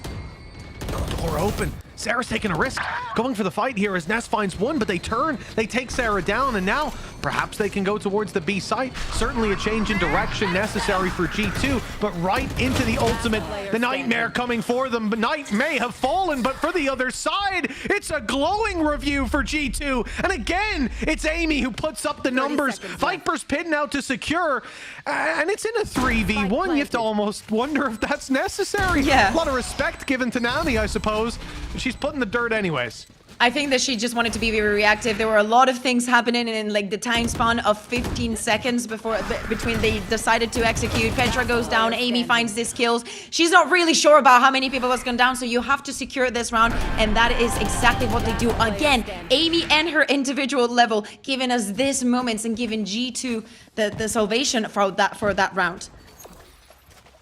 And the timing of it here, Kakuka, right after GX put up this round, this flawless round on the back of one ulti, and then they invest so much more and get nothing for their trouble. G2 able to bounce right back, and the credits in the bin for GX with a reset in here. They could be in a lot of trouble. That spray was ambitious for Vanya to stick, and Sarah's got the punish out. Yeah, Sarah for the rescue. Thank God for that one. And this is probably one of the first kills that G2 is not able to get a trade from, because every single time we've seen Petra, we've seen somebody else, just someone goes down and there's that instant trade or that instant follow-up to continue on the streak of kills. Good sign for GX if they can keep that up. Still playing also in pairs, you know? Look at the retake as well with Sarah and Smurfette. They've got 2 big ultis if needed. Ness Well, actually, never mind a retake. They're going for it right now. Showstopper a little early. It does stop the push from G2, though, buying all that space and the chance to get a kill not quite capitalized on. In the meantime, Petra's working her magic yet again. They're Nobody's opening gonna the believe door. this. They're drawing the eye of this squad while Petra just sneaks up in heaven. Nobody is watching. This is a free double kill if she spots the second player, and of course she does. Petra gets away with it again, and GX, oh, it felt like they had a real shot at this round. They're even going to commit the lockdown to it. Petra, blood in the water, and she can smell it. This is not looking good. Although the paranoia in the other direction sends them running and not out of the lockdown in time. Nami's caught her. A chance in the 2v2 still for GX, but time running down. The stun just came back online. That timing was perfect. You couldn't plan that if you wanted to, with Nami now being alone and a little bit of damage done, but it's returned tenfold. That is just G2 written all over. Yeah, absolutely. They managed to turn around this advantage that Giant X manages to get at the beginning of the round, and even though these trades were good, it was all about Petra. And you were questioning yourself, is she going to clear it? Of course, like Petra is never going to make the mistake of when she has that pick and nobody's looking at her with that position. She's going to clear every single angle. Again, it doesn't, like right now we see her on 10-7. On the previous map, she was 6-6, and it doesn't matter because those 6 kills guaranteed a round. Again, Giant X not in the best spot economically. All those ultimates are gone, and so are their credits. Things are different for the side of G2. Vanya going back on that outlaw. We're baiting a little bit of that sound. It seems like nobody wants to come out to play. No, not with this big push up on A main. 4 players with pistols in hand. It's only Smurfette who's got the rifle, but she's with the pack, so it can be recovered if she goes down. Spotted one, and a good idea now that the play is coming in on C, but this ultimate being online for G2 is massive. Vanya goes into another dimension as well. It's free info, it's free space. The flash, I don't know if she saw her, but it's a good job she didn't have the rifle out, or that would have been a free pick on Sarah. Still, the plant comes in for G2. Yeah, Amy now using that drone, staying proactive even when the spike has gone down. Taking those more advantageous positions to not give Giant X the possibility to perform a proper retake. No, oh, okay. I really didn't think Nami was getting away with that one. Smoke blooms just in time. She comes through the smoke and meets her fate ultimately in the same manner. And the snake bite slows down the rest of the push from GX as picks come in across the board. It's Ness and Ava to do it all. Time is already gone, and the question here is damage. There's quite a lot of it being done. It's decent if we were a few rounds ago. The problem is we're coming into the final round of the half, and as you can see by looking in the bottom right, there's not a whole lot of money problems for G2. Yeah, They even exactly. just threw a weapon on the floor. Yeah, I mean, I would have liked, like, you know, to be like super picky for Vanya to, because this was an eco round for Giant X to maybe use it when they were full gun rounds, because I know that they wanted to do that combo with the Armageddon, but hey, life is what it is, and you have to use those ultimates when you think that they're going to have an impact. And in that round, it definitely had, because it gave them a lot of space. And as you're saying, there was some damage done there at the end, but it didn't matter because the time had run out as we jump into the last round of this half. G2 again trying to take control of a B here. Send in that drone. It's going to be destroyed by Ness. And Nami's ready in case they decide to go onto the site.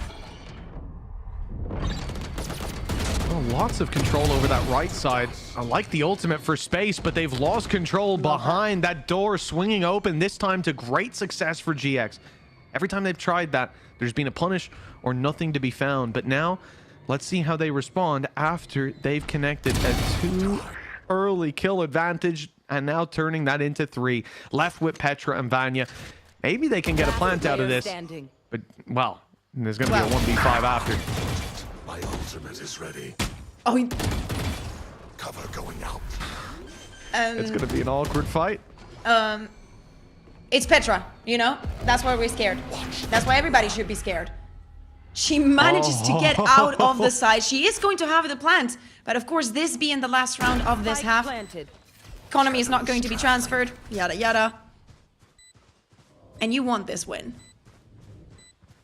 Oh, it's time to put up the numbers. Heavy traffic that she's swinging into. They quickly reposition, dodges the stun as well. 3 players coming from that angle. Hasn't yet found out where Ava is, although the reveal might just have given that info away. Still, there's one thing to know where 4 players are, it's another to take them down. And GX finally back on the board again, but it is 1 round here or there, Kukuka. This didn't feel like any sort of convincing fundamentals that we can build on. Yeah, absolutely. At the end of the day, it's a 9-3, but hey, as we say, elimination is not on the line. There's still tomorrow, there's still the lower bracket, but come on, Giant X, prove us that you're worthy of being here, that you have what it takes to fight for this, and let's wait what we see in the second half.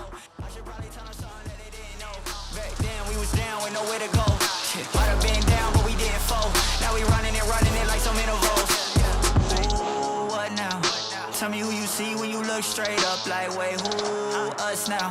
What you gonna do when we pull up on you, like, ooh, touchdown. You already know what it is when I come through you. Ooh, shut down. Say, ooh, shut down. Say, ooh, what now? Tell me who you see when you look straight up, like, wait, who us now? What you gonna do when we pull up on you, like, ooh, touchdown. You already know what it is when we come through you. Ooh, shut down. Shut down. Ooh, give me that crown. I need that now, right now. Ooh, don't make a sound. It's my time. You hear the crowd. Hey, we need that rain. Me and my team. Deja vu. This here a dream. We done all seen 100 times over back when we was just teens. Now we doing dumb. Told them we the one. They would count us out. Now we counting up the fun. Welcome back, folks. It's time to dive into half number 2 of map number 2. Now, 9-3 on the board. It might not be as convincing as the previous map's halftime, but the scoreline still very much speaks for itself. G2 in a dominant position. They've been winning the majority rounds, and just look at the timeline. The maximum GX have been able to manage so far is 1, not stringing a single second round together. That needs to change, starting here with the pistol, or this series, well, it can be forgotten about quickly as we move on to a lower bracket. Yeah, and Vanya only with those 4 kills. I think that is going to change very dramatically during this second half now that they're on the defense. We see her taking this position on Mount, gathering all that control. Giant X decides, even though the spike's still behind, to take their bodies onto the A side. We see a little bit of utility being used by G2, making sure, and they should have the information. I mean, they're not on C and they're not on B, so call me crazy, Mitch, but I think I know where they are. You know, you could guess. You could throw out a couple of There's suggestions. like 2 places they can be. Let's see if those boxes are being filled in. See, door going up now, and Prowler in deep to the A sites. Got rotations from G2, but Nello is spotting them crossing back. And now you start to realize either this is a rotation to the C site, or they were looking to split B. For GX, 45 seconds left. They don't have a lot of time to make their mind up, and it looks like that crunch to the B site will be the target. Maybe hoping that because Nello's pushed on B, there's not as many players waiting for them, and if there are, they'll be up in heaven. But little do they know, there's 2 on the back site already rotated in. G2 were ahead of that problem, and now it's left down to just 2. Nami and Sarah against the entirety of the defensive squad. 2v4 right now, but they still have the spike in their control. Nami is going to rotate with Sarah to the C site. But with only 10 seconds, she needs to rush to get the spike down. At least we'll get those credits. Sarah kind of needed a pick there. 4 players quickly coming back in. The stun hit perfectly. She's tagged up and dealt with. It's down to Nami. One of the biggest plays in a pistol that we've seen for a while if she pulls this one off, but it's not to be. G2 overwhelming the site in the retake, and double digits found early on in half number 2.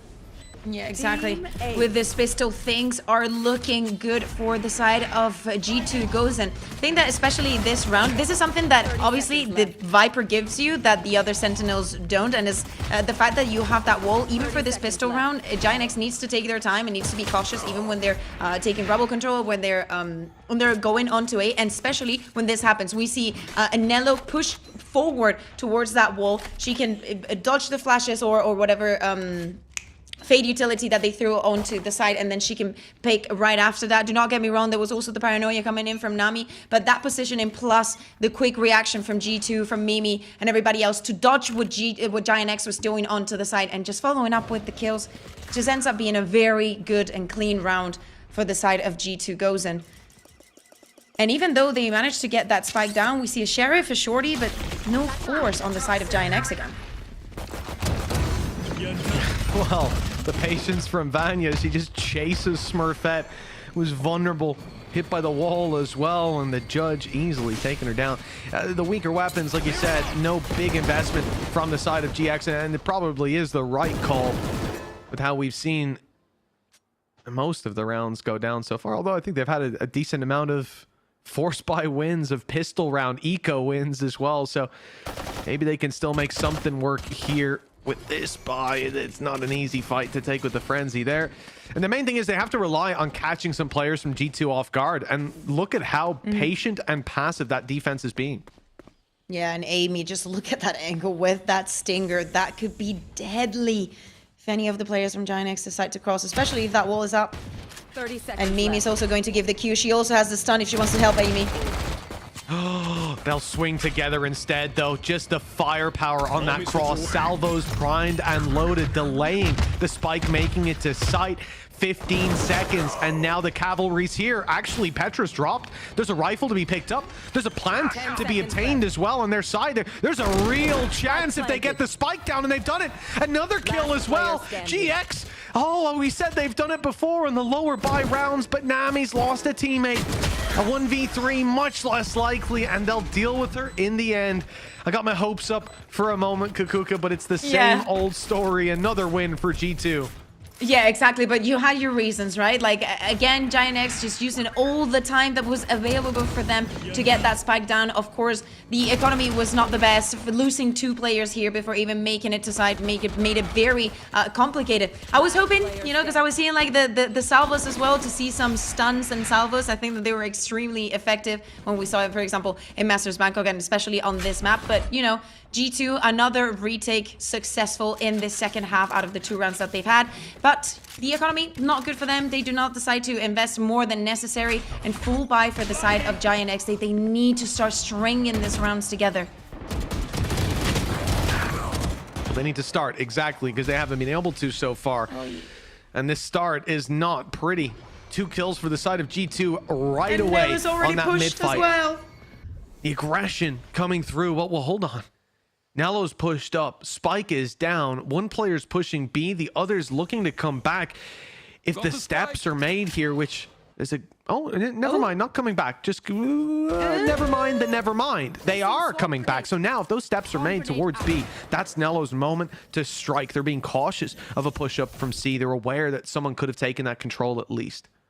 Yeah, Mimi, even though she spots the player, of course, with that weaponry, is not going to be an easy one for her, so she decides to change her position and just wait for Giant X to take the next step.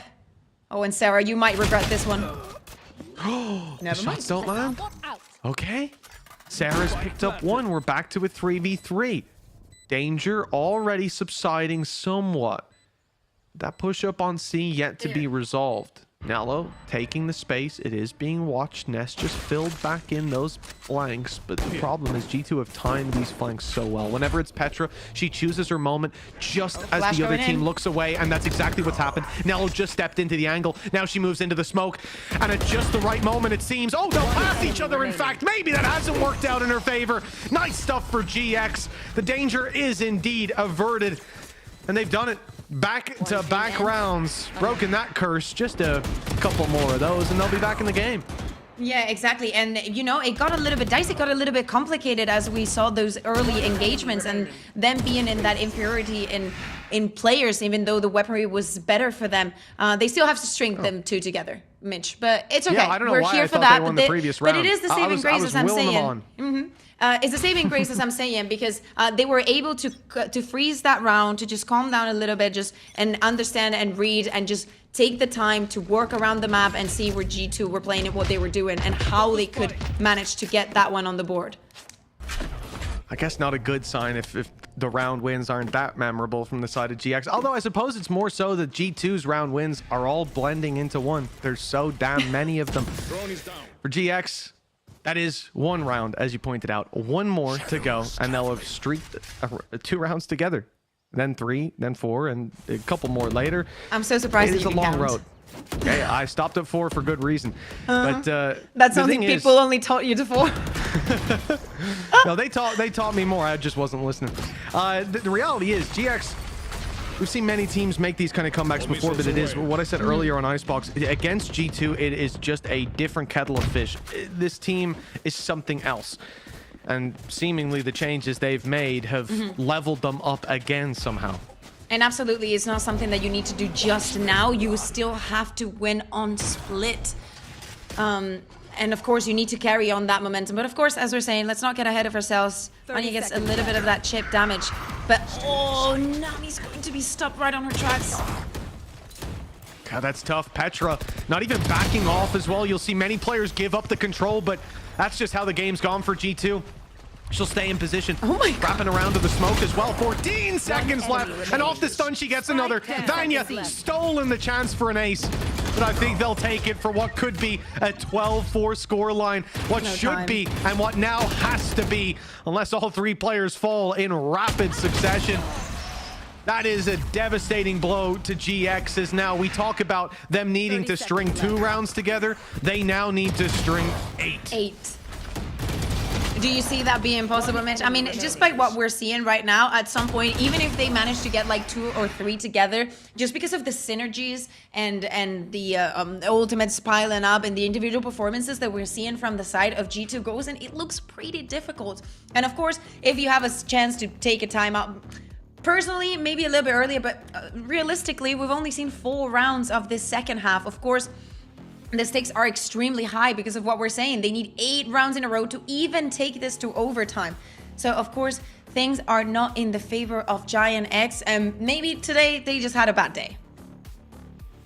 Maybe G2 had a very good day. Maybe the 2. I mean, you look at the first map, it was Amy coming out 20-5. Here, Mimi on the breach has been lighting up the scoreboard, not only with some phenomenal individual utility to help out the team. I don't know why I call it individual utility, just phenomenal utility would have been fine. But then individually stepping up as well to hit that the 16 kills with 5 deaths. For GX, you know, it really feels like they have come into an on-form G2, and to be honest, there's just not many teams that can contest a team like that, let alone beat them. And also, I feel like Petra needs to compete, but we just need to have Petra on line every single time, because just the decision makers, that like the risks that she takes, she's so confident. You will never, absolutely ever, see her being a little bit shaky, a little bit unsure. No, she's going forward. She's going to make you feel so uncomfortable while you're playing. She just understands the ebb and flow of this game so well, knowing exactly what you're doing based off of very little information. I think that is very much attributed to G2 in general. Just their read, their game plan works well, and they adapt it perfectly to how you're trying to adapt to them. With 1 minute left on the clock, GX, having invested 3 rifles and a few pistols, now face a lower bracket run. They need 8 rounds in a row, when so far the most they've gotten is 1. I wanted to say 2. I really did, but they haven't done that yet. For G2, just the same old will get them across the line here. They've been individually brilliant, but Petra's gone down, and an opening pick for GX is exactly what they needed. Yeah, I feel like every single time that we highlight someone, they're going to be in a very tricky position. And even though with this Sheriff, Nami is able to secure that kill on Tonello, the spike's gonna go down. Spike planted. God, they've got themselves the site control. There's upgrades as well. Great flash and fantastic follow-up. GX back in winning ways. It's Amy who stands against them alongside Vanya, who is quickly going to fall by the wayside. Nami takes control of that round, and GX are back on the board. They've strung 1 round together. Yeah, Mitch, probably this is going to be the next one. Having this kill here and actually just accelerating the pace onto getting onto side was probably one of the calls that Asuka gave them during that timeout, being like, I need you to be more confident in what they're doing, because right now, just in confidence level, G2 is winning, and you cannot go into these duels, you cannot be competing against these girls if you do not trust that you're going to be able to get the kill. If you're not on 100%, like, you know exactly what goes, that B goes after A. Look at the aggression from G2. At 12-5, obviously they're playing this low buy. They've got a mixed bag of pistols alongside a single stinger. This is a G2 round, though. These are the ones that they win, historically speaking. Nice attempt up by GX, though. They pushed deep, wrapped around that doorway that was the choke point, and Nami, again, the one leading the charge. That's a wonderful start, and even dealing with Amy early on. Sure, a kill for Mimi is found, and well, with it, a rifle, I believe. Maybe I get a little worried seeing that the Rolling Thunder is online, but it's still a 2v4. Ness is on 1 HP. But still, as you're saying, it's a 2v4. Definitely G2 has to try and get this one. Oh, yeah, you go for it. Came in with pistols, got a rifle out of it. You got credits for the next round. There's no point leaving that. Last player standing. Potential on the board, but yeah, now it's just Mimi. 1v4, chances looking low. Trying to do some damage economically, but she's not going to be so lucky. And Nami, again, just like in the previous round, you wanted them to string 2 together, and Mitch, she heard you, definitely. Being so confident, doesn't matter that I'm the IGL, doesn't matter that I'm playing from smoke. If I have to spearhead this onto the side, is exactly what I will do. Opening up with 2 kills. Smurfette just securing the next one, getting the spike down. This is the kind of pacing that we would have needed from Giant X. We were missing it on Icebox because they didn't know how to deal with the operator. And that is another one of the questions, because if this goes a little bit more the distance, at some point, Vanya will get the operator. Yeah, and even just look what they've got now. I mean, even without Nello, which would be great for the retake, for holding down that control early. Ultimates. Those 4 ultimates, if you're playing a retake, where are you going to go? You can just be demolished, especially Vanya, Amy, and Mimi combining. If they all go out at once, you're in big trouble. Petra's picked up the opening. Nami, for the last 2 rounds, the only 2 they've strung together, she was the one finding openings, getting them onto that A site, finding 4 kills in the one before where rifles were in play for G2. Now she's gone, and all of the A control is gone with her. Vanya, there's 2 players spotted. I don't think she's... Okay, she is going to TP back. She gets all that info. She has all the timing also, with 50 seconds left on the clock. You know exactly where they are, and of course G2 now has to be cautious in their decision making. Fire in the hole! On C, and this is a fake. Oh no, okay. Well done to Smurfette still getting that. Those weren't even tracers she fired back at. Ult used on C site defensively by Amy, but it's on the A site where the push is coming in. Vanya's tagged to 33 and Sent running. Okay, they've got control over the site. The plant will be found. Door open here has given all the info away. They know there's 3 players towards that site, and Mimi is looking to put out the Rolling Thunder as a result. Sarah, though, not quite going to be caught by it. Never mind! She is going to be caught stunned up and now swung wide on. I thought she was safe, but I was so wrong. With Ness finding one, they're still holding on for dear life, but it's 10 HP on Ava. It's not looking good. She still walks away with a kill, though. And the swing in gives her even more, but she's down on 10 HP in the 1v1, and this time it won't be found. Mimi ducks under the shots to close this one out with plenty of time. You can beat G2 once, but the second time, they came back for revenge. Absolutely. We were speaking about Giant X and how they struggled in groups, but when it came to beating down the best opponent, or what they were considered to be, they were able to be the only team that beat G2 throughout that group stage. It is not the same for the side of G2. The experience that they've gotten and everything that they've been learning about themselves has led us to what we've just witnessed today.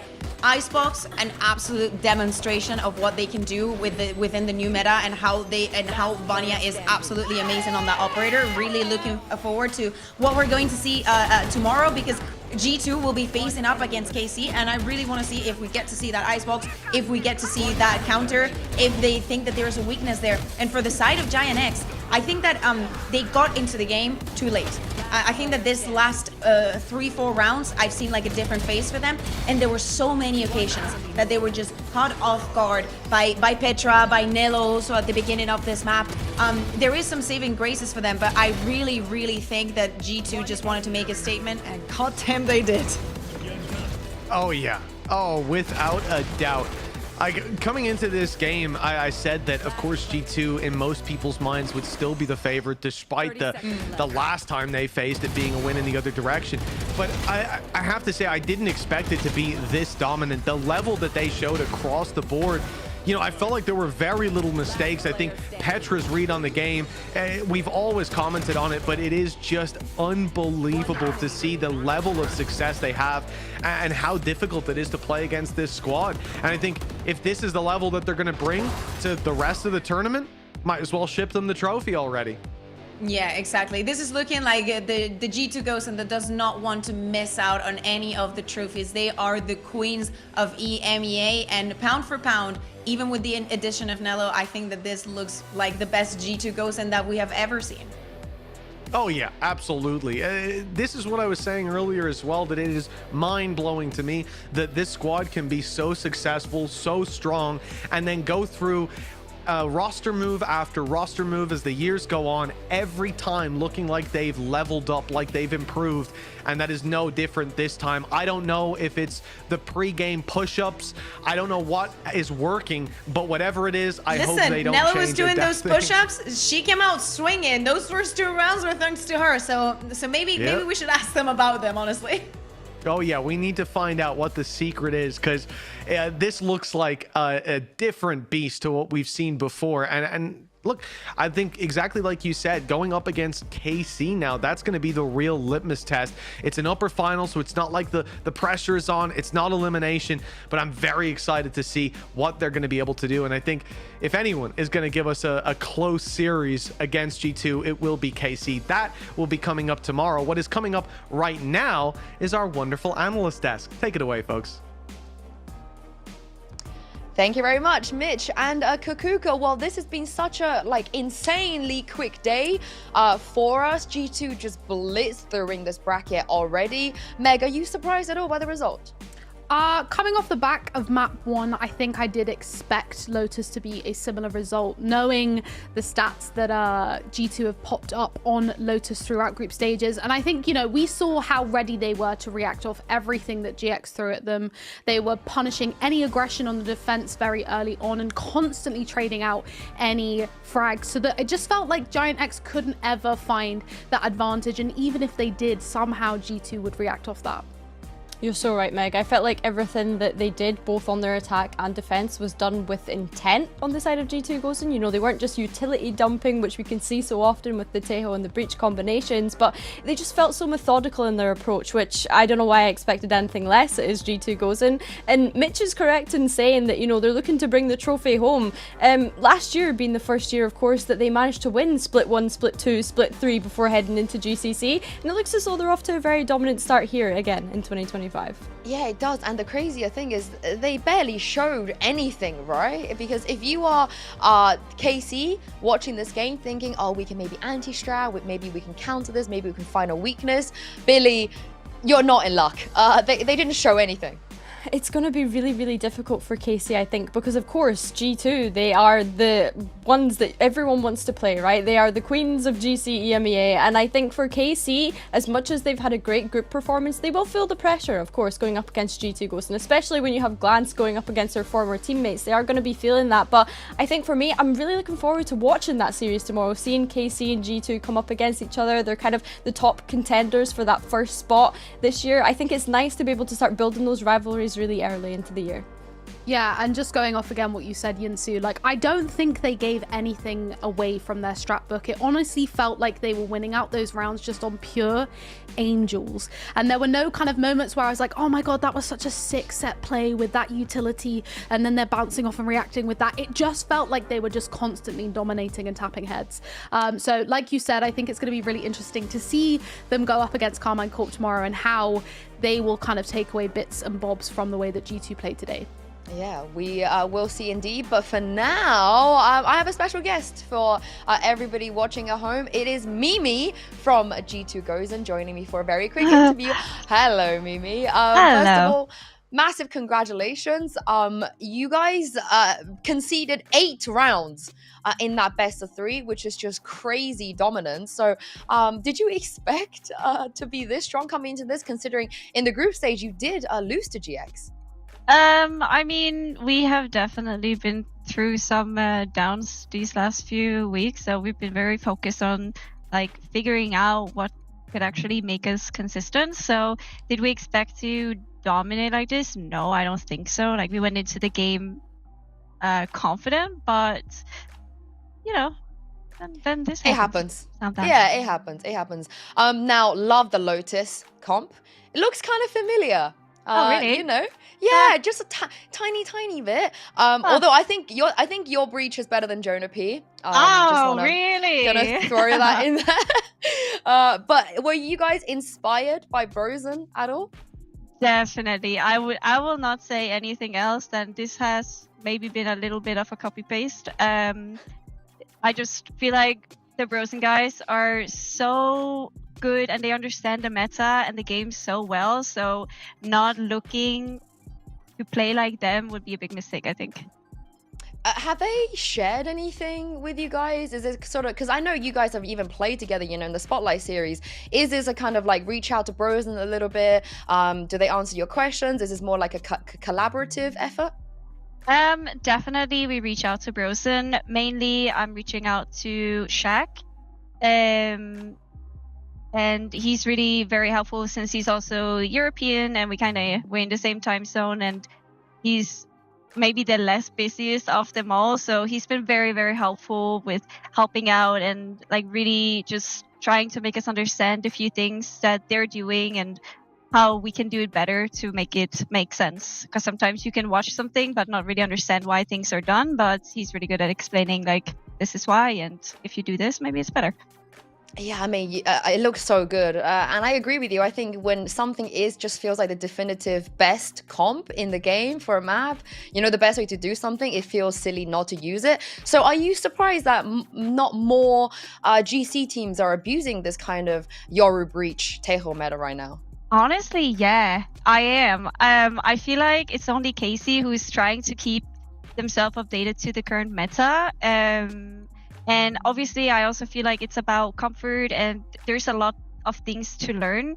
So it's probably also one of the main reasons, right? Because it's not as easy as it seems. Tier 1 teams obviously makes everything seem so easy. But implementing it and making it good is a different thing.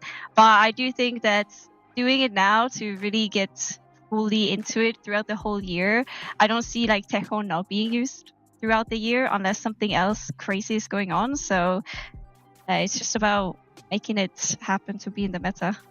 Yeah, it's good that you're ahead as well, you know, it's good that you're ahead. I do want to say though, you've just playing everything this year so far. Are you having a lot of fun, you know, being able to try some older things that you used to do and then maybe some new things as well? I definitely had fun that few weeks I was on Smokes. It was a good time.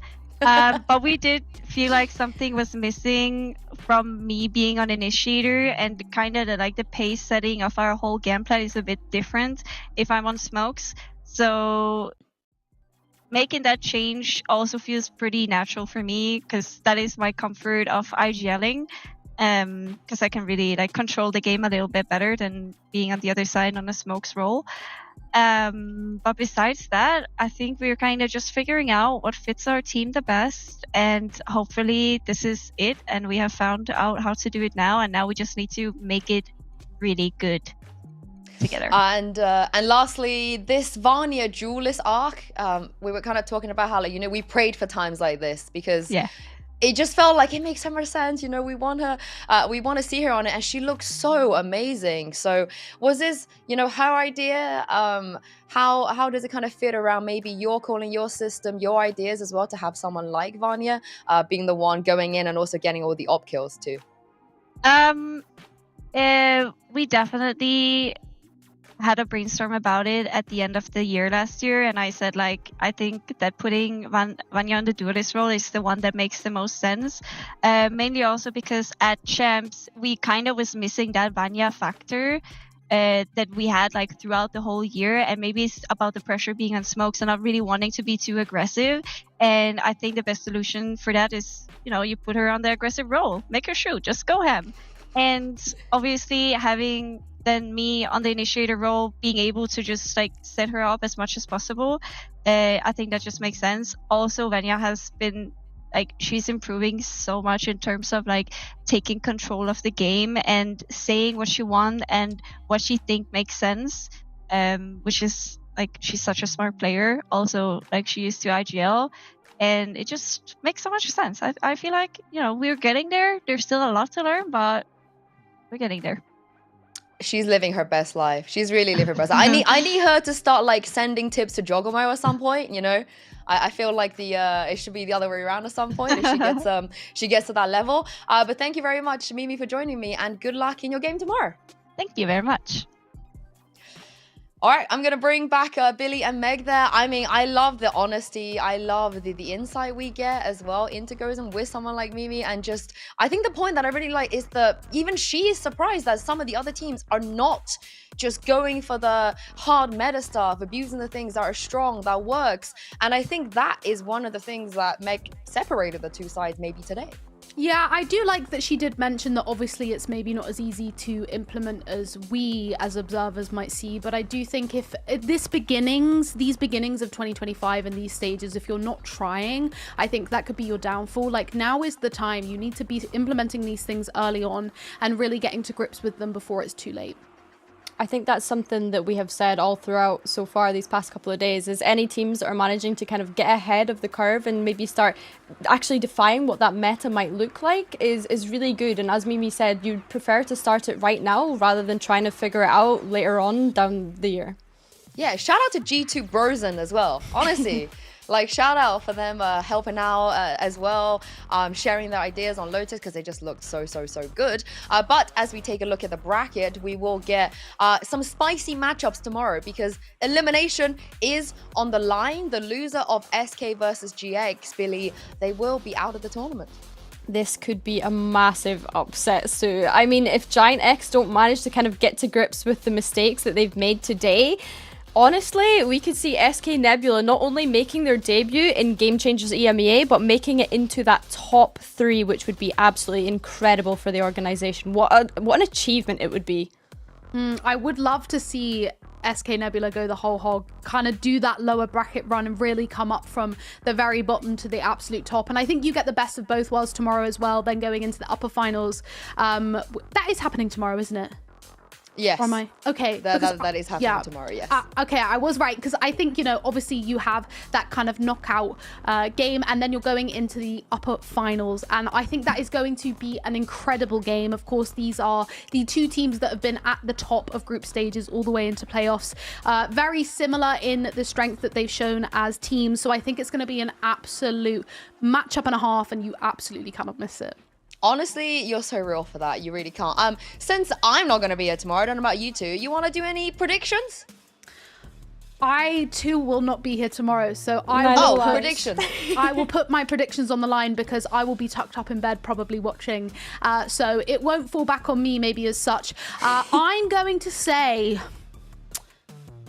SK Nebula. I'm really going to stick with it. And then I can't not say G2 for those uppers. I just think after watching their performance today, the kind of compositions they're running, they're really pushing that new meta. You can't deny it. And Billy? I wish I could be controversial, but I'm completely on board with Meg's picks there. Can't deny it. Do I? Okay, I'll be controversial. I'll say KC and GX. Why not? Hey, we'll see what happens tomorrow. But thank you very much, you two, for joining me. Thank you to you guys at home for watching as well. We're going to be back with more action tomorrow, starting with G2 Gozen versus KC. So everybody have a lovely night, and we'll see you then.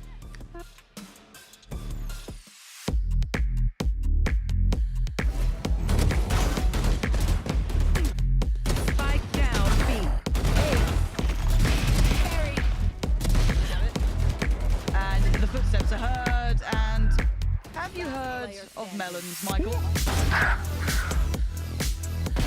Spike down. C. One enemy remaining. One enemy. Safi, there. Last player standing.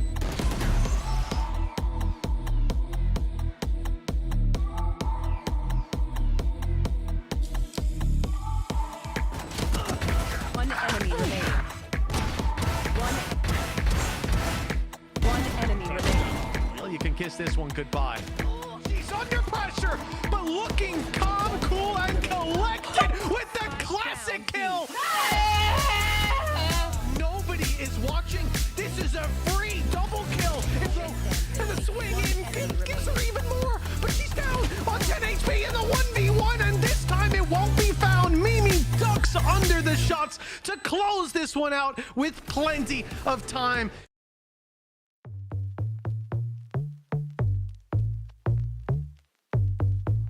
Who do you think that you are? Coming around nose in the air with your fancy car. Ha. You don't think you gotta work hard to see your name on a star on Hollywood Boulevard. You wanna run the world? No, you want the whole wide world to run around you. You. To make you fancy, you gotta work harder. You gotta work harder. Turn into reality. You gotta work harder. You gotta work harder. You gotta work harder. Yeah. You gotta work harder. You gotta work harder. Ooh, harder. You gotta work harder. Life's not always VIP, rooftop parties, yachts on the sea. You gotta push further. You wanna run the world? No, you want the whole wide world to run around you. To make you fancy, you gotta work harder. You gotta work harder. Turn into reality. You gotta work harder. You gotta work harder. You gotta work harder. You gotta work harder. You gotta work harder.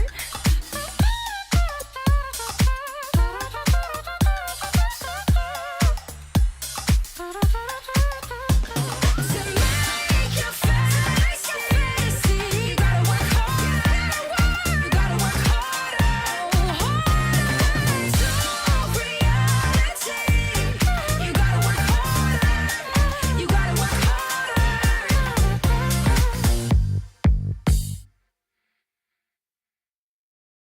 You got that something that all the girls want, all the girls want, all the girls want. Give me that something that all the girls want, all the girls want, all the girls want. You got that something that all the girls want, all the girls want, all the girls want. Give me that something that all the girls want.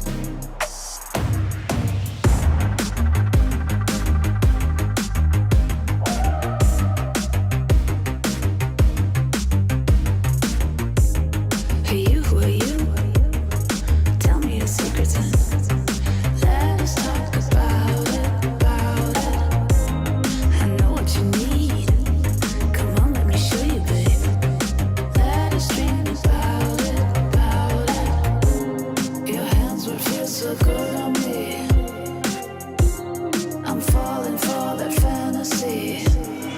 You got that something that all the girls want, all the girls want, all the girls want. Give me that something that all the girls want, all the girls want, all the girls want. You got that something that all the girls want, all the